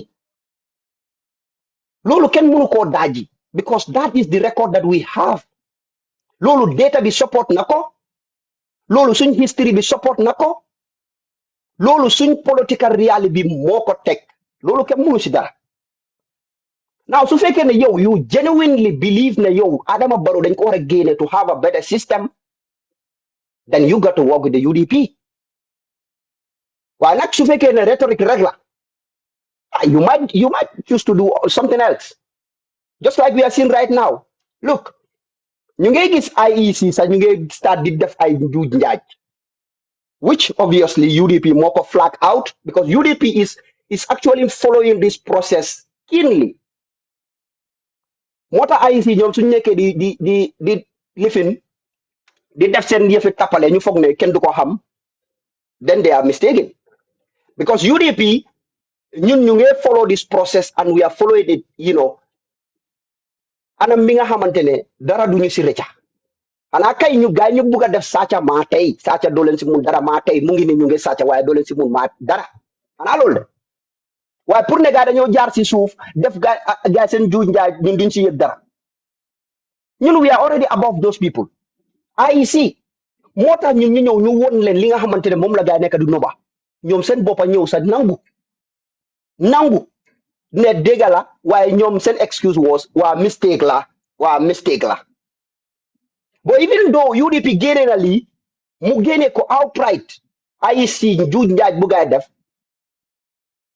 UDP rek moo si nekk di si wax moo si nekk di si def questions ak yeneen some independent platforms gis naa some independent platforms yoo xam ne ñu ko waaye these political parties yi nga xamante ne ñoom in fact ñoo war a jiite ay coalition da nga leen dee gis gaa di believe on that yow su fekkee ne yow you really mean business yow ngay dem di jokko ak nit koo xamante ne refali bi mu ngi juuj njaaj ak kooku noonu ñëpp ñu ngi koy teg bët yow nga toog lem sa loxo yi mel ni dara xewut are you serious waaye UDP rek lañ nekk di gis ñuy jóg di xeex lii ci kaw loolu nag ñu ñoo jox ay tuur di ñu lifin di ñu teg foo xamante ne dakkuñ foofu noonu waaye xam nga ñun loolu yëpp sax du ñu dee booda because ñun ñoo passé si stage boobu noonu stage boo xamante ne like name calling and then di ñu dëkkal foo xamante ne dëkkuñ foofu ñu toog di worry about that ñun passé nañ stage boobu noonu UDP we've way past that stage su neexee nit yi ñu dee lu leen neex wala ñu ne jox tour bu leen neex loolu du tax ñun the integrity of that election duñ ko safeguard dañoo make sure ne the integrity of that elections and that country is safeguarded because UDP rek moo mun a teg réew moomu noonu ci place bu nga xamante ne moo nekk place bu jub parce que fii government bu ñëw fii nii mu def njuuj njaaj da ngeen dee gis UDP naka la dee taxawee fight loolu noonu so léegi the thing is parce que dama dee dégg nit yi di wax lii tamit and I saw somebody koo xamante ne is a very known person in Gambian politics te lii moom kenn waxu ko te ñu bëri dañ ko dee wax waaye xam nga here's the thing li gaay dee wax moo nekk ne waaw UDP nit yi dañ defoon protest vote in 2021 da ngeen war a oytu protest vote du gën a fele génn na fele hey gis nga su fekkee ne doomi Gambien si dañ dem ba toolu foo xamante ne ñoom gisuñ dara about their country buguñ dara about their country other than defante wala di protest against an opposition kon we are doomed as a nation now these protest votes yi nga xamantene mom la gaay or the so called protest votes man mané yow su fekkee ne sa personal grievance against UDP or sa personal grievance against H.E. Dabo moo tax yow nga ne da ngaa dem nga votal Adama Barrow demal nga votal Adama Barrow xam nga li see toppa mooy li toppa 2021 bi rek 2021 balaa 2021 elections fan ngeen musa gis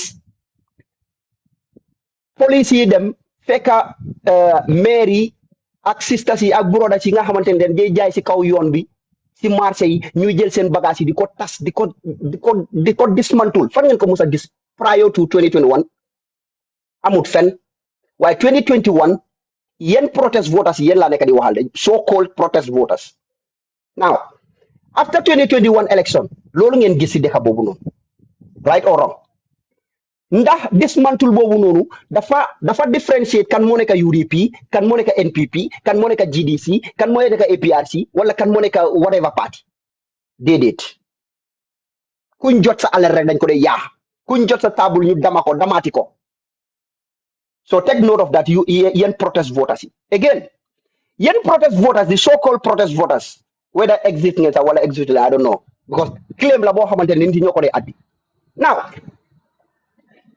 da ngeen musa gis prior to 2021 Gambia government through the Department of Physical Planning ñuy dem di daaneel këri jàmbur yi nga xamante ne kooku ay yees mu ngi sampa këram ñu ñëw rek benn bés rek daaneel yëpp ñu ne because kooku fi mu sampa waruta sampa foofu te fekka ñoom physical planning seen boppa ñoom ñoo jox ñooñu certificate because there is no compound in that country foo xamante ni nga dem nga build sa land without physical planning ñu jox la kayit amut waaye ñoom ñoo lay jox kayit boobu noonu ñu ñëwaati dismantle seen kër bi loolu after 2020 wala xew bi nga xamante ne the so called protest voters yi buñ votalee Adama ndax kër yuñ daaneel foofu noonu dañ doon xool ban moo nekk këri UDP ban moo nekk këri NPP ban moo nekk këri APRC ndax loolu la gaa doon xool foofu noonu déedéet gaa xooluñ foofu noonu I can keep on naming li nga xamante ne moo xew after the 2021 election ba tey dismantle ak li nga xamante ne njuuj njaaj bu xew si dëkk boobu noonu te mu ngi leen a affect yéen ñëpp as Gambians mu ngi affect every single life regardless of ban political party nga nekk di support guess what the same thing wala worse than that if you decide to vote for the incompetent Adama Barrow and the most corrupt president that Gambia has ever seen ngeen vote ko again you're gonna see more worse than that and this is a promise you can take to the bank léegi nag the choice is yours ndax ngeen andi koo xamante ne kooku number one moo ëppale Adama xam-xam number two moo gën a am integrity than Adama number three kooku moo gën a bugg a réew moomu noonu than Adama kooku moo gën a am respect su ñëwee si respect bi nga xamante ne dëkk yi dañ ko dee amantel ba pare dañ aduna bi dañ ko xam dañ ko recognize he has more recognition than Adama Barrow because li tax ma wax loolu moo nekk ne right now ñu ngi nii ñu ngi wax affaire yi Sénégal ñëw duga suñ dëkka tas suñ military lifin bi xam nga loolu rek nga disrespect mënu ko ëppa dëkk boo xamante ne yéen da ngeen am président commander in chief ngeen am seen armed forces nit di ñëw beneen dëkk di ñëw di invade seen dëkk di tas seen building ngir na daan ñoom la neex te mënu leen si dara all what you can hear from that government is a praise statement la gaay binda and you go and read that press statement sa da nga ruus as a Gambian yen dëkk boobu noonu loolu ngeen bugga that kind of government ngeen bugga mu continuer di rule that country Bambas lan lañ si press press release boobu lan lañ si binda about that wall. Well, basically kii naka la tuddaati Ibrahima G Sankare moo génnee press release bi so lim doon wax foofu noonu moo nekk ne waaw lii is very unfortunate warutoon na am but mu ngi thank the Gambia Armed Forces for being professional comme ñoom reacting si ak yu demee ni noonu but the government is going to engage duga na fele génn na fa and Senegalese ñoom tam génnee na press counter press di bonk li nga xamante ne moom la Ibrahima G Sankare génnee as a government spokesperson. So you see the disrespect. ñoom lan lañ wax ñoom Sénégal luñ wax. boobu riiduma ko waaye according to lima dégga ñu ko gis li mu wax li ñu wax moo nekk ne that press statement is actually debunking li nga xamante ne moom la Sankare waxoon si la because Sankare dafa wax ne. Can I summarize? Okay, go ahead. So Senegal is the guy Guinness statement Bimoine. They have engaged the Gambian government concerning that land that being a is in dispute. They have they've basically been writing to the Gambian government through the normal process of writing and stuff. So Gambians they did not have a response and there was no result. So Nyom send result actually to go there and bulldoze. So basically, mange wahakyo sinje kataranga why deglo limalawa so I'm going to use force. So basically, Lola guy respond. Yeah. So which itself is disrespectful right now. Nga tepi Adama Barrow bendelam bi set rek nga tepi ko xawma nga wax ko bem set nga tepi ko. That's what they did. So let me respond to this NPP guy and then ma wrap up foofu noonu. Mu ngi toppa di binda rek waaye foog naa ne lii dama ko dee dégga si ñoom tamit ñu dee wax ne waaw opposition bi promise rek la ñu dee jox Adama nag mu ngi foofu du liggéey. Léegi you NPP guy ma laajte la lii yéen Adama balaa muy nekk président lan la musa def ci dëkk boobu noonu as a development xam nga yéen NPP yéen man xaw ma naka ngeen di xelaat yi léegi seen xelaat bi daf dee gàtta trop opposition lim la mun a wax rek moo nekk ne moom plan policies and programmes yi nga xamante ne moom la am su ñëwee mu bugg a mu war koo implement loolu rek la mun a wax ak naka la koy defee but moom mënu laa defar dara li tax parce que yow joxuloo ko dara nekkul na sa xaalis moo nekk si loo xam so lim la mun a wax is only going to be a promise comme Adama lim la doon promise now you NPP guy let me ask you Adama bu mu nan wax ne moom su nekkee président in 2016 mu ne moom su nekkee président dafa wàññi sako maalo to $600-700 ndax Adama def na ko sax bu mu nekkee président defu ko right waaye li ma la bëgg a wax ni fii nii moo nekk ne nit suy uti nguur wala suy uti place bi nga xamante ne place yi óolute la danga ko war a jox sa alal pour mu saama ko yow kooku mënut laa jox dara lim la mun a jox rek mooy wax li nga xamante ne moo nekk si moom lim mun a def mu wax la ko yow soo ko believe nga jënd ko waaye soo waxee ne da nga bëgg a compare ak kooku ki nga xamante ne yow yaa ngi koy jox 47 billion Gambian dollars yow sa annual dépense sa annual alifin budget yaa ngi koy jox Adama Barrow you are not giving it to the opposition léegi naka ngay compare Adama li mooy def ci dëkk bi ak opposition bi xam nga foofu la xelaat bu gàtta bi ñëwee yow Adama Barrow yaa ngi koy jox 47 billion Gambian dollars 47 billion pour mu manager la ko kooku obviously xale bu ndaw sax mun na laa wax ne kooku lim mun a def ak opposition boo xamante ne yow joxuloo ko transu sax nga ne ko jàppal ma li wala defal ma li kooku naka nga koy compare ak Adama but the problem here is again yow Adama yaa ngi koy jox xaalis boobu noonu waaye xaalis boobu li nga koy jox lim si dee spend ak lim si dee yaaxa ak lim si dee njuuj njaaj lim si dee saaca moo dee gën a bari like I told you si suma wax bi 110 billion Gambian dollars loolu su waree miss si dëkk boobu noonu wala si loolu su waree dem si loo xamante ne government bi mënu koo explain al Gambian si in just 3 years 110 billion government yi Adama Barrow bi mënul laa wax fan la ko dugale yow loolu rek xanaa loolu rek doyu pour yow nga génne Adama Barrow as a serious Gambian koo xamante ne nga bëgg sa dëkk boobu mu dem but it is very unfortunate su ma gisee gars yi NPP yi ñu ne Adama Barrow la ñuy compare ak opposition si waaw opposition si wax rek lañ nekk di wax ñoom nekkuñ di def dara naka la ñu defee dara da nga leen jox sa budget you are giving your budget to Adama Barrow jërë ngeen def. Thank you very much, Bombas. Gundo should King Casti come wala yang fa legi? Okay, Cas Kai dafa mel ni Gundo stay occupied. Okay, ma ko jërëjëf nuyu naa leen. You know, Thank you. dégg nga ma ne ko Bambas bii nag naa la laal tuuti nag, you know, because xam naa ne wax nga so many things nga xam ne, you know, they're really good and then it does make sense. But I think there are certain things maybe it could be an, you know, oversight or something, you know.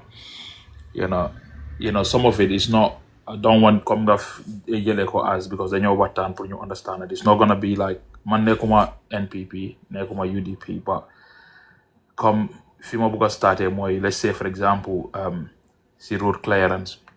So road clearance, I think the lulu is something. Linga hamne lulu is something good because so they made to any developed country, they occupy the roads to do business in there.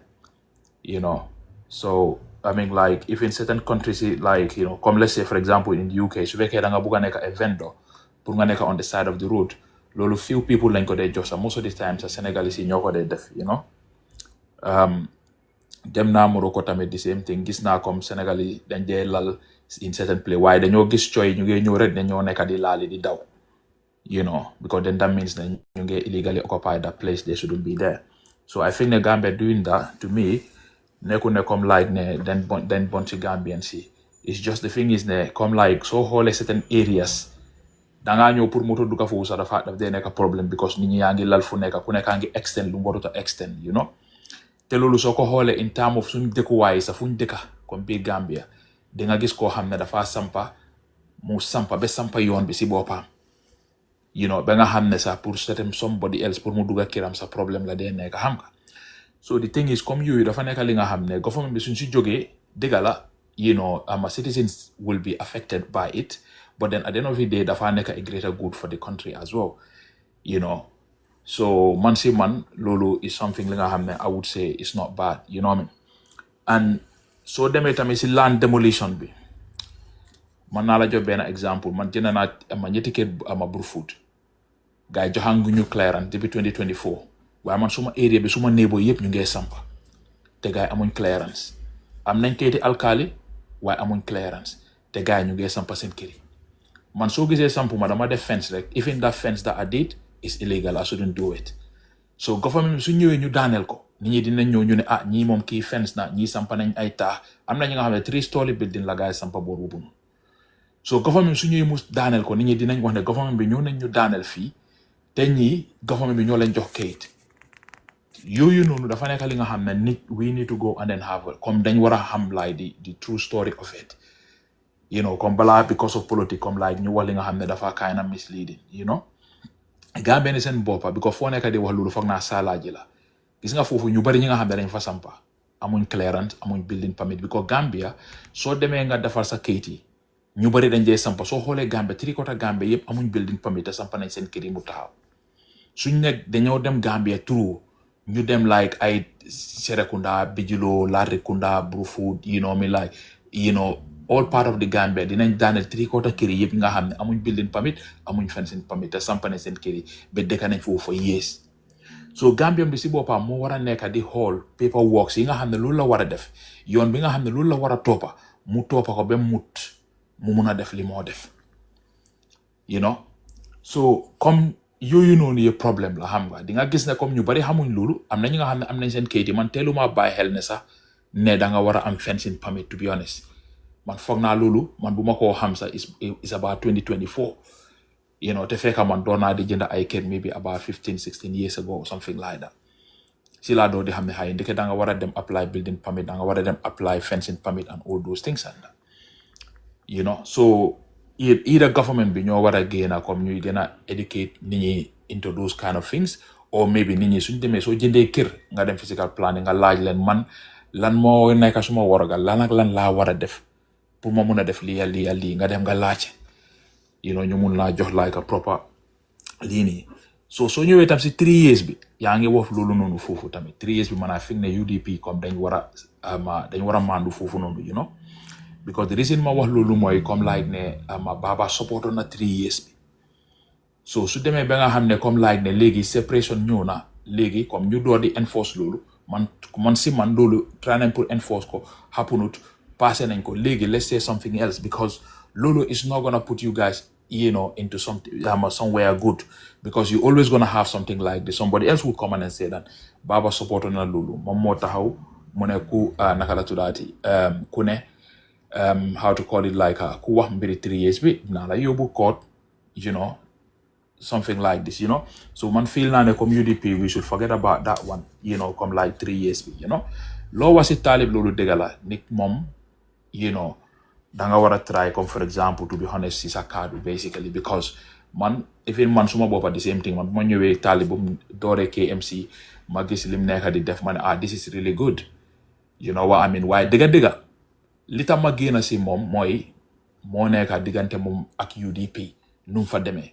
because nit soo buggee ama nekk njiit to be honest sa kaddu danga ko war a saama loolu is very important to you soo waxee lii tey even su fekkee da nga bugg a change sa mind sa da nga war a come out plain nga ne man de dëgga man maa waxoon lii de waaye right now fu mu nekk ni change naa suma mind bi let people know ne waaye bul andi ay excuse bul wax lame excuse yi nga xam ne is gonna put you in a bad place so man foofu noonu loolu moo gën a tax parce que man a leader sooy nekk leader waruloo wax lii ba pare nga taxaw si kanami télé bi nga wàññu loo xam ne loolu amut man I feel ne loolu is not right it shouldn't be that way because ak tamit soo ñëwee si commission bi am na benn point boo xam ne loolu $10,000 rek la taalib is bigger than $10,000 but then daf si wax li nga xam ne comme loolu xel nanguwut ko xam nga yow nga ne dem ngeen seen I think it was a 20 something days market visit or whatsoever so moom mu ne sign up turam bi sax because of moom he don't want the money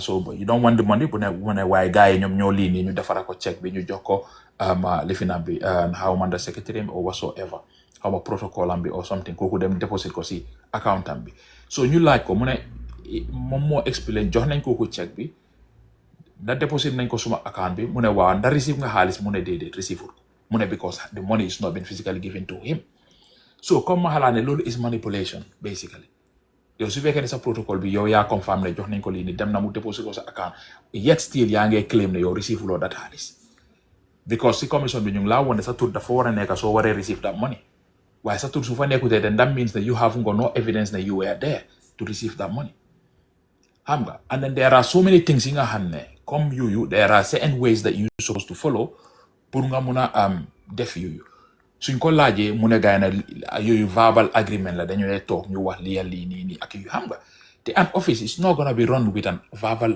naka la tuddaati because war ngaa mun a xam ne one day su commission ñëwee da nga ni pour nga prove all those things xam nga so man things like that those kind of things dafa nekk li nga xam ne man loolu moo tax man ma ne daal dëgga man taalib moom to be honest I'm not gonna support him naka la tuddaati pour yëfi presidential election ak noonu xam because dama feel ne soo nekkee a president soo nekkee a leader da nga war a wax li nga xam ne loolu mooy dëgga xam nga soo ñëwee comme like si mbiri coalition tamit in Gambia coalition dafa nekk li nga xam ne dafa war a fekk ñi nga xam ne dañ dajaloo yëpp pour ñu former coalition ñoom dañ war a gis Gambia nekkuñ di gis seen boppa because suñ buggee form a coalition fekk ñëpp ñu ngi gis seen boppa rek loolu problème laa nekk it's gonna be a big problem because di nga gis ne loolu pour mu dem it's not gonna be easy because dafa fekk ne 3/4 bi yëpp gisuñ Gambia dañ bugg a nekk ay président te loolu su fekkee ne ñoom loolu lañ gis léegi change buñ bugga naka la ñoo mun a amee change boobu du mun a am comme I agree with UDP in a point ne comme laa ne ñoom ñëw nañ outright ñu wax ne ñoom lan lañ bugga ñoom they wanna be a party led te to be honest when you look at it dëgga xam nga man duma am like let's say for example I cannot have like let's say 100 and then kii am 50 kii am 20 kii am 30 kii am 60 ñoom ñu ne man ma ñu join leen ñoom ñu lead ma loolu tamit to be honest if you wanna be fair su fekkee ne yow yaa ëppale kañ nit ñi dañ war a ñëw ñu join la ngeen lead ngeen dem waaye su fekkee ne comme like ne man mi nga xam ne maybe like I just got like maybe let's say if it is man 10 laa am yow yaa ngi am 100 ma ne la kaay nga join ma man ma lead la dëgga loolu tamit Binta, do you want to go to bed? Yeah, I was gonna say, can Bajin open Smile back and you guys transfer there, or you wanna do that? No, Manta, I want to take a nap. Yeah, you guys, I'm sleepy. No, I can. When I listen We for all yeah, good, so. yeah. Yeah. Okay, no problem. I'm gonna go on mute. Yeah, so comme ñun Gambia loolu moo nekk suñ issue bi. So di nga gis ne imaginal léegi is 5 months to go. Fu mu nekk nii sax pour ñu am concrete agreement about what the coalition want to do or what the opposition want to do is a little bit unclear. So te loolu problem la. You know, so we as Gambians, we need to try and then be honest to ourselves. You know what I mean? Like, they need to be honest to ourselves because suñ defutee loolu de Gambia du dem because am na li nga xam ne sa yow da ngaa foog ne du la affect waaye at the end of the day soo defee a wrong move especially lu mel ni comme presidential election it's gonna affect you. It doesn't matter ne out nga nekka you know me la wala yaa ngi biir Gambia wala nga feel ne you know what man needuma anything biir Gambia or whatsoever waaye daf la affect one way or the other.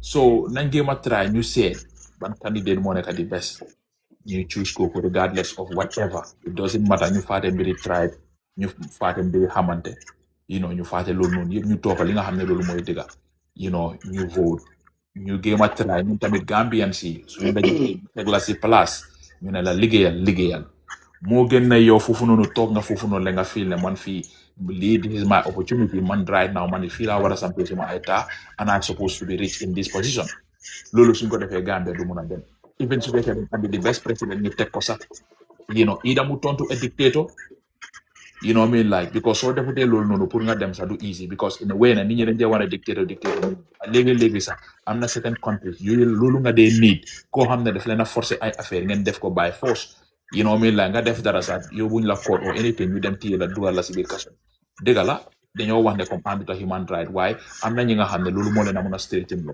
because soo xoolee léegi comme like ne léegi government baro bi ñu bari ñu ngay def lu leen neex la gaa nekk di def am na yi nga xam ne sax they deliberate xam nga they not even hidden what is coming out of it nothing xam nga so things like this you know so comme ñun dañ nit koo xam ne you cannot be like a soft leader da nga war a nekk koo xam ne you xam nga da nga need pour to be a little bit of an hardcore or something like that da nga need pour nga am like a strong personality ñun kind of leader boobu lañ need koo xam ne dafa amee strong personality waaye suñ amee koo xam ne it doesn't have that pour mu rule Gambia dafa du easy because Gambian people lu ñu bari dañ stubborn ba pare most of the people are not minutes you know fuñ mun di toog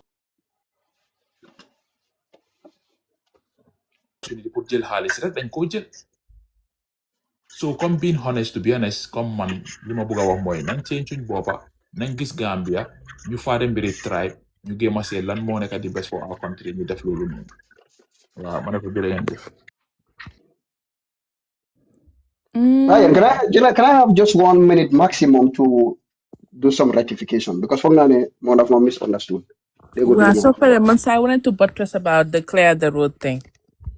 Yeah, exactly. I think I want to touch on that as well. Okay. Because man lima wafini was very clear. Man wahumane whether niti nun toxic talibi was right or wrong. But the way and manner Ninga hamantene non lañ doon tasaare sen bagage man I think that's what I spoke about, right? Now he talked about ne load of day am even fini, which is absolutely true. Fini sa Senegalese gari nande da si kaw yoon. Why I've never seen anywhere for xamantene gaay ñu ngi jël sen bagage di ko tasaaro di ko suñ la jappé dañ la day yobbu. Why not ne dañuy kick sa bagage yi tas ko li finati ko. Lool nak mo xew Gambia. Was that wrong or right? Now. Okay, lool ñu bay ko niti No, I will just state them then you can I'm gonna answer it just a bit nga carry on. Xam nga seetaan nañ ama video yi dañ dee ñëw ñu ne la ne ma ne li nga def fii nii ëllëg su ñëwee wala gannaaw ëllëg fu ñëwee bëgguñ ko faa gisaat. It's not like ne dañ ñëw rek ñu tasaare ko. Bro, that is not a justification. That is not. Why I think you're missing the point because you need to ñun ñëpp the road. Li nga dégg mooy ne waaye yow déggoon nga ne ñu ngee ñëw. You heard ne we are coming. So it means the Gambian government did not even put in proper mechanisms to communicate to the Gambian people that they need to evict that place in the first place. But if you want to remove somebody and you don't give them a place to go and continue their hustle, somebody needs to feed their kids. Obviously, they're going to go back to that same spot. Budget. I'm going to hear everything. No, King Har. I'm going to fake it. Harama johlari rek. Harama johlari. Waju ñu no faté na turam ku gata keni. Amna ñi nga xamne dañ ñew round. Amna dé bo xamne ñu ngey dem round. Neku ne comme like ne because gaay ñu ne dé comme like ñom joxé nañ dis si ligne bi joxé nañ news bi ne comme like ne ñi nga xam ne yaa ngi foo xam ne waruloo faa nekk da nga war a move. man foofu laa la bëgg a nangul sax léegi ma ñëw léegi xaaral ma nangul la foofu noonu ne xaaral ma nangul la ne bu moo dem round tamit su ma diggante ak yàlla bu moo dem round tamit man gis naa vidéo mu ngee ñëw ne leen ne du lay laal de daf dee wax gaay ne fii waruloo fee nekk soo ngeen génnee fii nii suñ fi ñëwaatee ñu fekkale ne génnu leen fii nii this is what we gonna do. Gaay continue dem. Okay, what did the law says li ki xaaral rek ñu gàttal waxtaan bi rek xaaral rek lan la loi bi wax si li nit koo xamante ne dafa def dara li nga xamante ne ànduk ak loi lan la loi bi wax da nga ko war a arrest nga yóbbu ko police right wala loi bi dafa wax ne soo fekkee bagage yi sax danga kik ko nga tasaare ko nga jaxas baxas ko loolu la wax ndax da nga ko war a arrest nga yóbbu ko si police bi parce que dafa yaaxal loi right why didn't they do that lan moo dee tax ñu dee demolish nit ñi seen kër yi su fekkee ne for exemple da nga sampa sa kër bi in an illegal position. No way. Okay, I will come to that. Loolu sa dina fi ñëw xaaral rek. Loolu sa dina fi ñëw. Man su ma ñëwee ma sampa bro you cannot justify this. You can member rek. You cannot justify it. Mais king member rek. Yaa head of dog rek. So here's the thing. Ñooñu dañ yaaxal loi. Okay, loi bi mu ne la bul toog fii nga toog foofu noonu. Okay. Li ñu war a def moo nekk ne dañ leen war a ñëw arrest because dañ yaaxal loi. Li loi bi nangut loolu la gaay def. In a civilized society da nga war a ñëw nga arrêté waaye ñii duñ la dee arrêté sax seen bagage yi rek lañ dee yaaxare ñu continuer dem taalal seen dong yow da passine ki nga xamante ne kooku moo yaaxal luwaa yow nga ne dafa yaaxal luwaa kooku nga bàyyi ko tasaare ay bagage rek yow nga jaala dem was that right let's go to properties yi nga wax sax si boppam I think boobu nga bëgg a connect ak bii nii now man li ma wax fii nii I did not say it just out of man la neex ma koy wax ñi nga xamante ne ñooñu leen tas seen kër yi foofu noonu they came out with their legal document boo xamante ne from the government it was all over social media Barrow Moscow sax ñu ngi ko doon tasaare time boobu noonu because they were linked with those people ñooñu joxe nañ seen document bi nga xamante ne physical planning si boppam moo leen ko jox with physical plan official stamp so bro yii nii pour justify ko I think it's just ugly government bi dafa def li nga xamante ne ñoom la neex rek ñu def ko waaye nekkul na ñooñu they did not have a permit to actually build a structure in that place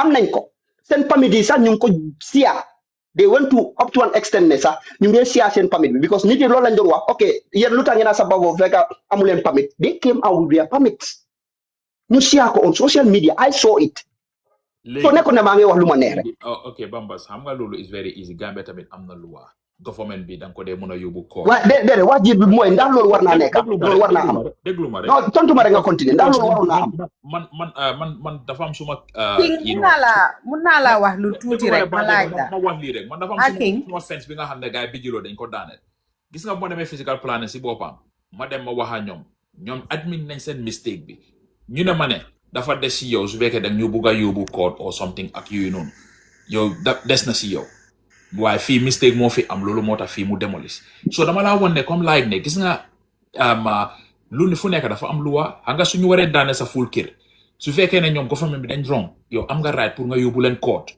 te soo leen yóbboo court dinañ la compensate because di nga gagné court boobu noonu because they are wrong because they are paperworks yaa ngi filimaa ni ñaata nit ñoo fi yóbbu government bi court te gaay win nañ seen liini bi xam nga comme man ok nit mun naa ñëw mu def li nga xam ne is wrong it could be wrong you know me la I'm not gonna say that it's not wrong waaye comme man right now maa ngi gis ñi nga xam ne ñu ngi sampa seen kër amuñ building permit te nit ñi soo waree ñëw for exemple nga ne Gambia dangaa ñëw daaneel ñi nga xam ne dañ da lii nii even soo xoolee boori tranquille yee comme bijilo am na ñi nga xam ne comme la dañ la wane 800 meters from the sea warloo faa sampa kër nit ñi ñëw nañu sampa seen full tax yu nice ay millions of dollars la moo cost gars yi ñëw na ñu xool that area ñu gis ne you know what fii suñ fu buggee daaneel ay billions of dollars yi moo fay yaaw ñu bàyyi foofu noonu like that soo xoolee Brufut Heights 3/4 bi yëpp. No, they did not disrupt those constructions because they cannot face the people that built those houses. waaw xam nga comme like ne right for example right and ki nga xam ne nekkuloo si right. am nga ki mu ngi bàyyi dara si gannaaw li nga xamante ne man foog naa ne the way you are trying to justify this is very wrong. gis nga xaaral rek gis nga Salaaji moomu noonu sax am na ñoo xamante ne the same place lañ def seen structure. waaye am na ñoo xam ne bàyyi nañ seen bos so gars yi dañ pick and choose yàlla rek moo xam ndax dañ dee dugalante ak ñooñu noonu si suuf kana xam kenn xamu ko. man de comme lay xam nga man fi maa waxee mooy for example comme lay man li maa wax mooy ok let's say, for example, I agree with you, they're wrong of doing that, yeah? But then the thing is, mandama advise Gambian people do ko hamne, jendanga sakir, make sure ne balanga fence, amal sa fencing permit. So jende sakir, make sure nga am building permit balanga sampa. Make sure nga am IP. Well, King Malachela, what are you going to say? Seeing a Hamantene, am sent permit already. You def send structure, government in your Daniel send structure. What are you going to do? What are you going to say to that? Nga am sa documents in a legal way, government in your Daniel Lulu is wrong. And what are you going to tell the government there? Lulu is wrong. That's what I'm saying. So if you can come like I'm gonna permit, I'm gonna everything government in your Daniel. That's exactly what happened to some of the Salaji residents. Why legi tamit lu nekk si kanami lolu tam moy yow am nga right pour nga yobu government bi or physical planning bi code si Daniel bobu num yaga dinañ la fay parce que they are wrong of doing that te dëkk bi tam dafa am loi su fekkee government bi fayuñ la ko next government su ñëwee dinañ la ko fay tami yaa jame gis nga ñu gaa nangu woon seen kër yëpp ñi nga xam ne dañ def like commission boo xam ne jaaroo ci yoon ñu nangu seen kër yi dem nañ code nangu ñoo jox gaay seen kër yi waaye tamit Adama Barrow bu ñëwee bu ñu demee code ñu gis ne the commission that they've done was not conducted in a right way dañ leen delloo waat seen kër yi so dama laa woon ne comme la government bi su defee dara li nga xam ne dafa wrong yow am nga right pour nga suu ko nga yóbbu ko si high court bi di nga gagné looy gagné gis nga comme man dama bañ comme politique. Well, that's not always the case. That's not always the case because fii gis nañ fii kër yoo xamante ne jaame jëloon na ko government bi ñëw moom tamit mu jël ko nangu ko si ñooñu again. I can give you a typical example of ñoom nee na Fredo Gomez seen land bi fi nga xamante ne gaa ñu fa bëggoon a build a clinic. That's a typical example. dama bëggoon a laaj King dara de. waaw demal. King na nga def. jaama rek. yaa ngi okay. yeah maa ngi okay. man de sa wax bi actually I kind of agree with some and disagree with some. Why dama am lu ma la bëgg a laaj. I know the actually li nga jéema wax pour make sure ne when you are doing something you do it properly with paperwork and according to the law. Why man li ma la bëgg a laaj mooy si clear the road. Are you saying the way they structure the clear the road and the way they did it, that's how they're supposed to do it? Ñun Gambians ñun ñoo war a understand rek. Ndax lool nga nekk di wax ndax lan? Because man, I am a victim of the clear the road and I am a victim of street vendors. Ñaari boor yëpp. Okay. Dinaa la wax lana tax ma ne la ma nekk a victim on both sides. Benn bi mooy I'm gonna start with my house, which I think ne man government bi or clear the road put nañ ma si position boo xam ne man awma jot pare dekkuma si dëkk bi pour war a mun a dem si court nekku moo am funding bi pour dem si court bi or time bi pour dem si court bi, and I think they should be capable enough to make sure liñ war a daaneel ak lu ñu warta daaneel. Man ñi xam suma kër xam nañ ne man bi ma tabax suma kër am na area boo xam ne I went back 4.5 meters back because of maa si main road bi benn ñaar maa ngi high tension bi mu suma kanami kër bi. So man I decided ma sóoraale ëllëg tamit suñ waree yokka yoon bi and all that stuff ma ne xaaral ma dellu gannaaw. If you stand there physically soo xoolee without even man ma génnee man suma physical planning yow di nga gis ne kër bi dafa dellu gannaaw ñeneen ñi ñu ngi ñëw si kanam te man shop bi bagage du dee génn si biti. We don't display bagage outside. Whatever you want you meet it inside the shop. Waaye def naa landscape bi foofu bem clean ma tabax ma 4 meters boobu noonu ma bàyyi also dama ko tile mu nekk like a drive or whatever. To clear the road, what I believe was somewhere that is actually busy for hamne comme fu mel ni Serekunda and everything like that foofu dañ koo clear waaye dañ ñëw ba Tujareng foo xam ne soo gisee nit benn nit romba wala nga koo gisaat yàllaa xam ñu ñëw ba si suma property man ñu daaneel suma perron bi te immediately after biñ ko daanelee biñ ñëwee man maa ngi England suma staff daf ma oo fekk man préparé naa suma boppam ma bàyyi suma sketch plan yi si biir kër bi ma ne ko wax ko ne ko mu may la nga dem nga génnee ji sketch plan bi nga wan ko mu gis ne man maa ngi si kanam te next door to man sax fensam bi di nga gis ne moo gën a génn ci tali bi because man dama dellu gannaaw. They didn't want to hear that. I was on video call. They did not want to hear me. kii dafa jël loolu mu daaneel foofu noonu yépp immediately after bu mu ko daanelee rek si la doog a realize ne kii këram bi si gannaaw la nekka. Do you know what he said to me? danga ko raax nii rek nga tabax ko nii rek nangam. Do you think that is right? Okay. Loolu rightul si foo xam ne is some area boo xam ne is quiet. Nga dem Serekunda with the street vendors li tax ñu ne clear the road. Man maa ngi kër Halifa Sallah ku nekk xam nañ ne bitig yi nekk Halifa Sallah perongi bitigam yi si biir këram la nekka. Soo seetee fen si Halifa Sallah moo gën a génn bitig yi nekk foofu noonu because mu ngi ñu bàyyil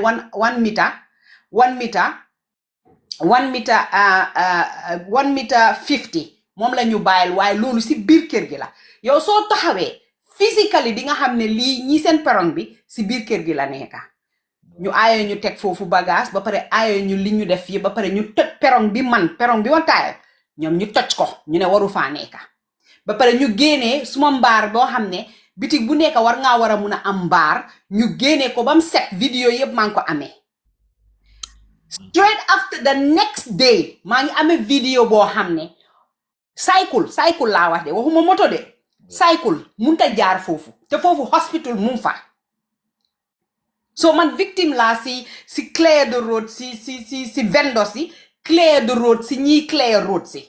Léegi dama bugga nga yóoni nit o bés boo demaatee Banjul demalaat si koñ boobu noonu ma wax la. After 40 years of having that business man close naa shop boobu man maa ko mujjee amee si suma family. Man for that reason for the failure of that clear the road ak street vendors yi the failure of KMC Talib Bensouda man close naa suma business boo xam ne it's been a family business for a long time man close naa ko down and 2 people lost their job because of that.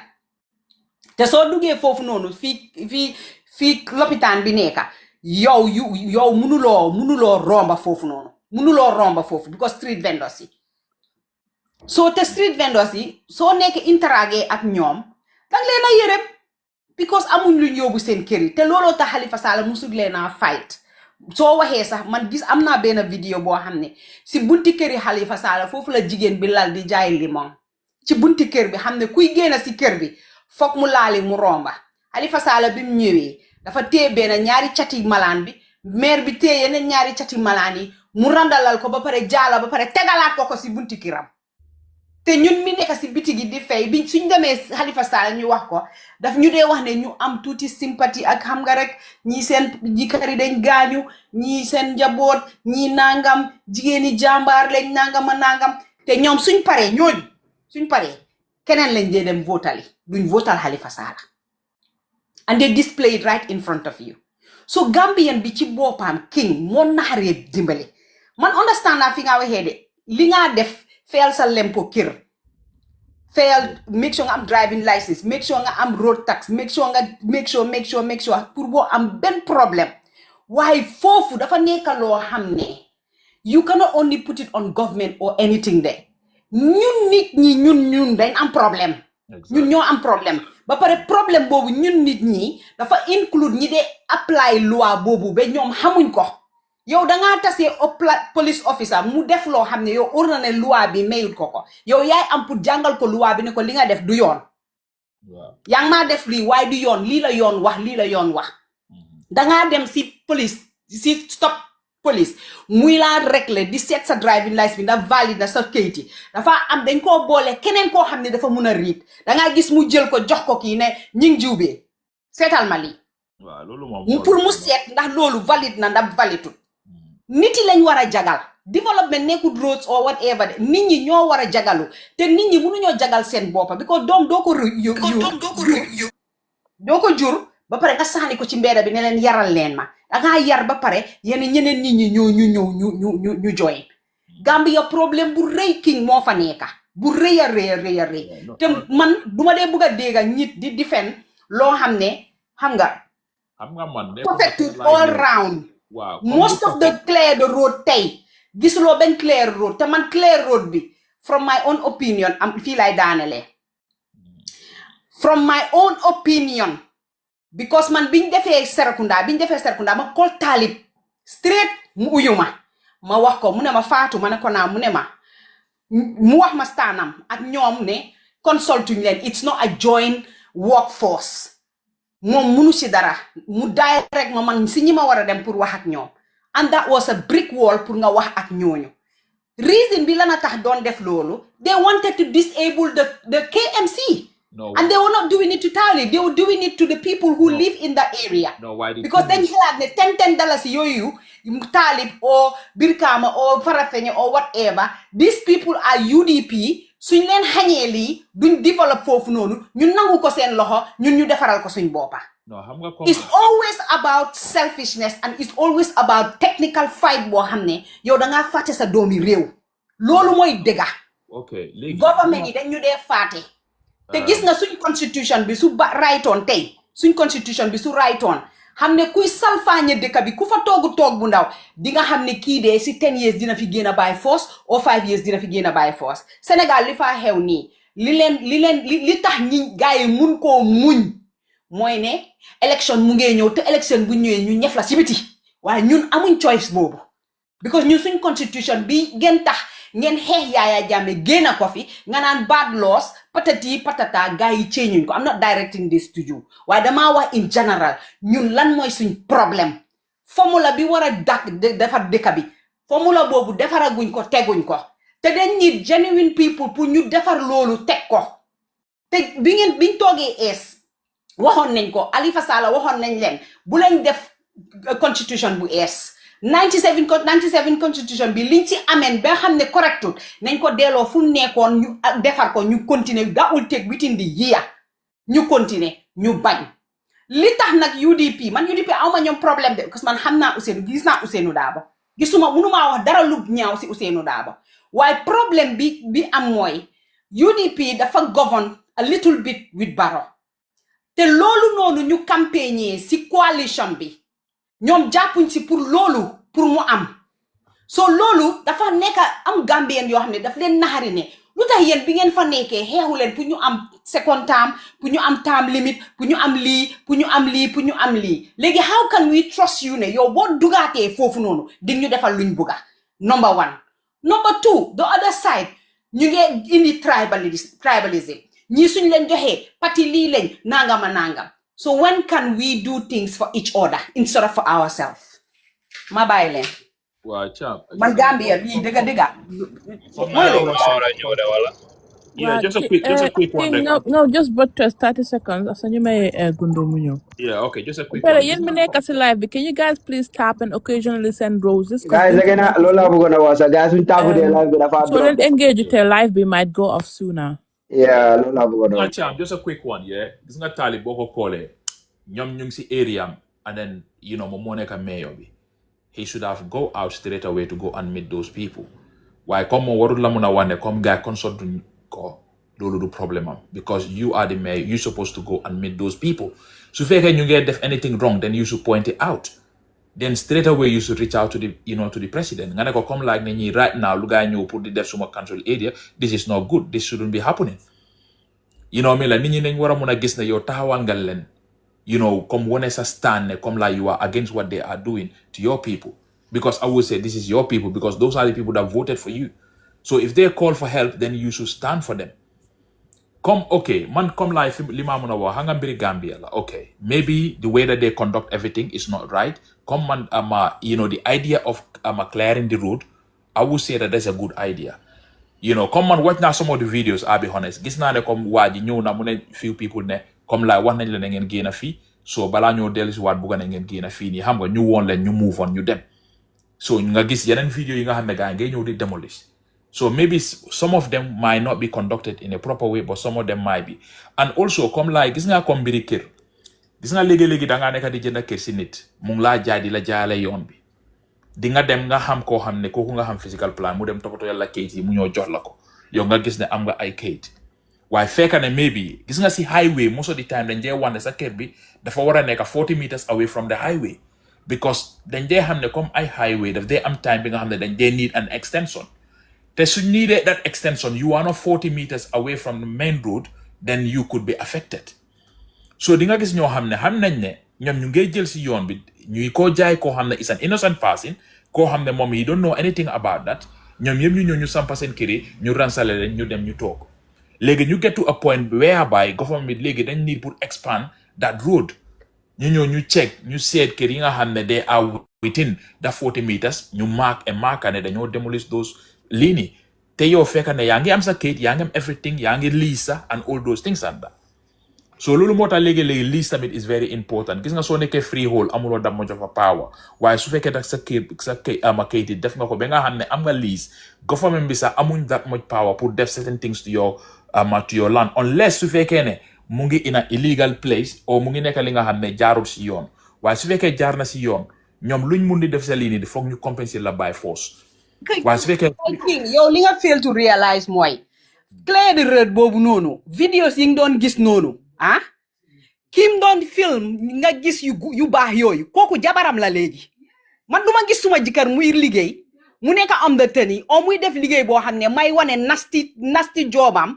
or wrong way of doing the job di ko wane si àddina bi loolu mënta nekk so the bad stuff Karal man rek maa am pii pour wax man maa am like victime boo xam ne maa ngi ñëw maa ngi si life bi maa ngi wax waaye ñiñ daaneel ñoo xam ne ñu ngi ci code bi ba léegi do you know how many court case moo nekk fële man bi ma demee ma am ay few bricks ñu ne ma code ma ne leen non garaawut naa ko jaamoo yàlla rek ma defar ma dem move on because I'm gonna duma jël lawyer pour loo xam ne perong la duma ko jël waaye man duma toppa suma jëkkër o suma fiancé o suma partner ma di ko film pour àddina bi yëpp di ko gis may film lu bonam duma ko def nekku ne benn journaliste moo fa nekk nekku ne benn person moo nekk foofu di film no waaye King anti Charta lim laa wax man xam nga wax naa la fii ne la ma ne la I have seen Why, King, why are you trying to justify these people that they are actors?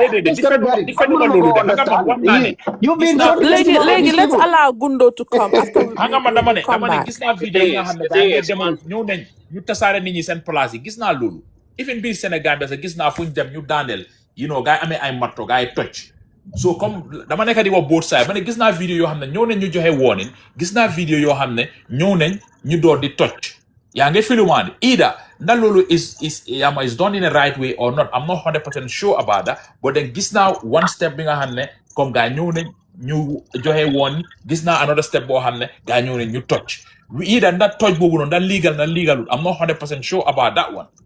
Well, it's illegal because no law jël këriñ rek nga duro nga ne here needs to be out pam loolu la nga doon def. So Bamba solo don't tajal come some of the things some of the demolitions you guys don't have right King those were movable structures yoo xam ne ay table ay yooyu noonu so kooku noonu su dee kooku noonu dafa def loo xam ne jaaduwul yow loo war a def Bamba solo la doo wax noonu the right thing to do mooy to arrest them and then charge them.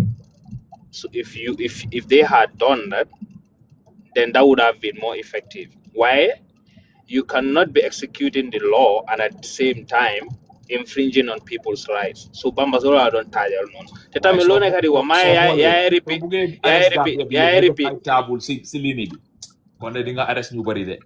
Because then you say and that is the right thing to do. You just do that. No, why King Haral Gundo yes. And also kadi repeat okay komunga yobu guys court and all of that and at the end of the day you may get compensated. Why can the government start by averting all of those things and doing the right thing? Why would you have to subject people to endless court cases? You hamne over investments you hamne they have spent millions of dollars. Feka ganyu amesen documents. Hanga lo la fo wa meti comme yow nga def sa due diligence nga am sa documents yeb nga sampa sa structure government bi ñu demolish ko lolu let's just say lolu is just wrong whether they are going to compensate you in the future or whatever lolu no do remedy the immediate agony and pain that they would put you through.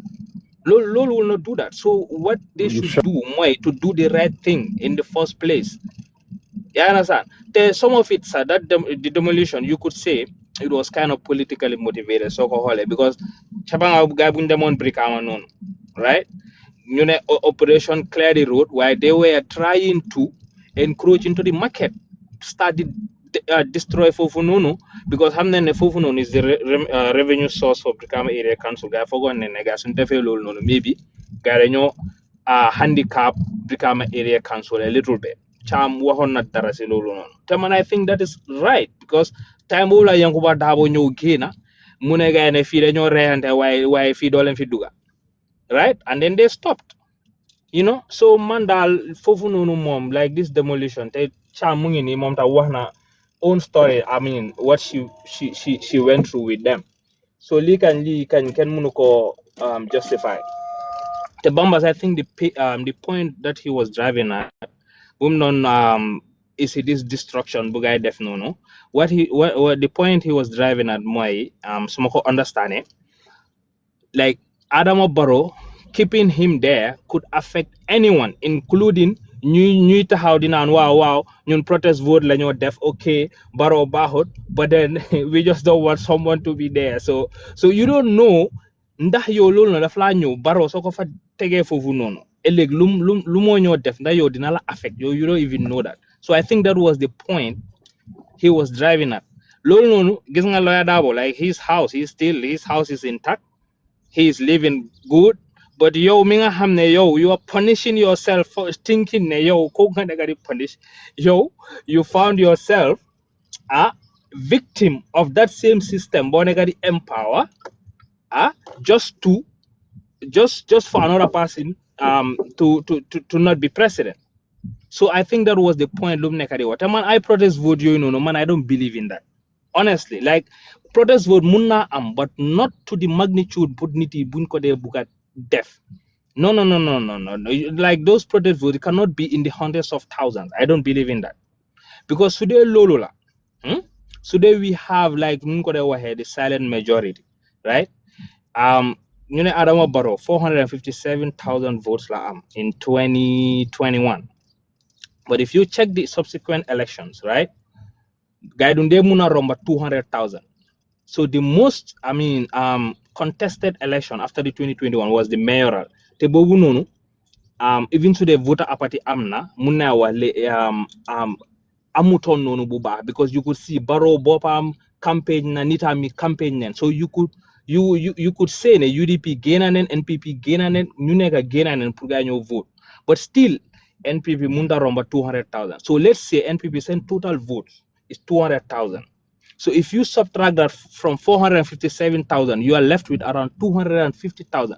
So you want to tell me, you have, those protest votes could amount to 250,000. If that's the case, then Wahi coalition Lunde Nekadi Wahni Yeb is all immaterial. Lunde Nekadi Wahni Yeb Amunjerin. Because the silent majority, what they can do is, okay, you know what? We will just withdraw our support from Barrow. We are the biggest voting bloc.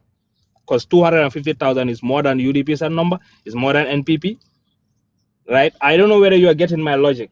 So if Lulu known, if we are to go by that, let them just withdraw their support from Barrow and then throw their support from any other party apart from the UDP, and that person will win. How many I understand? Very simple. Yeah, you're making a lot of sense. Withdraw your support from youth. Yen win lo Barrow, right? You are the silent majority. You win lo Barrow. Bugle and Dabo win. Okay, no problem. Now you have another. Even in 2021 too, you had other choices. They don't even need coalition to do that.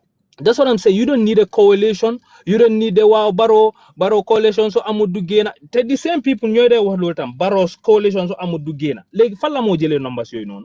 Te yena are the same people who are also saying nyun silent majority be nyota Barrow win. Okay, now if today yena tah Barrow win, withdraw your support from Barrow. Throw it behind Esafal will win. Throw it behind Mama Kande will win. Throw it behind Talib will win. UDP and NPP will both lose. But that number doesn't exist. It does not. So protest vote munamo yes, but not to the magnitude of niti nkore muna buga lifine I 250,000. No. Man, I don't believe in that because it doesn't make sense. You understand? So away from that, Cham amna lala don waxtamit. I think Bambas touched on that. Ñu dé buga wax ne comme ñun UDP wa ñun ñora wax talib ni ñu paré légui ñu buga change dédé comme Bambas num la ko waxé man ma daan over defend fi talib umi duma bay ma fel time boobu noonu commission bi bu mu start on fii moom moo dee bëgg a ñëw critical of Talib ma ñëw ma ne ko non finance director bi moo dee def lii ak lii te I still stand by that man du ma musa taxaw ma ne Talib dafa corrupt nii aw ma benn evidence I will not do it du ma ñëw ma ne la Talib is not competent. yaa ngi may sosal waxuma dafa corrupt dama ne he does not take responsibility. waxuma la loolu ma ne yow yaa daan ñëw comme nga critical you're critical of him like during and I am still am because I believe that he does not take responsibility. Why I also stand by ne gisewuñ ko sàcca that is also true. That's what I'm saying. Yow negloo di ma déglu ma ne you were the one critical and I was the one defending him and I'm still saying I will still defend him on those points. I have not shifted my opinion or my position about him on with regards to corruption or being competent. He is competent.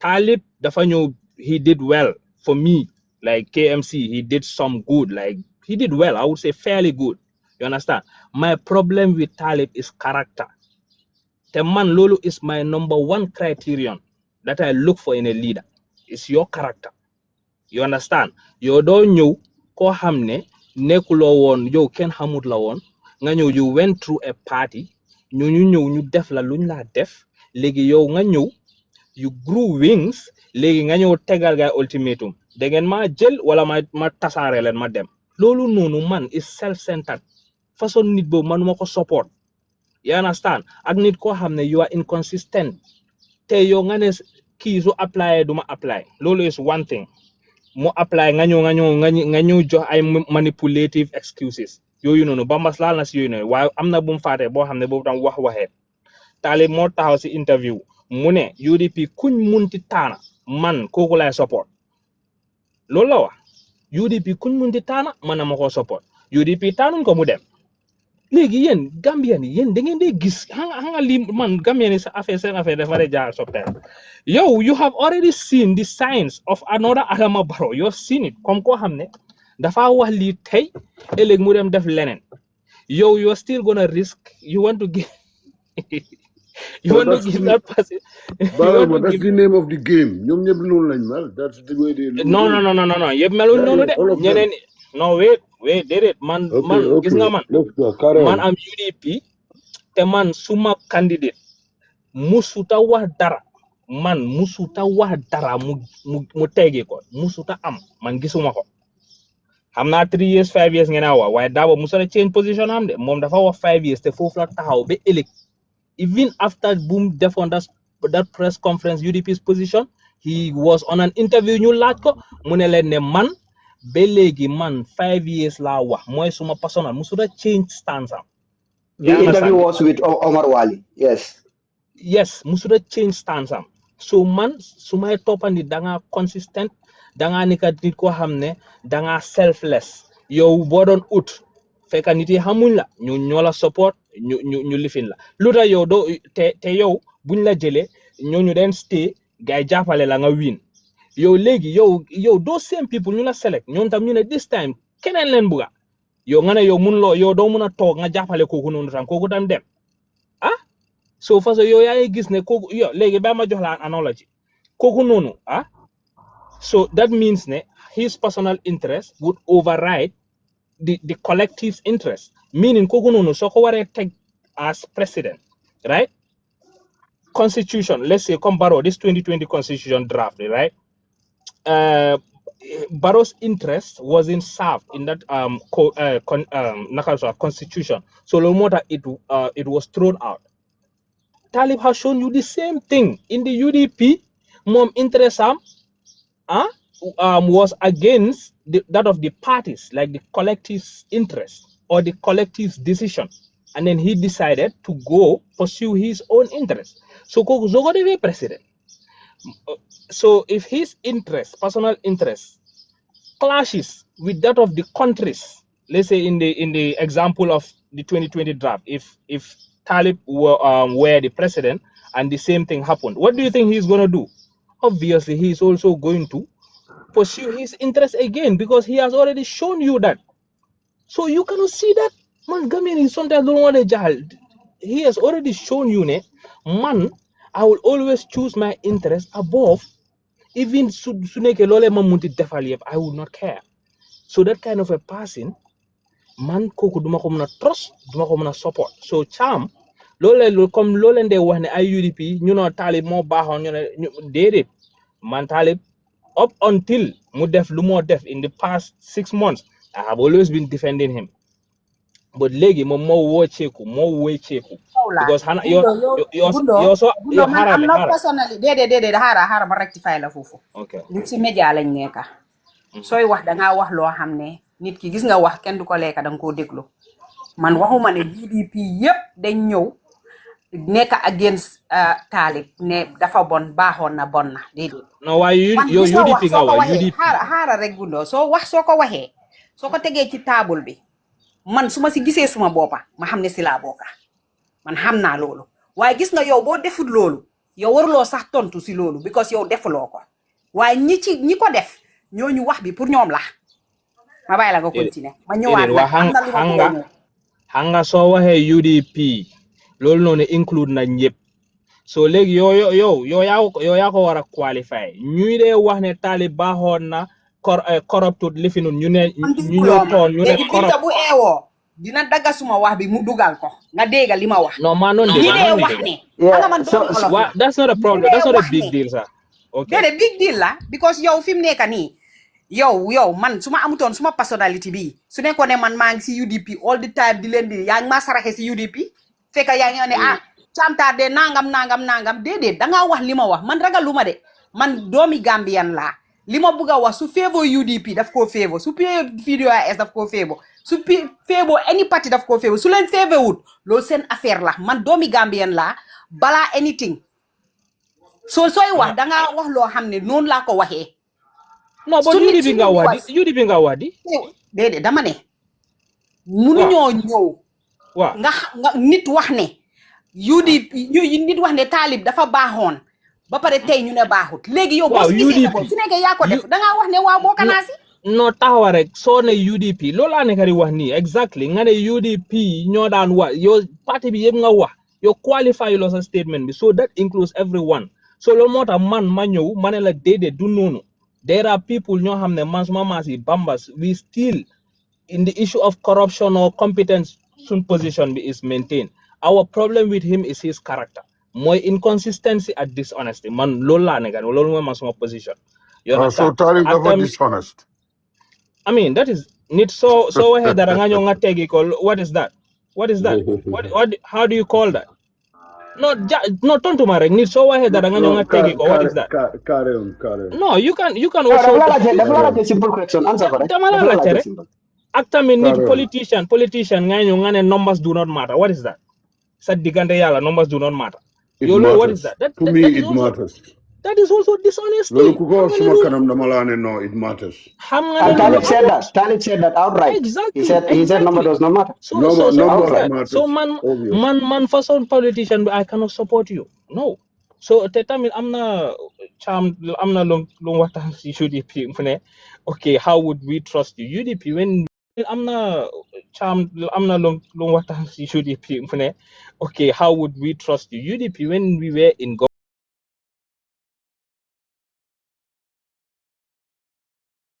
government right okay you could say I think that was a legit question man sa bëggoon naa ko answer foofu suma time su jotee that was a legit question and which we will definitely answer we'll give her an answer about that yes but the thing is if we give a satisfactory answer would she okay that is up to her to accept or not but then in my view my answer would should make sense and it would be satisfactory to me so what I'm saying is UDP bu nekkoon in government right coalition government be promise bu gaay joxe woon bu gaay doon ñëw they would bring a new constitution they would do reforms and all of that a UDP bu nekkoon in government la guys institute the CRC xanaa ndax du noonu la fa demee and that CRC when it was constituted guide them round everywhere and then they came back to the people 100% of the UDP MPs all of them voted in support of it and that CRC constitution or that draft contained all the reforms term limit wo live yep fofu la nekk waaye kan moo tax jàllut Barrow moo tax jàllul. So duma dem na understand like how would you come and they buga pin that on UDP? I don't understand. And then you also had MPs in that parliament. Why didn't they nyom tamit? Why would it be only UDP? Luta nyom munu nyonyo guys sponsor private member bill. You know, okay, then buga time limit. Why couldn't they do that? Why should it always be UDP? You do not have to have majority to sponsor a private member bill. No, you don't need that. Any MP can do that. Bring it on. Why didn't they do that? So, but you know, dengan they buga come failure, so amengen buga lifin UDP and you had MPs there. Why didn't they do that? They should have also done that. Then And Gundo, I want you to correct me here if I'm wrong. Was not that dama ko buga la rek mu kon okay.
No, do ko def. So you know it's not that tight. No, ño amul argument ñoo dee wax yooyu li nga xamante ne amuñ dara liñ mën a challenge UDP ñoom ñoo dee wax loolu so ñooñu moom kenn waru leen a déglu sax ñooñu kenn waru leen a déglu